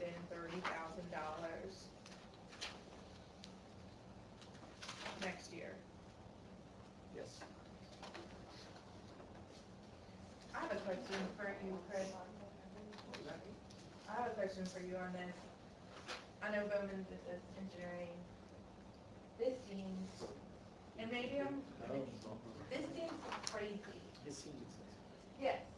Do So you understand what I'm saying? some of these areas require special material to go down. This was all done and passively designed around not taking out any trees. That is part of the problem here, is the materials for some of these locations are extremely expensive. Do I think that some of these may come in under? I think it's possible, but I also think it's possible some of them may come in higher because of the different part of the engineering design that has to be done to get around and remodify the area to make the sidewalk compliant with new ADA regs. I mean, I literally saw VDOT walk down Formula Avenue with a saw cutter and make it ADA compliant. Because it's wide enough. All these, every sidewalk on the point, not a single one of them is 4 feet wide. I'm gonna put this out there just for this room. At one point in time, back in 2015, we tried to get council to, well, Rob tried to get council to let us rip all of them up on the point because most of them don't go anywhere, especially in the interior streets. And they were in such disarray because everybody parks on them, that if we would have just ripped them up and put 21A down, people would have parking in front of their houses and we wouldn't have this problem. And that was actually brought up in the planning commission that we introduced, not necessarily that spot, but Problem is, fully now you can't. because This document now mandates you must, you shall, you will, you cannot get rid of them. You can take no road. But just for the word's name, yeah? Yeah, but you've got other sidewalk constraints out there, I'm sure that once you fix these, you're gonna see the floodgates open. so once we fix these, what's to preclude us from pulling the others? Because they're not That's part a of you the decision. main. I Understand. I don't, I mean, there are no good answers, especially politically, right? 100%. There's no good answers, but there are answers that are correct for the town and answers that aren't. And honestly, I'm not sure which, but I think it's certainly worth discussion so that we don't run into this ADA situation again. Okay, well, we fix it, is just Get rid of them. get rid of it, and certainly, it's something worthy of discussion, I think. I did just an experiment. I went to walk down, I think it was Bancroft, from the Boundary down. And I walked for about, I don't know, 100 yards, sidewalk ended, and I walked for a little bit further, and then, it's on the other side of the street, another 100 yards. And then you can go even further than that, 'cause then sometimes you have it'll go down one block on a cross street and it just disappears. Yeah, I mean, there's no rhyme or reason to what was done on the point. None. it's strange. So worthy of discussion. And what I've seen in localities is that through, like, the comprehensive plan, you know, it's supposed to come up in 2026, that you take a look at sidewalks and you come up with a sidewalk policy. Because there's a lot of different opinions that, I mean, even you all have expressed or thoughts here in just this few minutes. But what do the citizens of the community think? And I hear you, the danger to that, okay? Again, not because I don't have sufficient information one way or the other, but the danger is that you do open the floodgates Yes. for people to make ADA complaints, right? And then you get locked in, right? And $500,000 crack. I just don't know how we're gonna Yeah, afford it. Does anybody have an answer to that? Well, that's the bad thing about it, is you have a few people causing problems that's gonna cause an issue for the entire town. You know, they're gonna have to raise taxes to deal with this problem, but you've got whoever, you know, started this argument, I mean, this is not looking out for the community. Well, you're also The outside gonna- looking in, this is bad for the town. You're also gonna have to go through and do an easement to take Yes. people's yards. Yes. You can't take the road away. Right. So you can take people's yards away, which then you go down Irving Avenue, there's tree after tree after tree right on, so you basically are cutting down every single tree on the front. People would Well, I guess what, Yeah. what I was saying, We need to talk about that. So here would be this is my answer to your question. I think a conversation with Natasha and legal would be prevalent moving forward with this before this conversation goes too much further in any one direction to see what the ramifications would be if we did that. That's my answer. We found a bunch of pipes that were leaking during the smoke test, but you're gonna have to rip the sidewalk, and fix the pipe anyway. I mean, I'm in lots of them, Chris can attest to that. I'll show you some pictures. Honestly, I think for safety wise, it's a Darwin.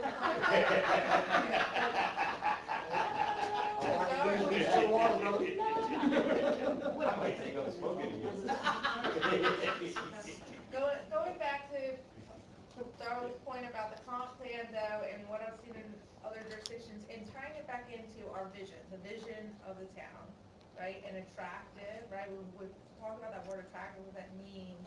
Family friendly, you know, business friendly, all these things. To me, the best thing for the community would be identify the priority locations for the need of sidewalks. We know the boardwalk, downtown, First Street, I'd love to add, Euclid, you know, public safety issues, right, to public safety locations. Your And high then traffic have, areas. Your high high flow traffic, traffic areas. the places you need pedestrian, you know, walkability. And then the remainder of town have a consistent conclusion, that whether it's a gravel because we need the parking, or just, you know, whatever it is, here are the areas where we need sidewalks, where they're a public safety issue, and then if you're not in this area, let it go. I would say the highest priority public safety area is in front of the schools. I agree, I'd love to get the That school is sidewalks. some of the most dangerous stuff That first I've street ever seen project there. was critical. Councilperson Brown and I went over there, and Yeah, I it's know. kind of terrifying watching these people take a left-hand turn up there. You can ask the principal to ride the bus route, and that's what I did, and you watch them trying to skip running over kids in those. And that's what breaks my heart. We could always try the safer routes to school again. I did ask the last grant writer, and he said probably not, because we screwed up on the old school and put sidewalks where the school had been burned down, but it's So worth I it. don't know that I agree with that 100%, because that project was in place and in process way before the school ever burned down. The Yeah. grant and everything for it was awarded before the school burned down. The problem was, is we had asked about diverting that and redoing it.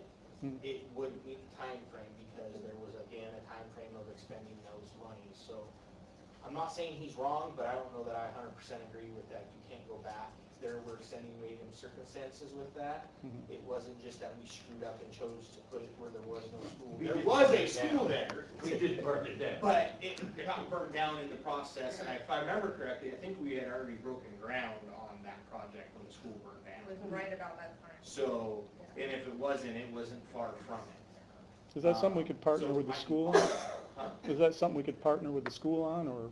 Last time we did Safe Routes to School, our planning director wrote an administrative grant, is that correct?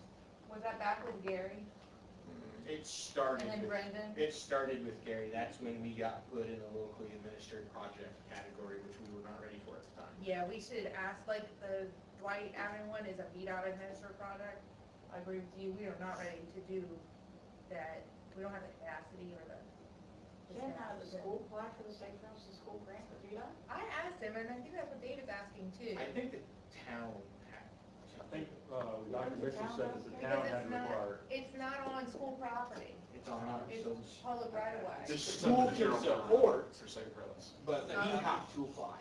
That's correct. It's up to the general government to Yeah. actually apply for a safe routes It to has to school be the grant. The town. town, the city, or the county. Dr. Mitchell said the town had to apply for the grant for the safe routes to school because sidewalk is not necessarily on the school property. They got it routed so that they follow the school, but it's going down the White Avenue past the post office Right. that way, and then Euclid, Yeah. which And was then in connection behind with the the, Jacksons. right. Mhm. All right. You just said that. We got two quick topics. I just want to see if there's any feedback, discussion. If there's not, that's fine. We're going to take a 5-minute break. Then we're going to come back and we're going to wrap up these last few segments, all right? So one of the things you talked about previously, and I know we talked about this 2 or 3 years ago, maybe 3 years ago when I was last here with that council, developing, which you have done, you developed a plan for the town pier, boardwalk, and beachfront, developing a long-term plan, 5 years or longer. Is there any discussion, any questions about that topic? It's probably time to go for a second round at updating that plan, which is something we would work with the Northern Neck Planning District Commission on in HCD.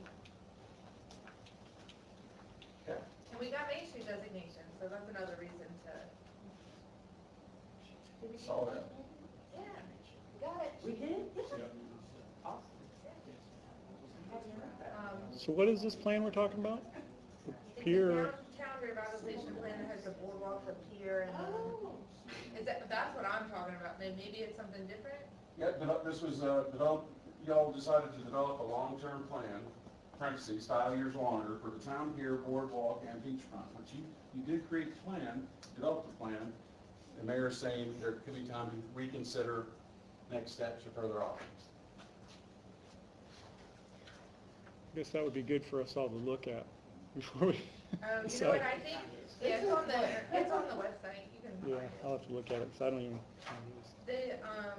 I do think this might be different than what I'm talking about though. Yeah, I think This is the maintenance plan to the pier, which is Correct, the which five-year Public Works maintenance does plan that, yeah. There's Public Works- $60,000 a year. Yeah, This is that. yeah, so that's fine. Drawings and stuff. I was talking about the, Expansion. no, You're back to the old DHCD grant. I'm in that. I haven't even seen that whole plan, so I don't even know where that resides. Well, let's go back to the pier, because that's not what I wanted to talk about, Yeah. so let's talk Sorry. about the town I'm pier. sorry, when you Is said- it the $60,000 annual, is that what we're talking about now? That's to replace 20 pile a year until they're all done, and then start on the decking, take a break of that, start on the decking and the runners, and then start the process again, because they're only good for so many years. It is. But what you said, But we actually. when you said this, you said pier, boardwalk, and beachfront, which is way more encompassing than that maintenance plan. Yeah. Well, I know. I'm reading from your all's notes. Yeah. So, yeah, all right. Let's, one more topic here. Consider including a contingency fund in the economic development / grants category of the budget to provide matching funds for grant opportunities. That was a consideration for your FY25 budget, and I don't think that happened. All right. Any background or discussion on this topic? So you all have touched on it briefly with Tom asking that we set aside $80,000, which would be our matching portion for this fund with Jerry Davis. So that's what this speaks to. But this is just asking that it's placed in the economic development grants funding category. Which we can include in the budget, y'all can decide during budget process. If you want to, I mean, we could put a line in there for contingency, for grant matching into our operating budget, and then y'all can decide to cut it or not, once you present the budget. Can I ask a question just for context? Was the original conversation here, let's say, for example, the town wants to go to DHCD and apply for an industrial revitalization fund grant for a property in town, and you require a match. Are y'all trying to have sort of a line item already with money in it? Yes. So you know, so staff knows, council has already agreed to this, so we can go after this grant money. Is that a fair example? Discussion. Yes. Okay. And this because we had a grant, an employee dedicated to grants during this discussion, and in the last budget cycle, that now we do not. Okay. So, to me, we would have to re-implement having a grants and grant compliance person before we would set aside money for them to go after more and more things to administer. Which, and maybe that's true that we need to do that, because we certainly have a lot on our to-do list here that involves that. Yeah, he wanted to have a contingency fund, so he didn't have to come in front of council every time if there was a match. And he wanted to be able to apply for them if there was a match, knowing he had funds there to cover the match as part of his grant application, and that way if we got the award, then you guys could accept the award or not. But that was for the employees' convenience. Right, primarily. right. Okay. And that employee doesn't exist anymore. So in order Well, to, the position is vacant. Yeah. Don't say it doesn't exist. oh, because okay, it's well, still a it position in is the town. vacant, It's it is vacant, and I certainly And not would be, funded. okay, I certainly would be in support of filling that position. Because, again, forgive me for over analogizing, but the last person cut in the company is a successful salesperson because they generate revenue. And I think we have empirical evidence that we cost ourselves money by trying to save, or well, letting somebody go in our place. So that's my 2 cents. I think this was, it had a lot to do with as our grants writer was becoming more and more successful. There was opportunities where he could apply for things as long as he felt that there was a strong, if he already had that teed up, he was gonna be even more successful. Right. So it was Some of getting the- in the next Some of the grants Yeah. He had to have a guarantee when he filed the application that we had the grant matching funds. If he had it in his budget, it would be there, he could show proof it was in his budget. Right. It was for a more successful rate of Right. getting the grants. It wasn't necessarily for his convenience, it was to show that that money was there and already allocated towards those matching those grants. It's convenience not having to come before council. No. No, he still comes In the back to council. application process, Right. saying, yes, there's $60,000 already allocated for this. Yeah, so the grant went to people to approve it, they're looking at it, show proof that they. It's not really for him anyway, it's for our citizens, but if we're successful with the grant, we're gonna get a property. Okay. It's for a successful rate. Yeah. All right, on that note, 5-minute break. Let's come back at 3 o'clock sharp, and then we will wrap up with these last very important categories. All right. Thank you. Thank you, folks. I appreciate your patience. And just, working with the town managers for updating a few of these things. There's only a handful of things that we need to discuss or bring up for the purpose of making sure that all of council is educated on the background of this, but also making sure there's appropriate discussion and updates from staff. There's only a couple of issues I want to get an update and a discussion upon in the economic development section. I'll start with the Lennar Corporation. I'll turn that over to the town manager. Yes, so we've not had any discussions with Lennar for some time. And me and Powell, have tried reaching out to Lennar, and they've not been overly responsive in order for us to just have discussions as far as their intentions and where they are, and giving us an update or anything like that. So I welcome any discussions if you all want me to continue to pursue. So for those of us that may not know the big context around Lennar, what do we? Lennar is the Wilkinson property over by the wastewater treatment plant. They have buildable rights to have a PUD. There's nothing we can do about that. That's, grandfathered to them by prior council. We updated the PUD requirements significantly so that if they were to ever build there, they would have to provide a lot more data, plans. Basically, you can't do proffers sidewalks are in it actually, but you can't require proffers anymore by the state legislature, which means you can't say if you build, you're gonna give us this stuff. But if you require them to do analysis of impacts, they have to mitigate their impacts. So we have added that to the PUD language. So for example, to protect us. if they add, just say 1,500 homes, that's gonna impact our school system. Right. And our roads, and that kind of stuff. And they would have to facilitate some way of helping, right, with the school system to identify those issues, right? I mean, 1,500 homes, that's a lot of kids, right? So it's those feasibility type things drive what they can and can't provide to us. For sure. As a carrot to the stick aspect of the PUD ordinance, we, by recommendation of the planning commission at the time, added density availability there, mainly so that they could put in affordable housing as a portion of the development. So some of it's allowed to be higher density. Correct. So that, and then incentivize there being affordable housing as a part of the development. And that would be something that if they came with a proposal, would be a part of the package we would be looking at, is if that is sufficient or if that works or things like that. And that's in alignment with our comp plan for housing, and we did all that with the PUD. Since we did the PUD, they haven't contacted us anymore. And my understanding of Lennar, the way Lennar works, Lennar is a massive corporation, when you're familiar with it. It is all about their pro forma. When a property can meet a density number, that they have a return on investment, they give it the green light.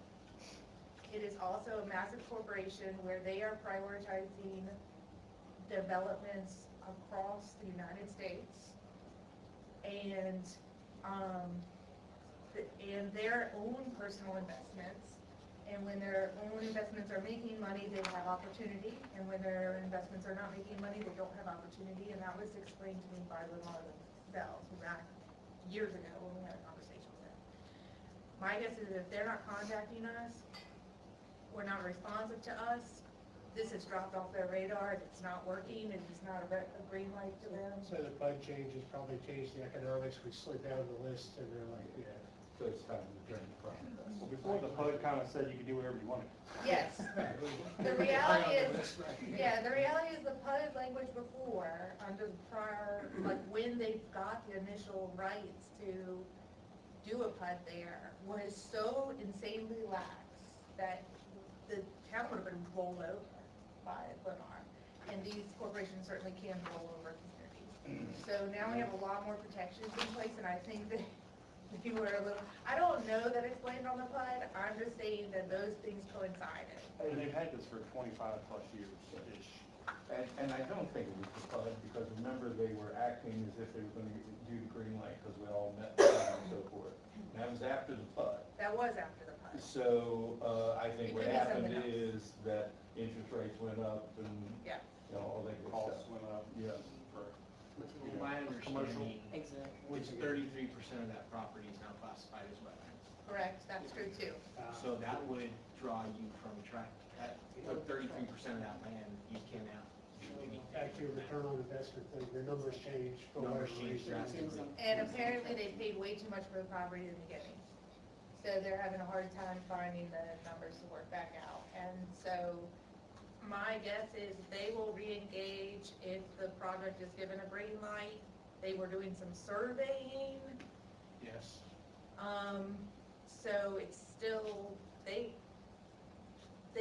have, though, all of these kinds of developments in a part of their, There's a lot of them in Maryland, La Plata, Charles County. You can go through some of those back roads and it's, Since we go on Pensacola Road and come Yeah. through that. you go through there, you kind of, big signs, you know, yeah. Lar homes and this and this. Yeah. and- Driving to DC through Right. back road. Yeah, take Bumpy Oak. Bunker Hill, that's right. If they Billy's come there, back hang a to left, the you'll see drawing it. board though, I think the town needs to try to get that property back from them directly around the tree well.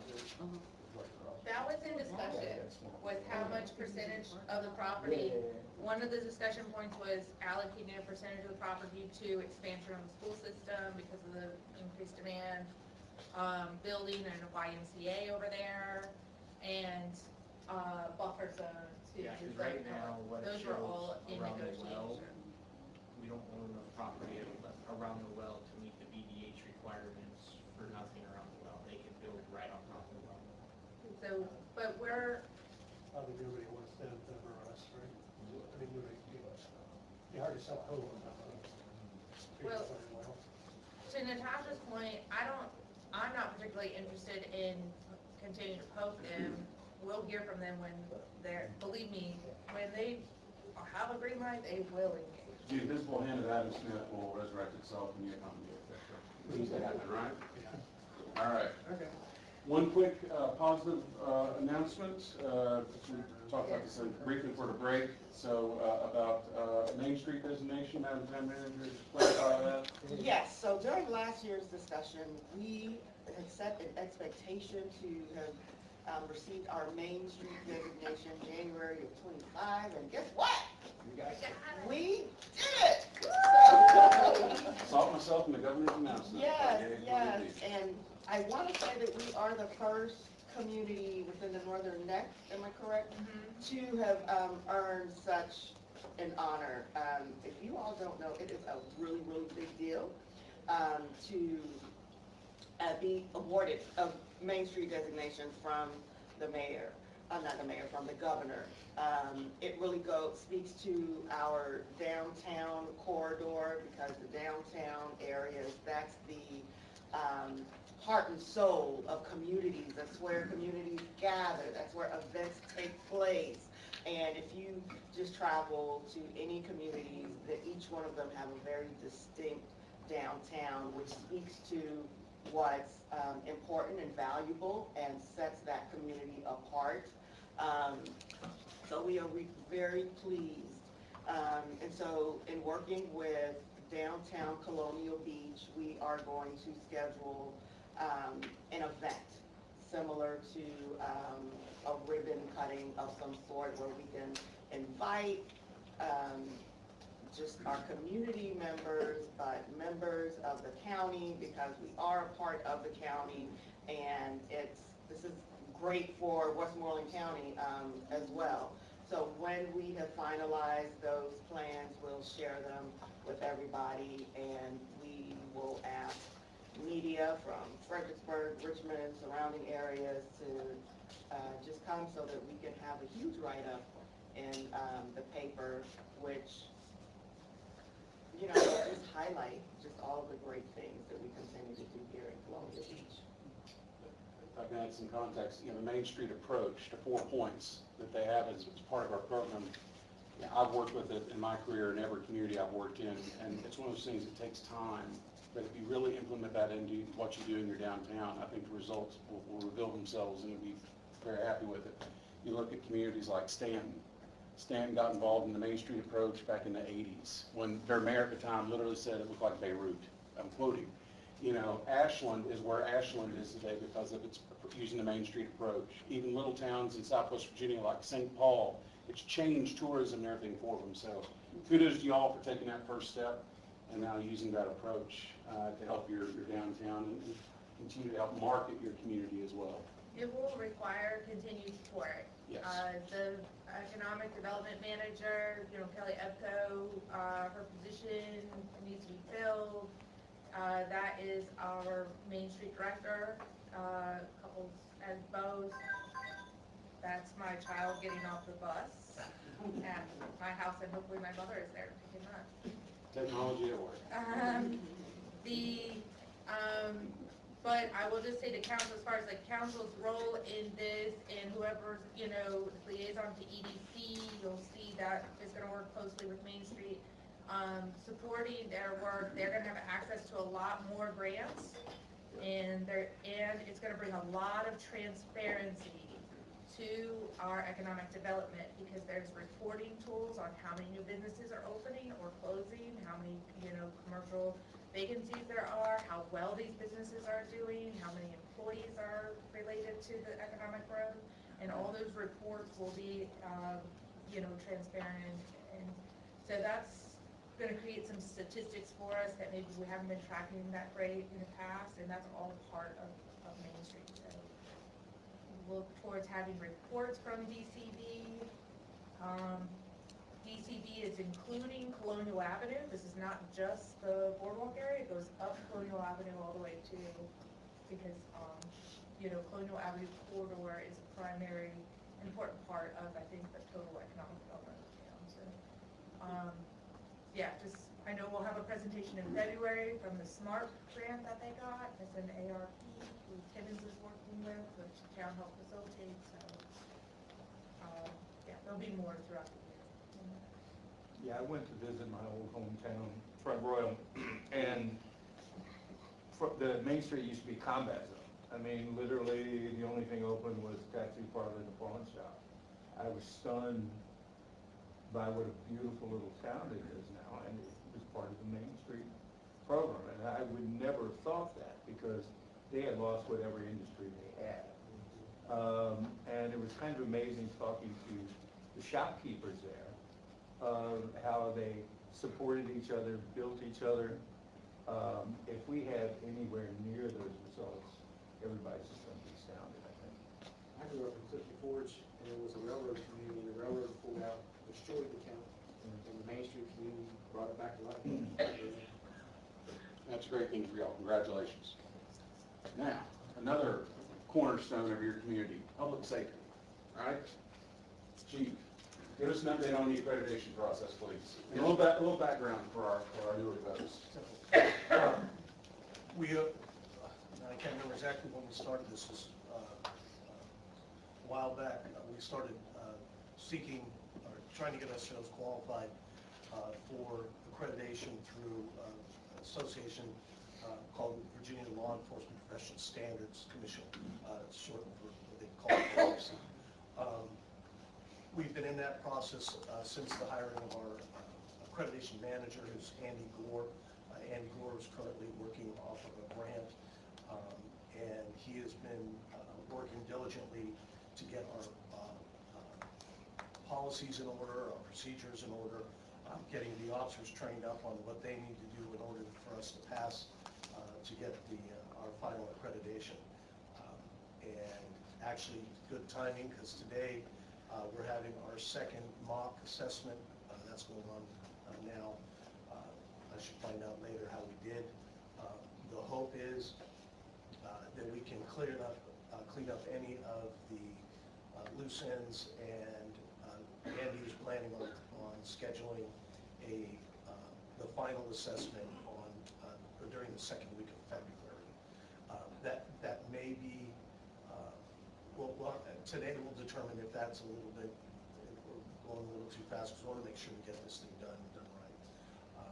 But it's certainly ahead of schedule. We have plenty of time to achieve that result. And this is a big undertaking, and Andy has done a phenomenal job of getting us to this point, and the officers have done a great job in taking his direction and making sure that all our procedures and policies are where they need to be, and what our officers are doing where they need to be. So hopefully, middle of February, we'll get it. So Virginia Law Enforcement Professional. Professional Standards Commission. Professional Standards, yes. Okay. And that accreditation is important. Probably. What's it, guess? Tell me why. Primarily, it gives us, well, we can put the stickers back on our car, but we can also, it's a statement to the community, to our officers, that we're operating within the best practices of law enforcement and our professional standards. I think it gives the officers some confidence in that they know that they're doing the right thing and how we handle certain cases. I think it gives the community the confidence in us that we're doing the right thing. It also, and I'm not sure exactly how impactful this is, but there is some financial impact that we should be able to access different funding that we wouldn't otherwise be able to access. That's good, but I just kind of want a little, I'm sure it's important, I just kind of want to understand why. Yes, sir. Someone explained it to me once, that striving, even just striving for accreditation, puts your law enforcement officers with reduced liability, better public safety to your residents, and better best management practices. So if we get the accreditation, it'll be fabulous, but the fact we're even on track for it is implementing a lot of best management. Like in a corporate world, it'd be like CMMI, something like an accreditation of that. Yeah, Just showing you do best practices and you're following the procedures and stuff like that. You're not just willy-nilly doing things. Wait till you get called into a closed session for a liability lawsuit. Your friends at Versa will appreciate this continued work. That's one of the other outputs of this. You're looking at your liability insurance pools, and you're looking at performance and things like public safety. It's a pretty critical function, right? So, kudos, Chief. Thanks for the education. Chief, have you had any success in getting that one last camera up that you're trying to do in the shopping center? No, sir. Well, an update on real quick on that. I just met with Flock Safety earlier this week, and this is on the cameras. But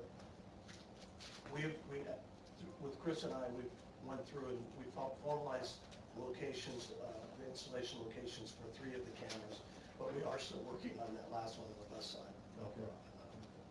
Yeah. So any help would be appreciated. Okay. Town manager has an update along the lines of public safety and your relationship with Westmoreland County. So we discussed the agreement with Westmoreland County regarding our E11 agreement. And so with the hiring of the new county administrator, I am scheduling a meeting so that we can review that agreement in addition to all of the other agreements that we have with the county, just to make sure if we need to revise, make any changes to those agreements, we can have those discussions. Really would love to renegotiate the 911 and the hour agreements, but particularly dispatch, because as I think they base a lot of things on three-prong emergency services to, in their opinion, provided by the town, while the reality is we have our own police department, but the sheriff's office does serve us. The EMS is Westmoreland, and the fire department is volunteer. So and the way they split it up monetarily to me was never fair. So. We have one paid firefighter. Yeah, well, our E911 cost is almost $400,000 a year It's roughly 400. that we're paying to the county for dispatch services that by legal, Dispatch EMS. by Virginia State Code, is a county responsibility. And that would free up. CIP money, baby. Absolutely. So, and this is an agreement that was written before any of us here, and hopefully with the new county administrator, it is an opportunity to renegotiate. As with a lot of these type of agreements and things, again, Institute of Government, we have access to a database of these from around the state, so your town manager can access that to look for best practices and how other communities have navigated that. Because it can be squirrely, quite frankly. So. Yeah. Is this the time I could bring up the rescue squad? Yes, that was actually. That was my next thing. Okay. We were gonna tee up with that, and I was actually gonna ask if you Yeah. had any updates. So, you guys know our rescue squad is now operating with Westmoreland EMS, but in a facility that's in a floodplain. If you've ever been in the building, there's massive cracks in the floor, there's flood lines along the walls, the drugs can't be stored there because they can be damaged. It's a hot mess. They have a little work area that's elevated in the front where they put some bunk beds. It's not, certainly not a good emergency comm situation or anything like that, and it's not a permanent solution. Westmoreland EMS has been very clear that it is not a permanent solution. They will not stay there forever. While we have secured 24/7 coverage in town right now, that's been massively beneficial to our residents. Getting a new rescue squad building, which we have put the plans in place to have a lease agreement on Colonial Avenue on 700 Colonial, and the rescue squad has paid for architectural plans and the site plans for. Those are all, I think, are complete or almost, or 95%. The question is, how do we get this into a shovel in the ground? And so the holdup has been, the rescue squad has donations, but it's, a good down payment. But financing the construction of the building is something that is complicated for, one, the fact that they're a volunteer squad that is now a nonprofit entity. Two, the long-term asset management, and three, accessing funds for any of that kind of, for an entity like that is difficult.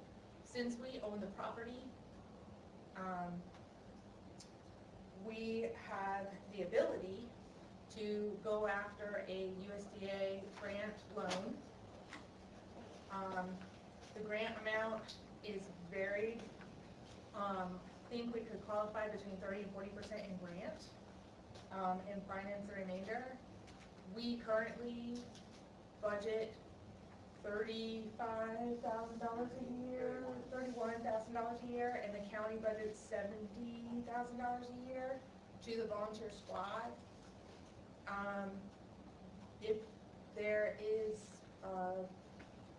you know, I'm here to hear you guys' feedback on this. If there's consensus of council to get this project with a shovel in the ground, and the reality is, we could go for the funding, we can build a building, we can lease it to the county, and those funds that we have been in our budgets for the volunteer squad would go into instead paying the mortgage on getting that building constructed.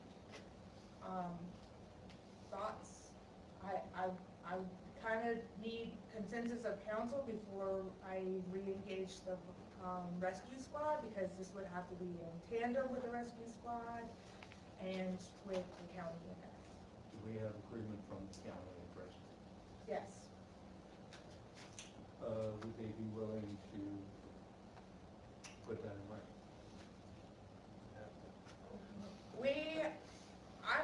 I want this body, I want to know whether there's support from this body before the discussion goes to the next level. Because, last thing I want to do is give a green light to apply for USDA grant loan, and then somehow this fall all apart, and that would be catastrophic. So, if there is consensus to move forward with this discussion, then eventually what the idea would come up is that we would pursue a grant loan in coordination with these other entities, work out the details of the lease agreement for the county to operate out of it, you know, with their collaboration with the volunteer squad.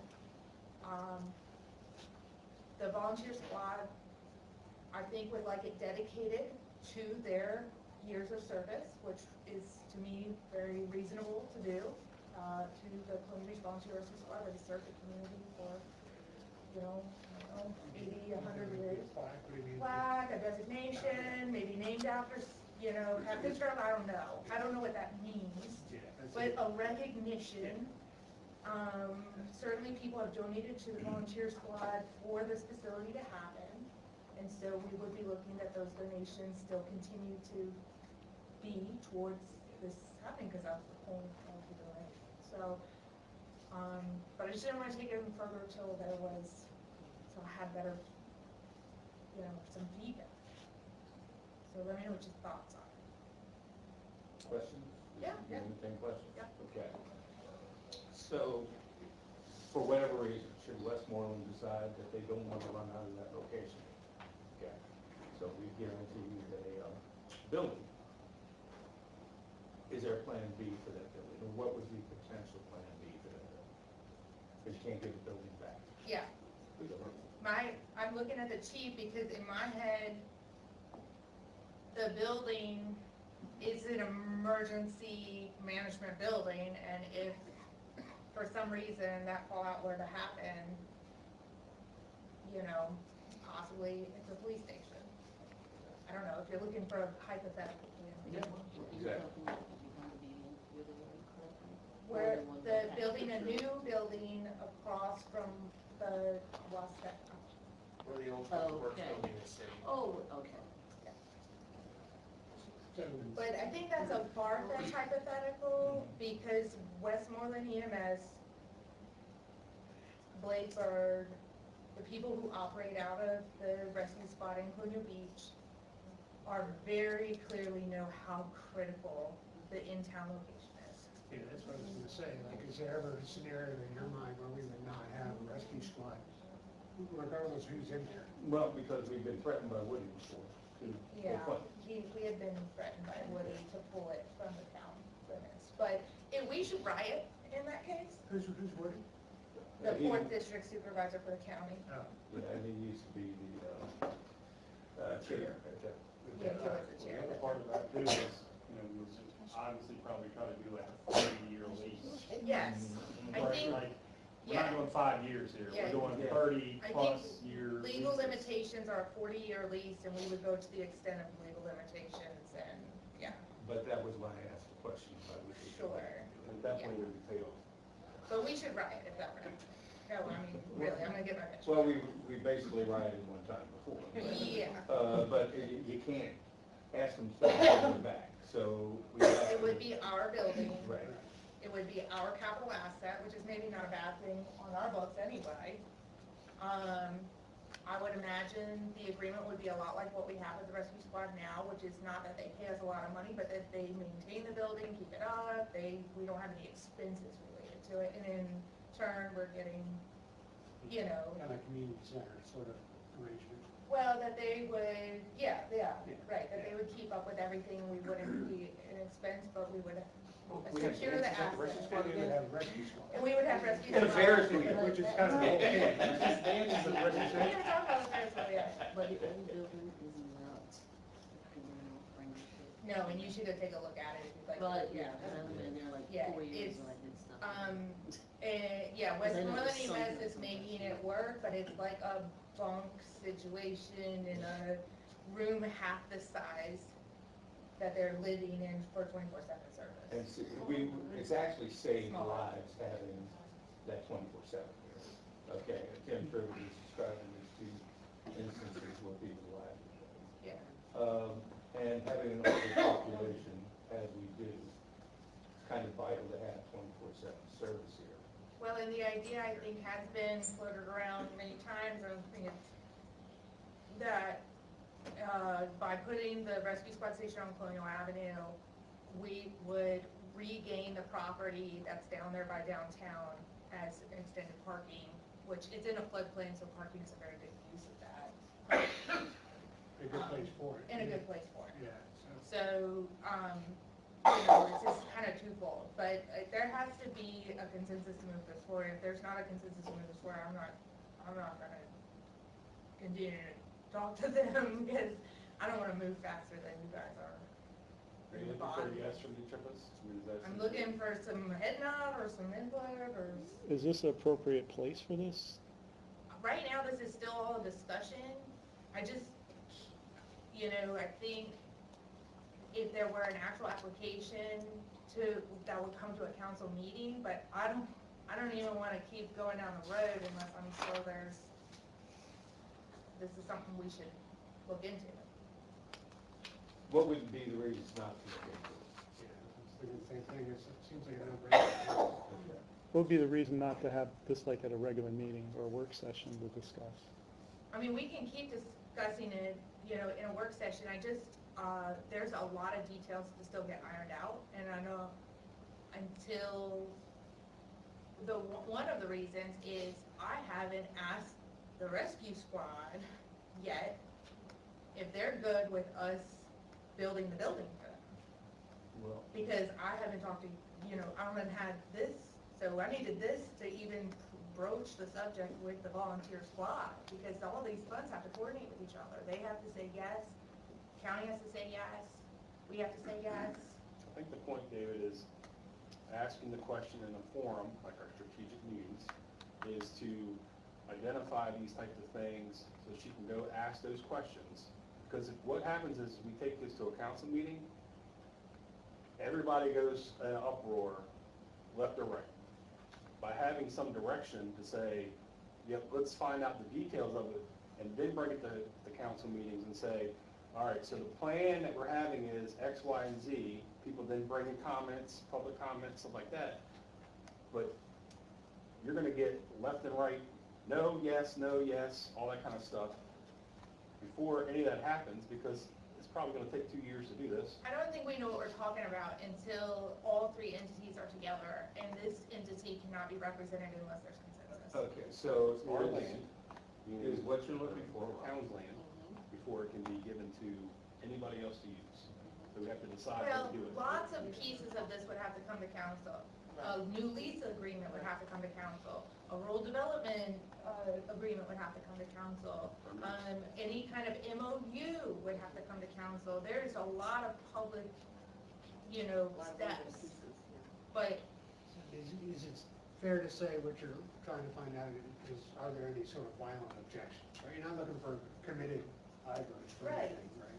You're just looking like, And I would like, actually, I was doing these discussions with a second council member, it was Tom Monter, and it was Krista, so I would like, whoever gets public safety will, you know, won't just be me, right? Like, one other council member will be there too, and that way, as this goes forward, there is some continuity and, you know, we'll keep updating, we'll come and bring back updates on where it's going. But because this would obligate the town to building a capital asset, you know, the suggestion is to propose that it's within our budget means that we've already had. Is there objection to it or not? And if there's no objection, then the next step would be getting the key players in a room together. And just, it's a tad ambiguous yet. We'll see, we It is can narrow it ambiguous. down Yeah. so that people have a comfort level, okay? Yeah. Because as we've displayed several times today, nobody's against getting more information, right? The question is, I think the trepidation on some people's part is a feeling that an obligation is being offered. And that is not what you're saying, right? And so consequently, what you want to find out, to Tom's point, is if anybody had violent objections, assuming that we could get the pieces worked out. Was that what you were trying to say, Tom? Yeah, I think, kind of put words in your mouth. I think all Robin's trying to do is get the idea that, you know, if all the pieces came into place, would you still have an objection that would make you want to vote against it for some reason, right? You're not asking for anybody to commit to a future vote about something that hadn't been defined yet. Because we don't know what Right, the. right. So the bottom line is it worthy of having discussion with the entities involved, Yeah. right? I So mean, what would the because discussion, what are you asking for, kind of a nod for? To go talk to the rescue squad people and see if they would be amenable to us building the building, getting the loans, and having the building And losing town their ownership? operating funding in lieu of a mortgage payment. You understand? Okay. So they Yeah. have to, this isn't an easy discussion. Could be difficult, and that's another reason to talk about this here, And they still exist, correct? Correct. Because there's keep getting rumors that they don't and they can exist. still receive donations, which we would still be encouraging them to receive donations, because they could still contribute to the building fund, and every dollar they raise is a dollar less we borrow. You know, it's a positive, to me, it's a win-win, but they are another body to work with. They will have a whole dynamic of personalities to work with, and we've been working really, really well together, but I don't want to presume that they're going to just bite onto this and say, this is a great idea. Maybe they will. I hope they do, because I do think getting this done is really important for our community. So it's, in my opinion, it would be worthy of exploration, because if they're not willing to forego their operating budget, then this goes nowhere, right? Well, and they could say, no, we will want to take this up totally on our own, and we'll put it somewhere else, and, maybe they say that, I don't. Right, but the point would be that we have to find out if there's any sort of movement towards getting the deal done. I mean, there has to be a Yeah. first step. Yeah. We don't want to take a first step if there was, a general opinion on this, so that we wouldn't do it anyway. We don't want to be the ones to say, no. We can qualify for the USDA grant loan. They cannot. So if they go on and try to do this on their own, they're gonna have a really hard uphill battle. There is a way to make this work, but we have to be on board with that opportunity, So- and we want to look into it. I'm just curious, because I remember at the housing authority meetings, they were talking about this and them looking for different property because they needed to own the property. What makes us qualify, because that's what I'm not following, what makes us qualify for the USDA loan? We are a local government, we are an underserved community, and we own the property. But providing the emergency service, wouldn't that have to be part of that USDA loan? Isn't that Part of the USDA loan would be that we are building an emergency operations center or emergency services center, and then that's where Westmoreland EMS has to agree to this too, because they would be agreeing to a 40-year lease to operate out of it for emergency services, which qualifies us for emergency services fund. So there's a lot of, moving parts? I yeah, got it. all three have to say yes. The bottom line is no deal can be done without council, right? Yeah. And so again, this is where we have to trust each other a little bit, okay? And for anybody who's not clear with that, they can talk to Val, and make sure that they're. I mean, I feel like, I'm trying to be really upfront about the discussion that you And said. nobody's saying you're not, I'm just trying to alleviate Yeah. people's concerns, okay? Are there So- concerns? I mean, There so appear- far I'm seeing some, I'm seeing concerns, am I not seeing concerns? Speak up. I mean, it sounds to me like a good idea, but, you know, Oh, I'm just okay. mainly about the transparency part of it. Like, if we were gonna have a kind of a closed meeting, we could announce it to public, or, you know, if it's not something that can be in public. I think if we know, I mean, this is, you know, obviously, Nigel's representing the public today. I'm public. How does the public feel, Nigel? But I feel it all. if this is something that we're going to work out, then once we have an actual plan to look at about what are the details, then that would be what we would present to the public and in public, and then we would be able to answer some questions that are gonna come up, because right now, you guys are throwing questions at me, and I'm, to be honest, I'm not sure I really have any answers for you, because we haven't had this, it hasn't got far enough. So, all right, I didn't hear from Maggie. I mean, I would say continue with the conversation. Okay, and then I think yeah, Yeah. all right, so, sorry if I spent too long on that issue. This is your community. These are your issues. I'm here to help you, so I'm glad y'all were able to do this and have a conversation. That's good. Someplace. Natasha, wait, I went with council consensus, Natasha, are you? No, I'm on board. You're on board, Excellent. Nigel, you good? okay. All right. I'm just in awe of your decision-making processes. All right, thank you, council, for that. That is the last public safety thing. I'm going to turn it over. We've got a couple more issues. We're almost done. The first one, I will go back to the town manager, and this was discussion of a staffing plan. That occurred, part of it was under consideration as part of the FY '25 budget, but I don't know if there was an update there, or if there was a desire to discuss or have that discussion again this year as part of the FY '26 budget. Yeah, do you want to have those discussions? I know that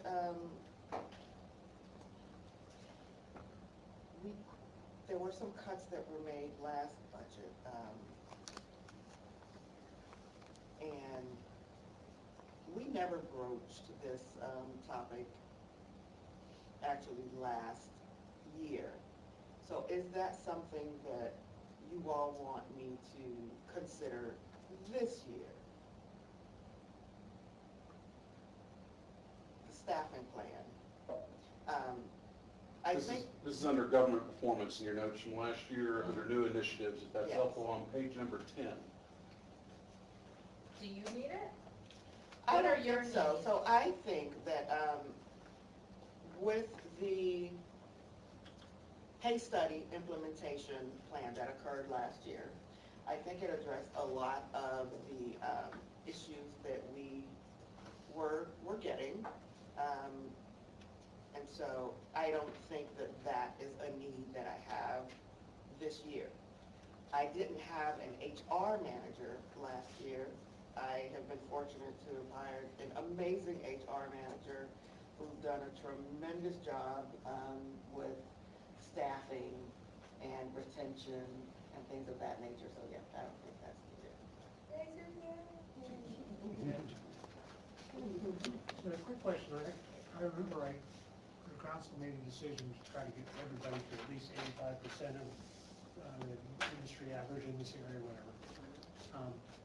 Is there any interest, I hate to be spending more money here, but is there any interest in moving that up a little bit? I mean, do we want to sort of incrementally move that towards parity?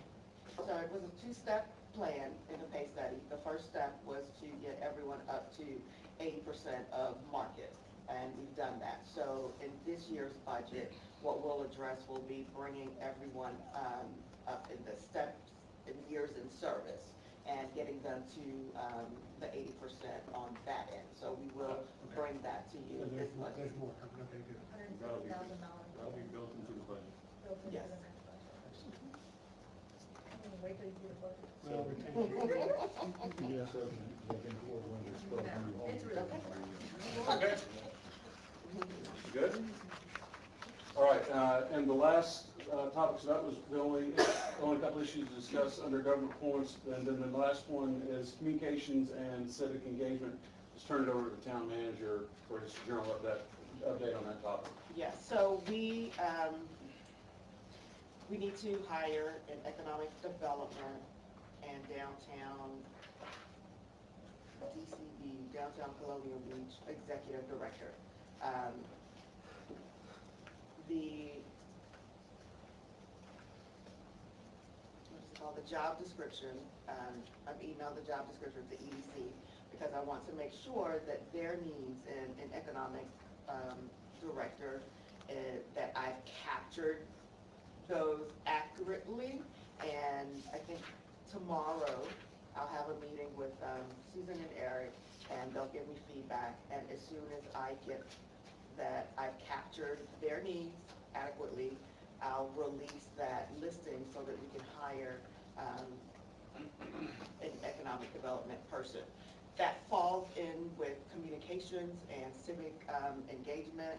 We had a contractor who took care of our communications and served as our PIO and all that. So I have asked that those functions also encompass the economic development director. So when we hire that person, and I know I can't wait to hire that person because there's a lot of work that we need this person to do in terms of economic development, especially with our Main Street designation and helping to apply for certain grants and making sure that all of the reports that need to happen as part of that Main Street designation is timely provided. So you want to put the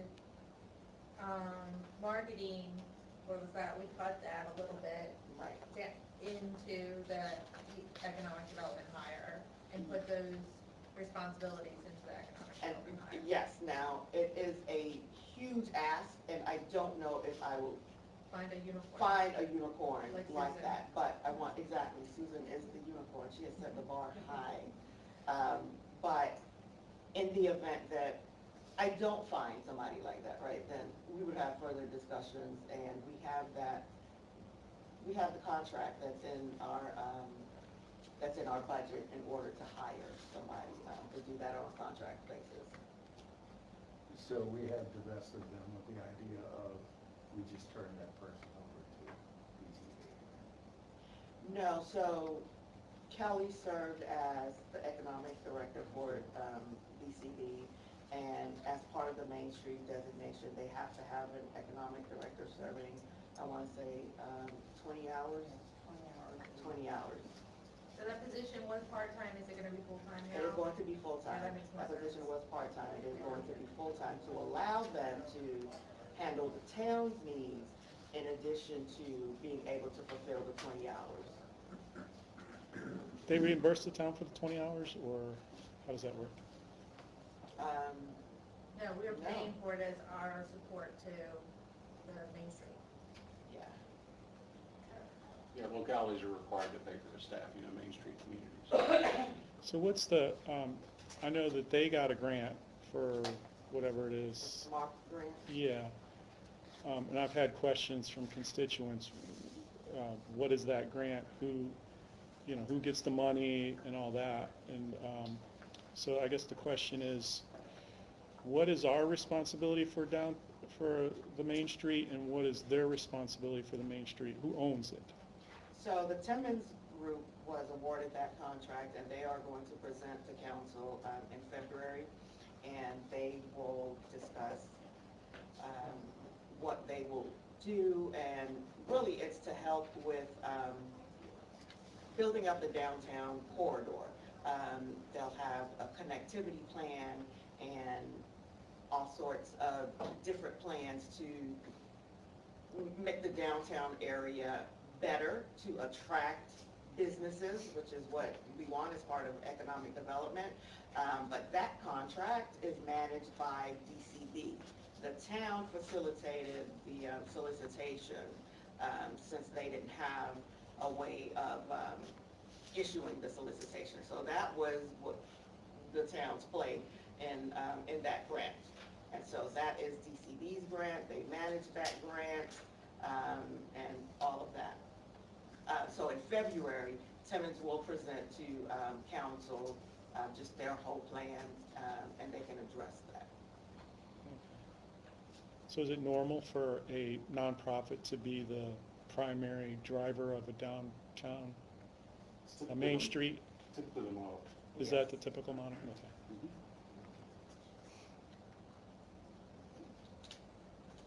So we're gonna have a communications plan from this new person to adopt, because that was one thing that was on our list before that dropped off when Marissa dropped off. Cause we'd like to see a communications plan. Communications plan, engaging in social media, just marketing of the town. And that really falls in step with their role with DCD also, in they're attracting businesses to the town, so they'll make sure all of the websites and make sure that they have relationships with different stakeholders and community partners to put the word out there. I think there's a smart way to manage this, but I was gonna say from my personal feedback on it is that one of the things that I was frustrated by with how marketing and communication is being handled by an outside firm, which is maybe this will resolve a lot of that because of the principles of Main Street and because of the integration with that, is that it was going to outsiders, but our communication with the local community, with our local residents, was diminished entirely. And also, we were missing this middle market of King George County and Westmoreland County, and this local hub of, opportunity, because that outside marketing was focused on DC markets and, East Coast markets, and, it's just too broad. Yeah, magazines, and, I'm not saying that some of that isn't good to throw in, but there is a communications piece that's really, really critical that is a local communication. And I'd just like to see that enhanced, because that's been something that I think is really, Yeah, even the local events, right? So like, just all of it.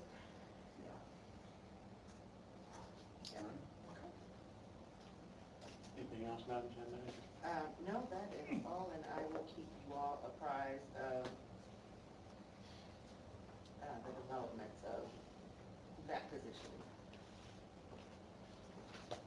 Okay, council. We have gone through the list that I have. I do always reserve time for, is there anything that we have missed completely in our discussions today in all these different buckets of economic development, public safety, governance? Is there anything else that you feel like you'd like to discuss or give direction to staff to as part of the budget preparation process, capital improvement plan, operations, and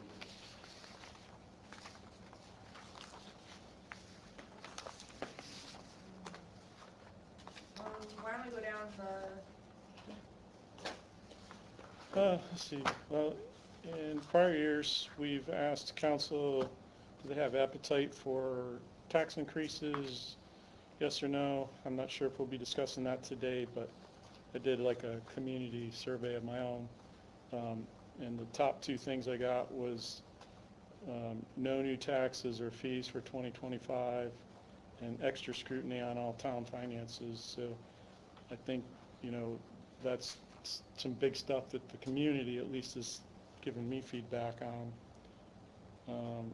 Let's see, another important thing was supporting our fire and rescue, so it sounds like we're all on track with that. I mean, I will put some more emphasis on fire, as far as we got to keep an eye on them as well, because of the millions of dollars a year they provide benefits for $100,000. Let's see, road repairs and sidewalks, top on there. Let's see. One thing I would like to mention to council is keep on our radar is additional health care options. We don't really talk about that enough, I don't think, because, you know, there are no doctors, or there's one doctor here, no dentist, no eye care, no urgent care, all things that were in multiples in a prior town I lived in that was the exact same population, so I know that was one of the things Lisa ran on, so maybe myself and others can partner with her on that to try to bring in some of that. Let's see. Oh, one of the things on my list that I don't know if this is a direction from council or not, but ensuring the zoning enforcement office is fully staffed. I know it's probably been at least 3 to 4 years since we've been open more than 3 days a week. So to my knowledge, we're spending more on that department, but we're giving a you know, partial service to the community. So I know that's on Natasha's list to get people in those positions. But that's one of my top priorities for this year, is to try to make sure that we've given the funding, as far as I know. So I don't know, Natasha, is it just the matter of trying to find people at this point? Correct, trying to find qualified people. I'll add that qualifier. The planning director position is advertised, and we've not received any bites yet, correct? I've reached out to someone and spoken to them about the position, but they've not applied, so. One of the things I've brought up in the past, and I don't know, since the benefit of new members, I've been pushing for committees for a while. Last time I brought up possibly adding a infrastructure / public works committee, just because of all the issues we have in town. I got a lot of pushback, but just I'm throwing it out there for some of the new council members. Right now we use the liaison roles versus committees, and in my experience, like last time around, I was liaison for 3 different things, so I was going to 2 or 3 meetings extra a month, reporting basically what for example, the planning commission chair could have easily come to a council member and during public comment or something and spoke for 5 minutes. I was basically giving their updates for them. So I'd still urge council to consider, if not getting rid of liaisons, maybe doing away with some of them and maybe having committees instead. Like there's a big focus on finance, for example, and infrastructure, having just a couple of key committees where multiple council members could be on that, publicly announced meetings. I think we could benefit hugely from that. Just my opinion. And I know one of the last things on my list was the Wilder parking lot. I'm hoping we can come up with some kind of solution for that. I know there's talks with Dotson and stuff, but I believe we need to be as proactive as possible on that. Like, you know, talking about 5-year plans and stuff like that. We should know in 5 years, we're going to have parking, where are our guests coming from all over the country, maybe perhaps going to park when they get here. So I just want to keep that on everybody's radar, even though it wasn't top on constituents list. Those are, I guess, the top highlighted items I had on my list. I have a question related to one of those. Is that okay? The top one, which was like no raises in taxes or fees. And then one of the follow-ups was zoning and and enforcement, code enforcement.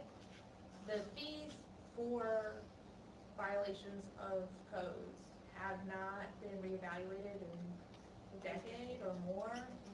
Was that what you meant when taxes and fees? No, fees would be like trash, additional water, So sewer like public fees. service fees, but like application fees or other kinds of fees that were based on like zoning and planning, stuff like that, that you wouldn't say that was included in that? I wouldn't say so, no.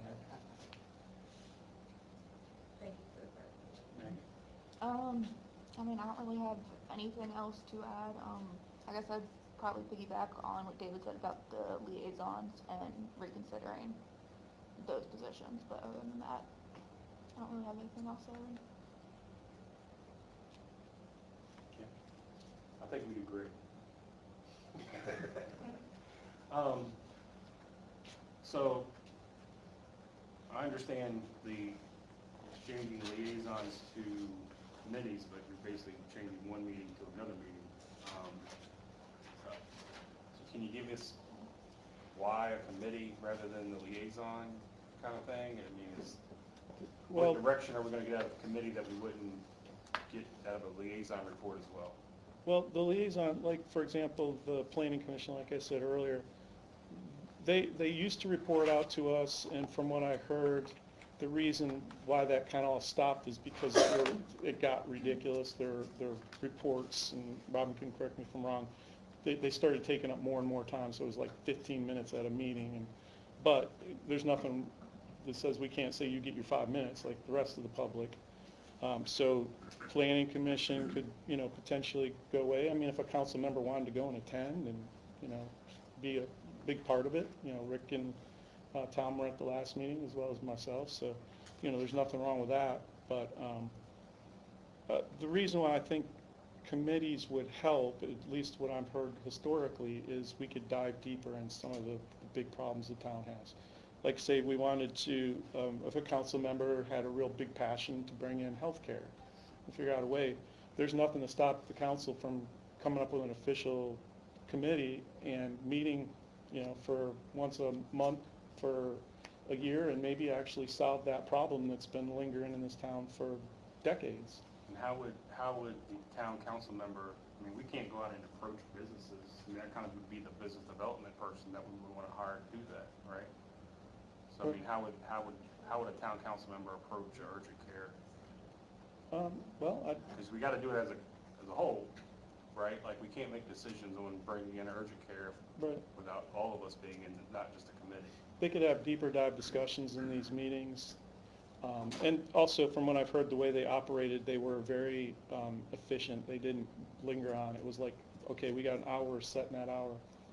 And so they could talk about it and then come to council and say, hey, this has been brought to us by a local, another municipality that said that, for example, one of the things that was said to me is incentives, coming up with ideas, like maybe not necessarily housing or anything, but perhaps one guy said tax incentives. We could bring that to council, the public, and then agree as a body, okay, we're going to be willing to offer tax incentives to any doctor that comes into town that's willing to open up office, or any business that's willing to use empty space to provide health care. It sounds like committees for a topic, that we have the ability to create committees for pursuing a topic, and we can do that, ad hoc committees at any time. So we can propose doing that. But I don't think it's a changeover from the liaison. One of the things that I've seen is, that I would say is a benefit to the liaison style is that when the liaison brings it back to council, all of council is hearing the liaison's report at the same time. And when a committee meets, now 3 members of council know things that the rest of council doesn't know. That was a lively discussion at the conference last week, at the VML conference, and that exact same conversation came up. Somebody talked about committees, and they were sort of...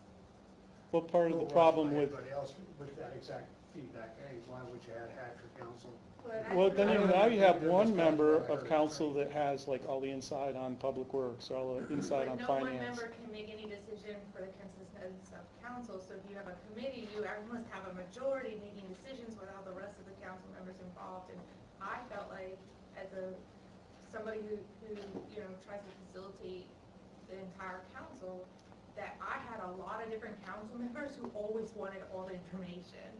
And so who would I put on the committee? 5 members of council? Because they all wanted it. And so then at that point, it's like, well, just inform all 7. Just tell us all. And I have heard people who were in local government when we had committees where because you're adding meetings, so you're adding now reporting requirements, FOIA requirements, reporting requirements, notice requirements.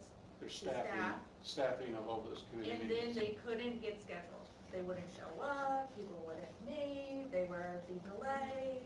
And like, I just think our government is too small for the capacity of adding all of that extra bureaucracy. It's difficult for us to get Well, I guess this would be a question for the facilitator, because the You prior, asking for a policy? well, the prior facilitator said that the liaisons weren't common, and one of the concerns with liaisons was that all members should have all the same information when voting. But if I sit through a 3-hour meeting, I'm obviously not going to be able to regurgitate everything that happened in that 3-hour meeting, but I have a lot more information than the ones that weren't there. And I can choose to tell them something happened that was extremely important, or I could choose not to. Yeah, but most of the times that we get information, like you said into a planning commission thing, when we have to vote on something, Darla or someone from staff provides the encompassing information. You may give like, they're gonna meet next week that talks about X, Y, and Z, but then they come in and say all the details, and then the council knows all the details about it.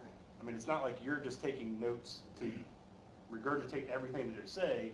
It's their meeting, they report back when it's time for us to vote on something or give us information on it. You're just kind of keeping everyone in the loop, saying, hey, they're talking about this, they're talking about that, they're doing this, they're doing that, those kind of updates.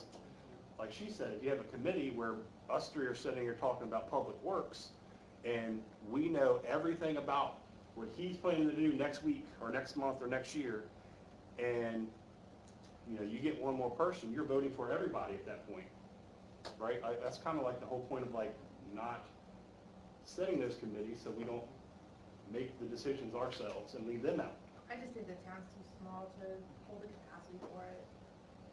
Well, is there any appetite for reducing the number of committees? Or, I mean, reducing the number of liaisons? So what I was thinking, I just pulled up my notes from when I was reviewing all this, is getting rid of departments, and they should not have a liaison.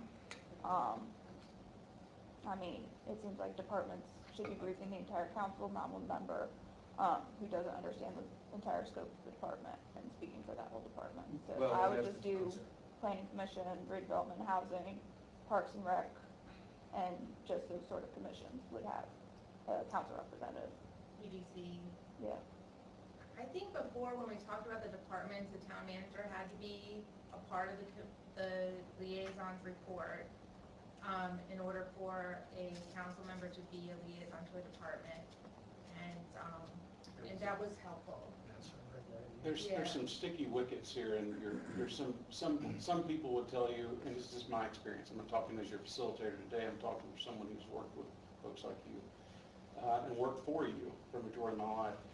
There comes a point where there could be concern about usurping the authority and stepping outside of roles and responsibility of council versus manager and staff. That's ultimately what a lot of localities have to navigate, and it really depends on, you know, what that intent is. And this is this group sitting in this room. You have a different group sitting here, you know, in 2 years or whatever. So I'm not trying to pick a fight or anything. That's not my intent at all. I'm just saying that is sort of a concern that you'll see in some other localities while they've gone either away from the committee form. Because historically, a lot of committee forms of government with town council, city councils, other places through Commonwealth happened because they didn't have a professional manager at the time. And it was the only way for council to efficiently conduct business.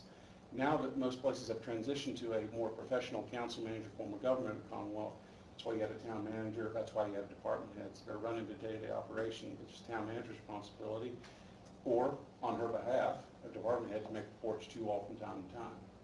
But that sort of goes back to roles and responsibilities. I'm not saying there's no right or wrong to committees or having liaisons. There's no wrong choice here. It's giving you some perspectives of roles and responsibilities. For me, the theory behind the liaison and implementing it, because it was in there before it became mayor, but we really have, been implementing since that time, was that I saw councils before us making policy decisions without understanding the actual work of the departments and the actual work within the government.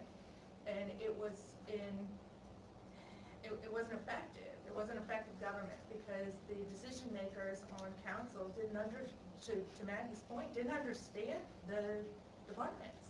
And so by connecting a council member with a sector of the government, which is more, just, because it's hard to, like, drinking through a fire hose to put it all on you, it sort of gave them just a little glimpse of what the on-the-ground work actually is in that sector, which I felt like made all of the elected officials better policymakers, because now they have, all of you have, I've seen you growing through, and myself, grow in knowledge base, by getting a better understanding of what our staff does and how these things work, and I think we just become better elected officials for our community by having a better understanding at the ground level of what it is. It's not to usurp the town manager, and that's why the town manager was on department liaisons, but it was more about creating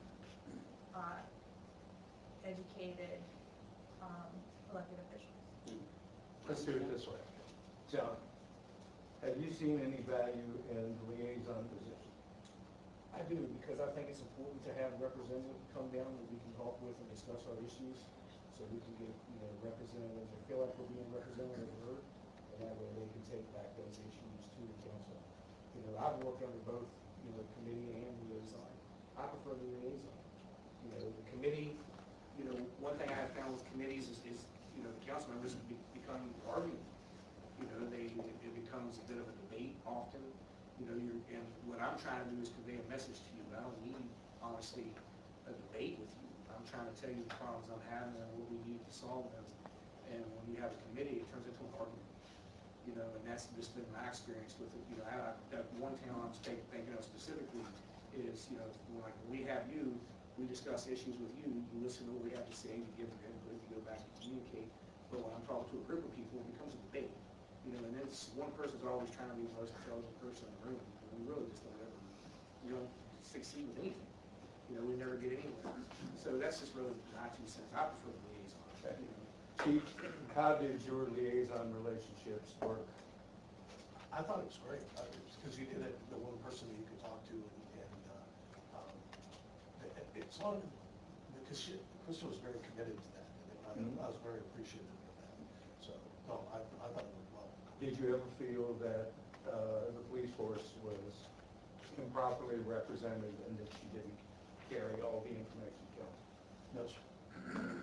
So that in a nutshell is why I'm supportive of liaisonships. Because frankly, I think they brought value to the council. I have no idea what my role is going to be. I'm assuming we'll probably switch it up because that seems to be Robin's jam, is everybody gets to learn, different things. And honestly, I think that's great. But the real point of liaisons is because we've demonstrated that they've been effective. We do have good relationships with those department heads, and I don't feel as if I have never not represented something to the rest of the council. So, if it ain't broke, don't fix it. I have seen situations where a municipality has a big little problem, and they form a committee to address that problem. Right, I agree with Sure, that. that's been Yeah. effective. Absolutely. Yeah, and I agree that, to David's point, when there's a specific thing we want to tackle, we certainly have the authority and the ability to create a committee if there's something that we want to do. It's just like, there were a couple things, and I can think of, that I knew many members of council wanted to be on the committee if we formed one, and I'm just like, if we're gonna have a committee of 5, we should all. Then that's sit council. there. Just add it to the work session. Yeah, it didn't make, but if there's a dedicated, specific topic that, not all 7, that we feel comfortable with just 2 or 3 people working on, we can create a committee for those few people to work on and bring it back. Yeah, if we can get off the liaison thing, because we were, we all had our I say the one thing that I wanted to really talk about is, it's easy to say, I don't want to pay the visa bill, till I see what the visa bill is, right? And unfortunately, we've chosen to take a job where we have to make tough decisions. It costs money to run a town. That doesn't mean that Lisa's goals are going to be the same as mine, and everybody should be an advocate for their own point of view. But at the end of the day, whatever it's going to cost to run a town is what it's going to cost. And we do have some things that are mandated. The wastewater treatment plant, the sidewalks, those are things that we don't have a choice, okay? And so beyond that, I mean, we have a responsibility to pick up trash. We have a responsibility to give clean water. And we have to have the courage to do that, or we don't belong in that position. So I just ask everyone to keep in mind that we do have that social compact. And I don't want to look at my neighbors, and hopefully we don't have to raise taxes, although I doubt that's going to be the case.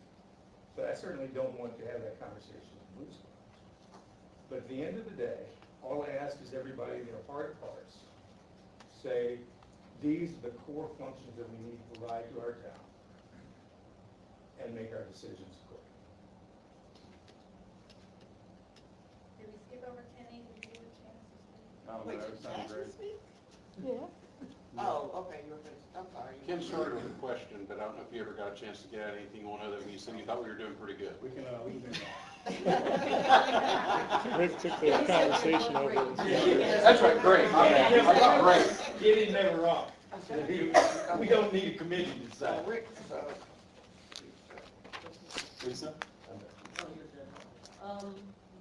It was done here, but mine were as long as council is given, ongoing, being told about ongoing projects that would require fiscal input and consideration. Ongoing budget review, I don't know how often we review the budget, it's just like. We get a quarterly report. Okay, so that's perfect, that's on there.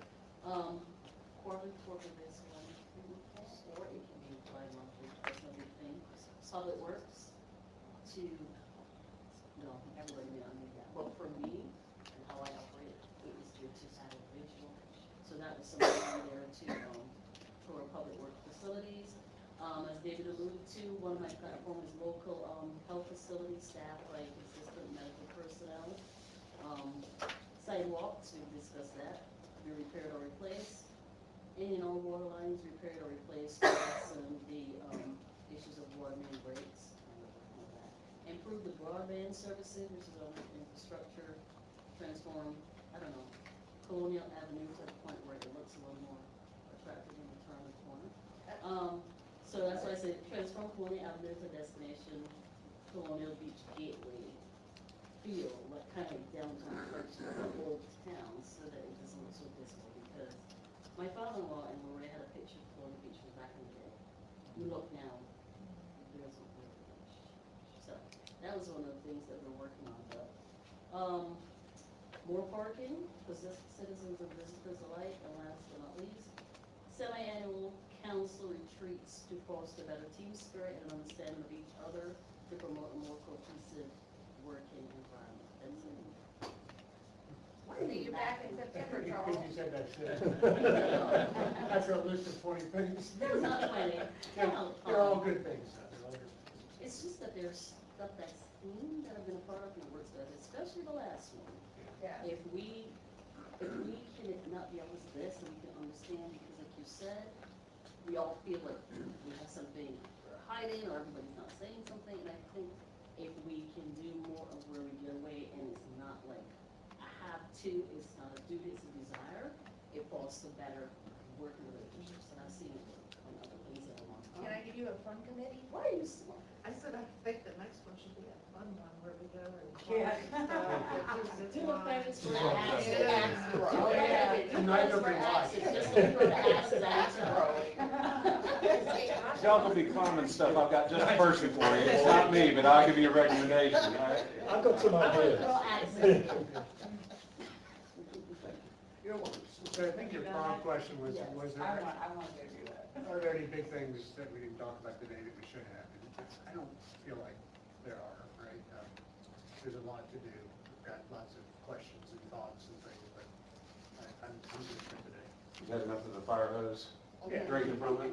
Did he complete his assignment? Did you get something from him? Okay, just make my notes.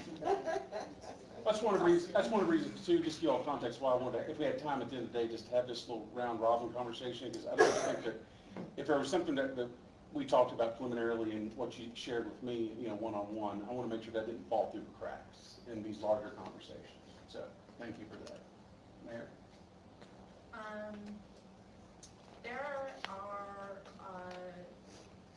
There are a few projects that were funded over a year ago. I don't think it will have a budgetary impact because funding's already been allocated, but it's really important to our citizens that we are committed and finish what we said we were going to do. And I'm particularly talking about the north side park on Azalea.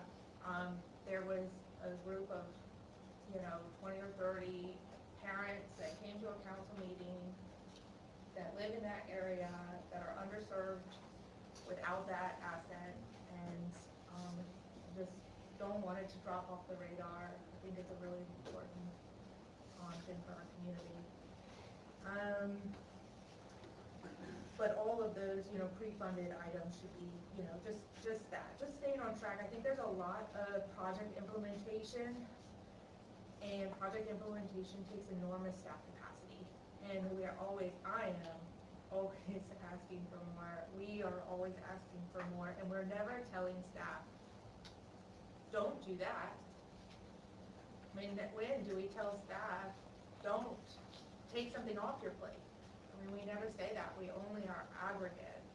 And I know that's a reality. I know our town manager needs an assistant town manager. If we're going to run these projects effectively, we have multi-million-dollar projects underway, and we'll need to do multi-million-dollar projects within the next year.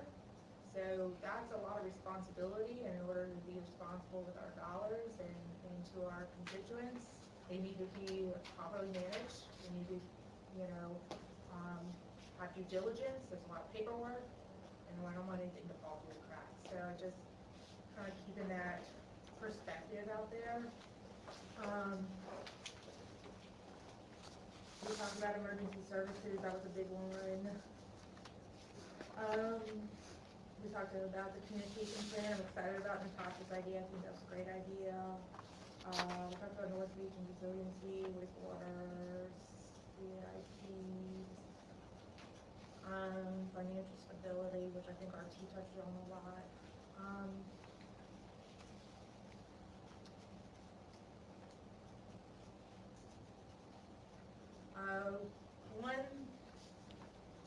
Maybe this is a good one to end on.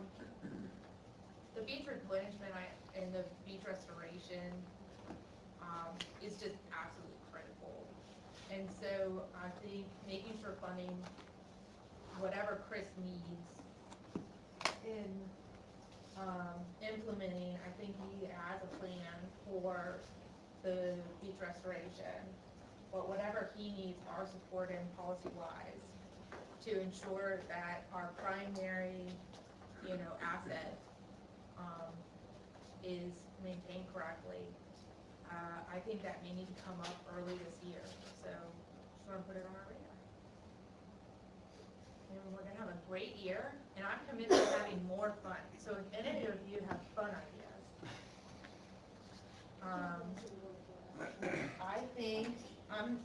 I think Lisa will be the fun designee. I'm already the social activities coordinator with 3 other groups. So she sounds like a very fun person. So we can tag along. And, I'm just looking to have more fun because somebody told me once, if you don't breathe, if you don't make this enjoyable, this is a huge burden of community service. This is massively weighs on you. daily. We're gonna deal with some tough stuff. We're gonna be sometimes at each other's throats. That happens. But if you don't say, you know what, I enjoy it. I'm gonna have, and relax a little bit about that, then that's when you can breathe and come back together as a group. That's where you're gonna get the good work done. That's where you're gonna get the meaning out of doing all of this. It's gonna take time, blood, sweat, and tears out of each one of us. So it ain't worth it unless it's a good time. So I just want to make sure we kind of remember to not always take ourselves so seriously, but just to, make the best of it. Celebrate your successes. Celebrate our successes. Yes. Have a little fun. I think it'll make it easier and ultimately make it all our work more efficient. And we always should just be trying to make the best work possible for our citizens. So I think it'll make it even better. Speaking of fun, it's almost happy hour. Happy hour.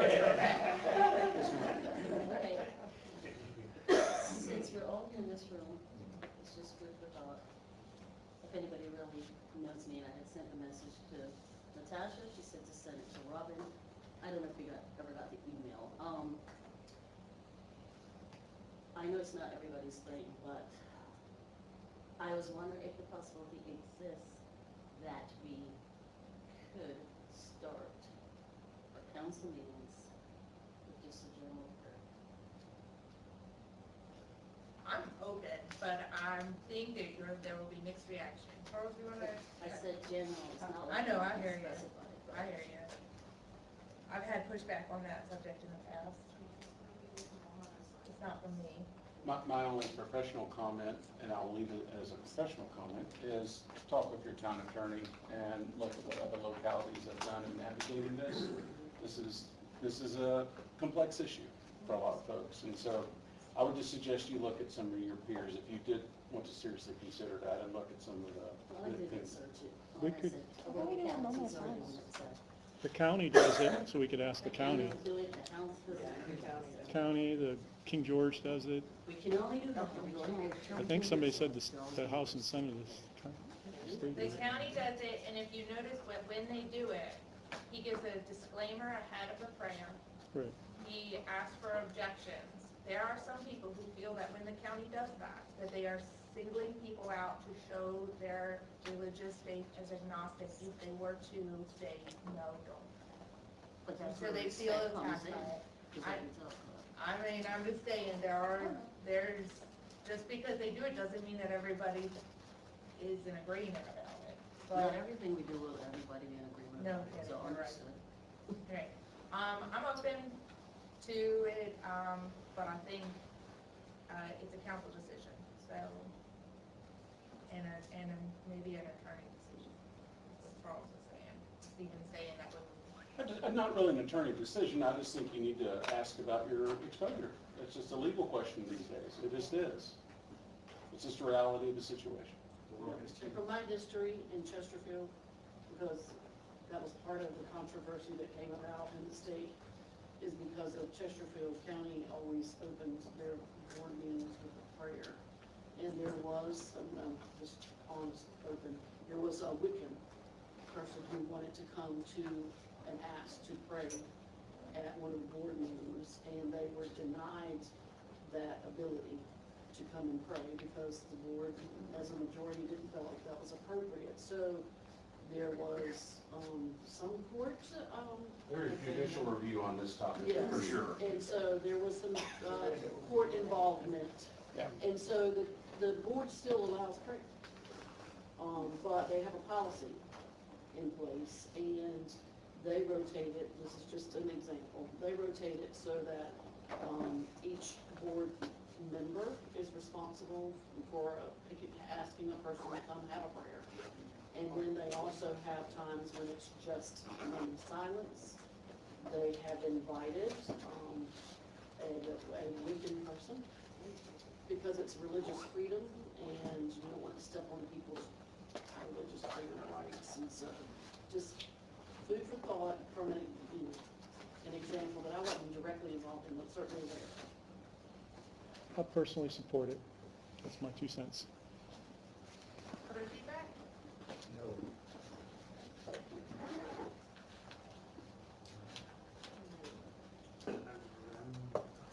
It makes me squirmy, even when we do, the apple, that was raised Christian, it's in my faith-wise, but I always feel like we could be making people uncomfortable with doing it, so.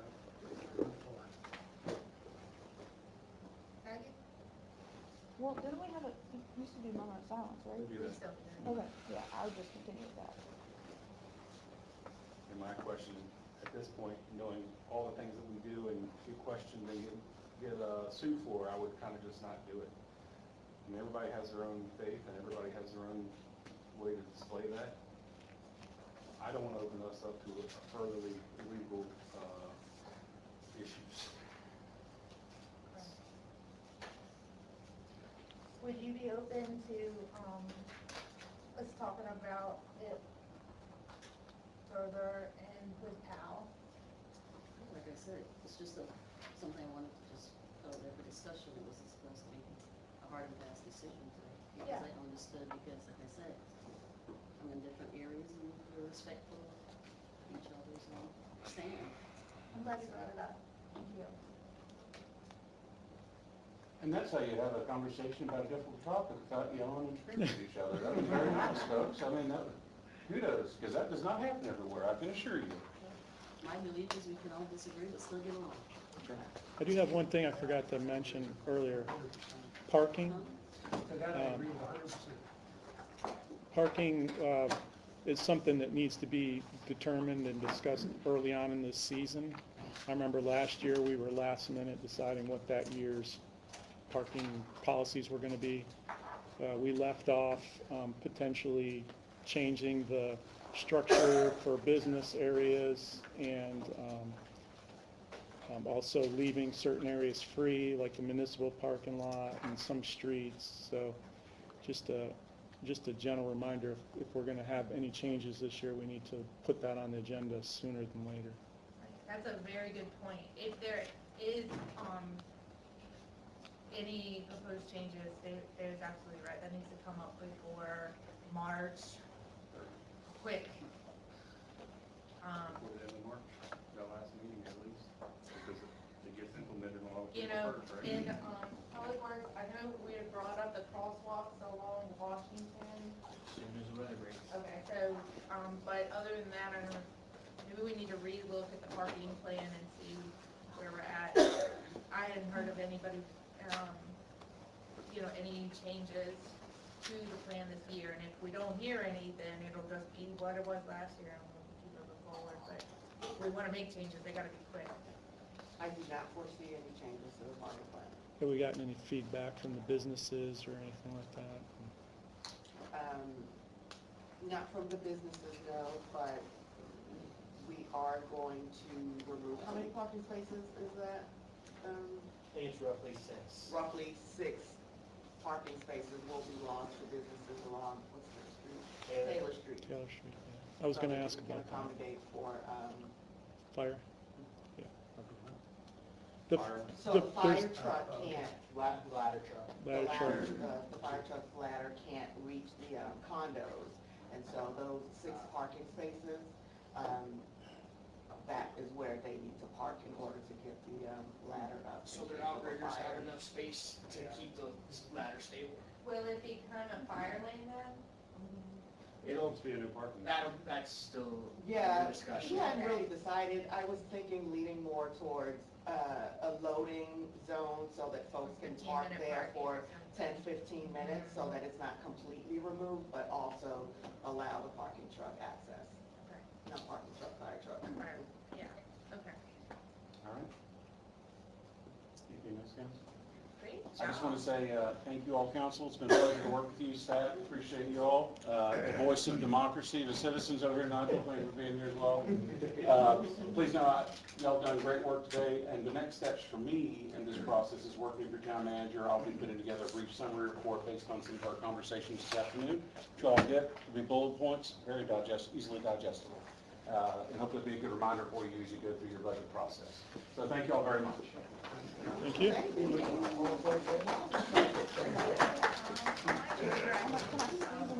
Oh, the meeting's adjourned. Oh, yeah, sorry. 4:38 PM for Yeah. the minute. I use this as the.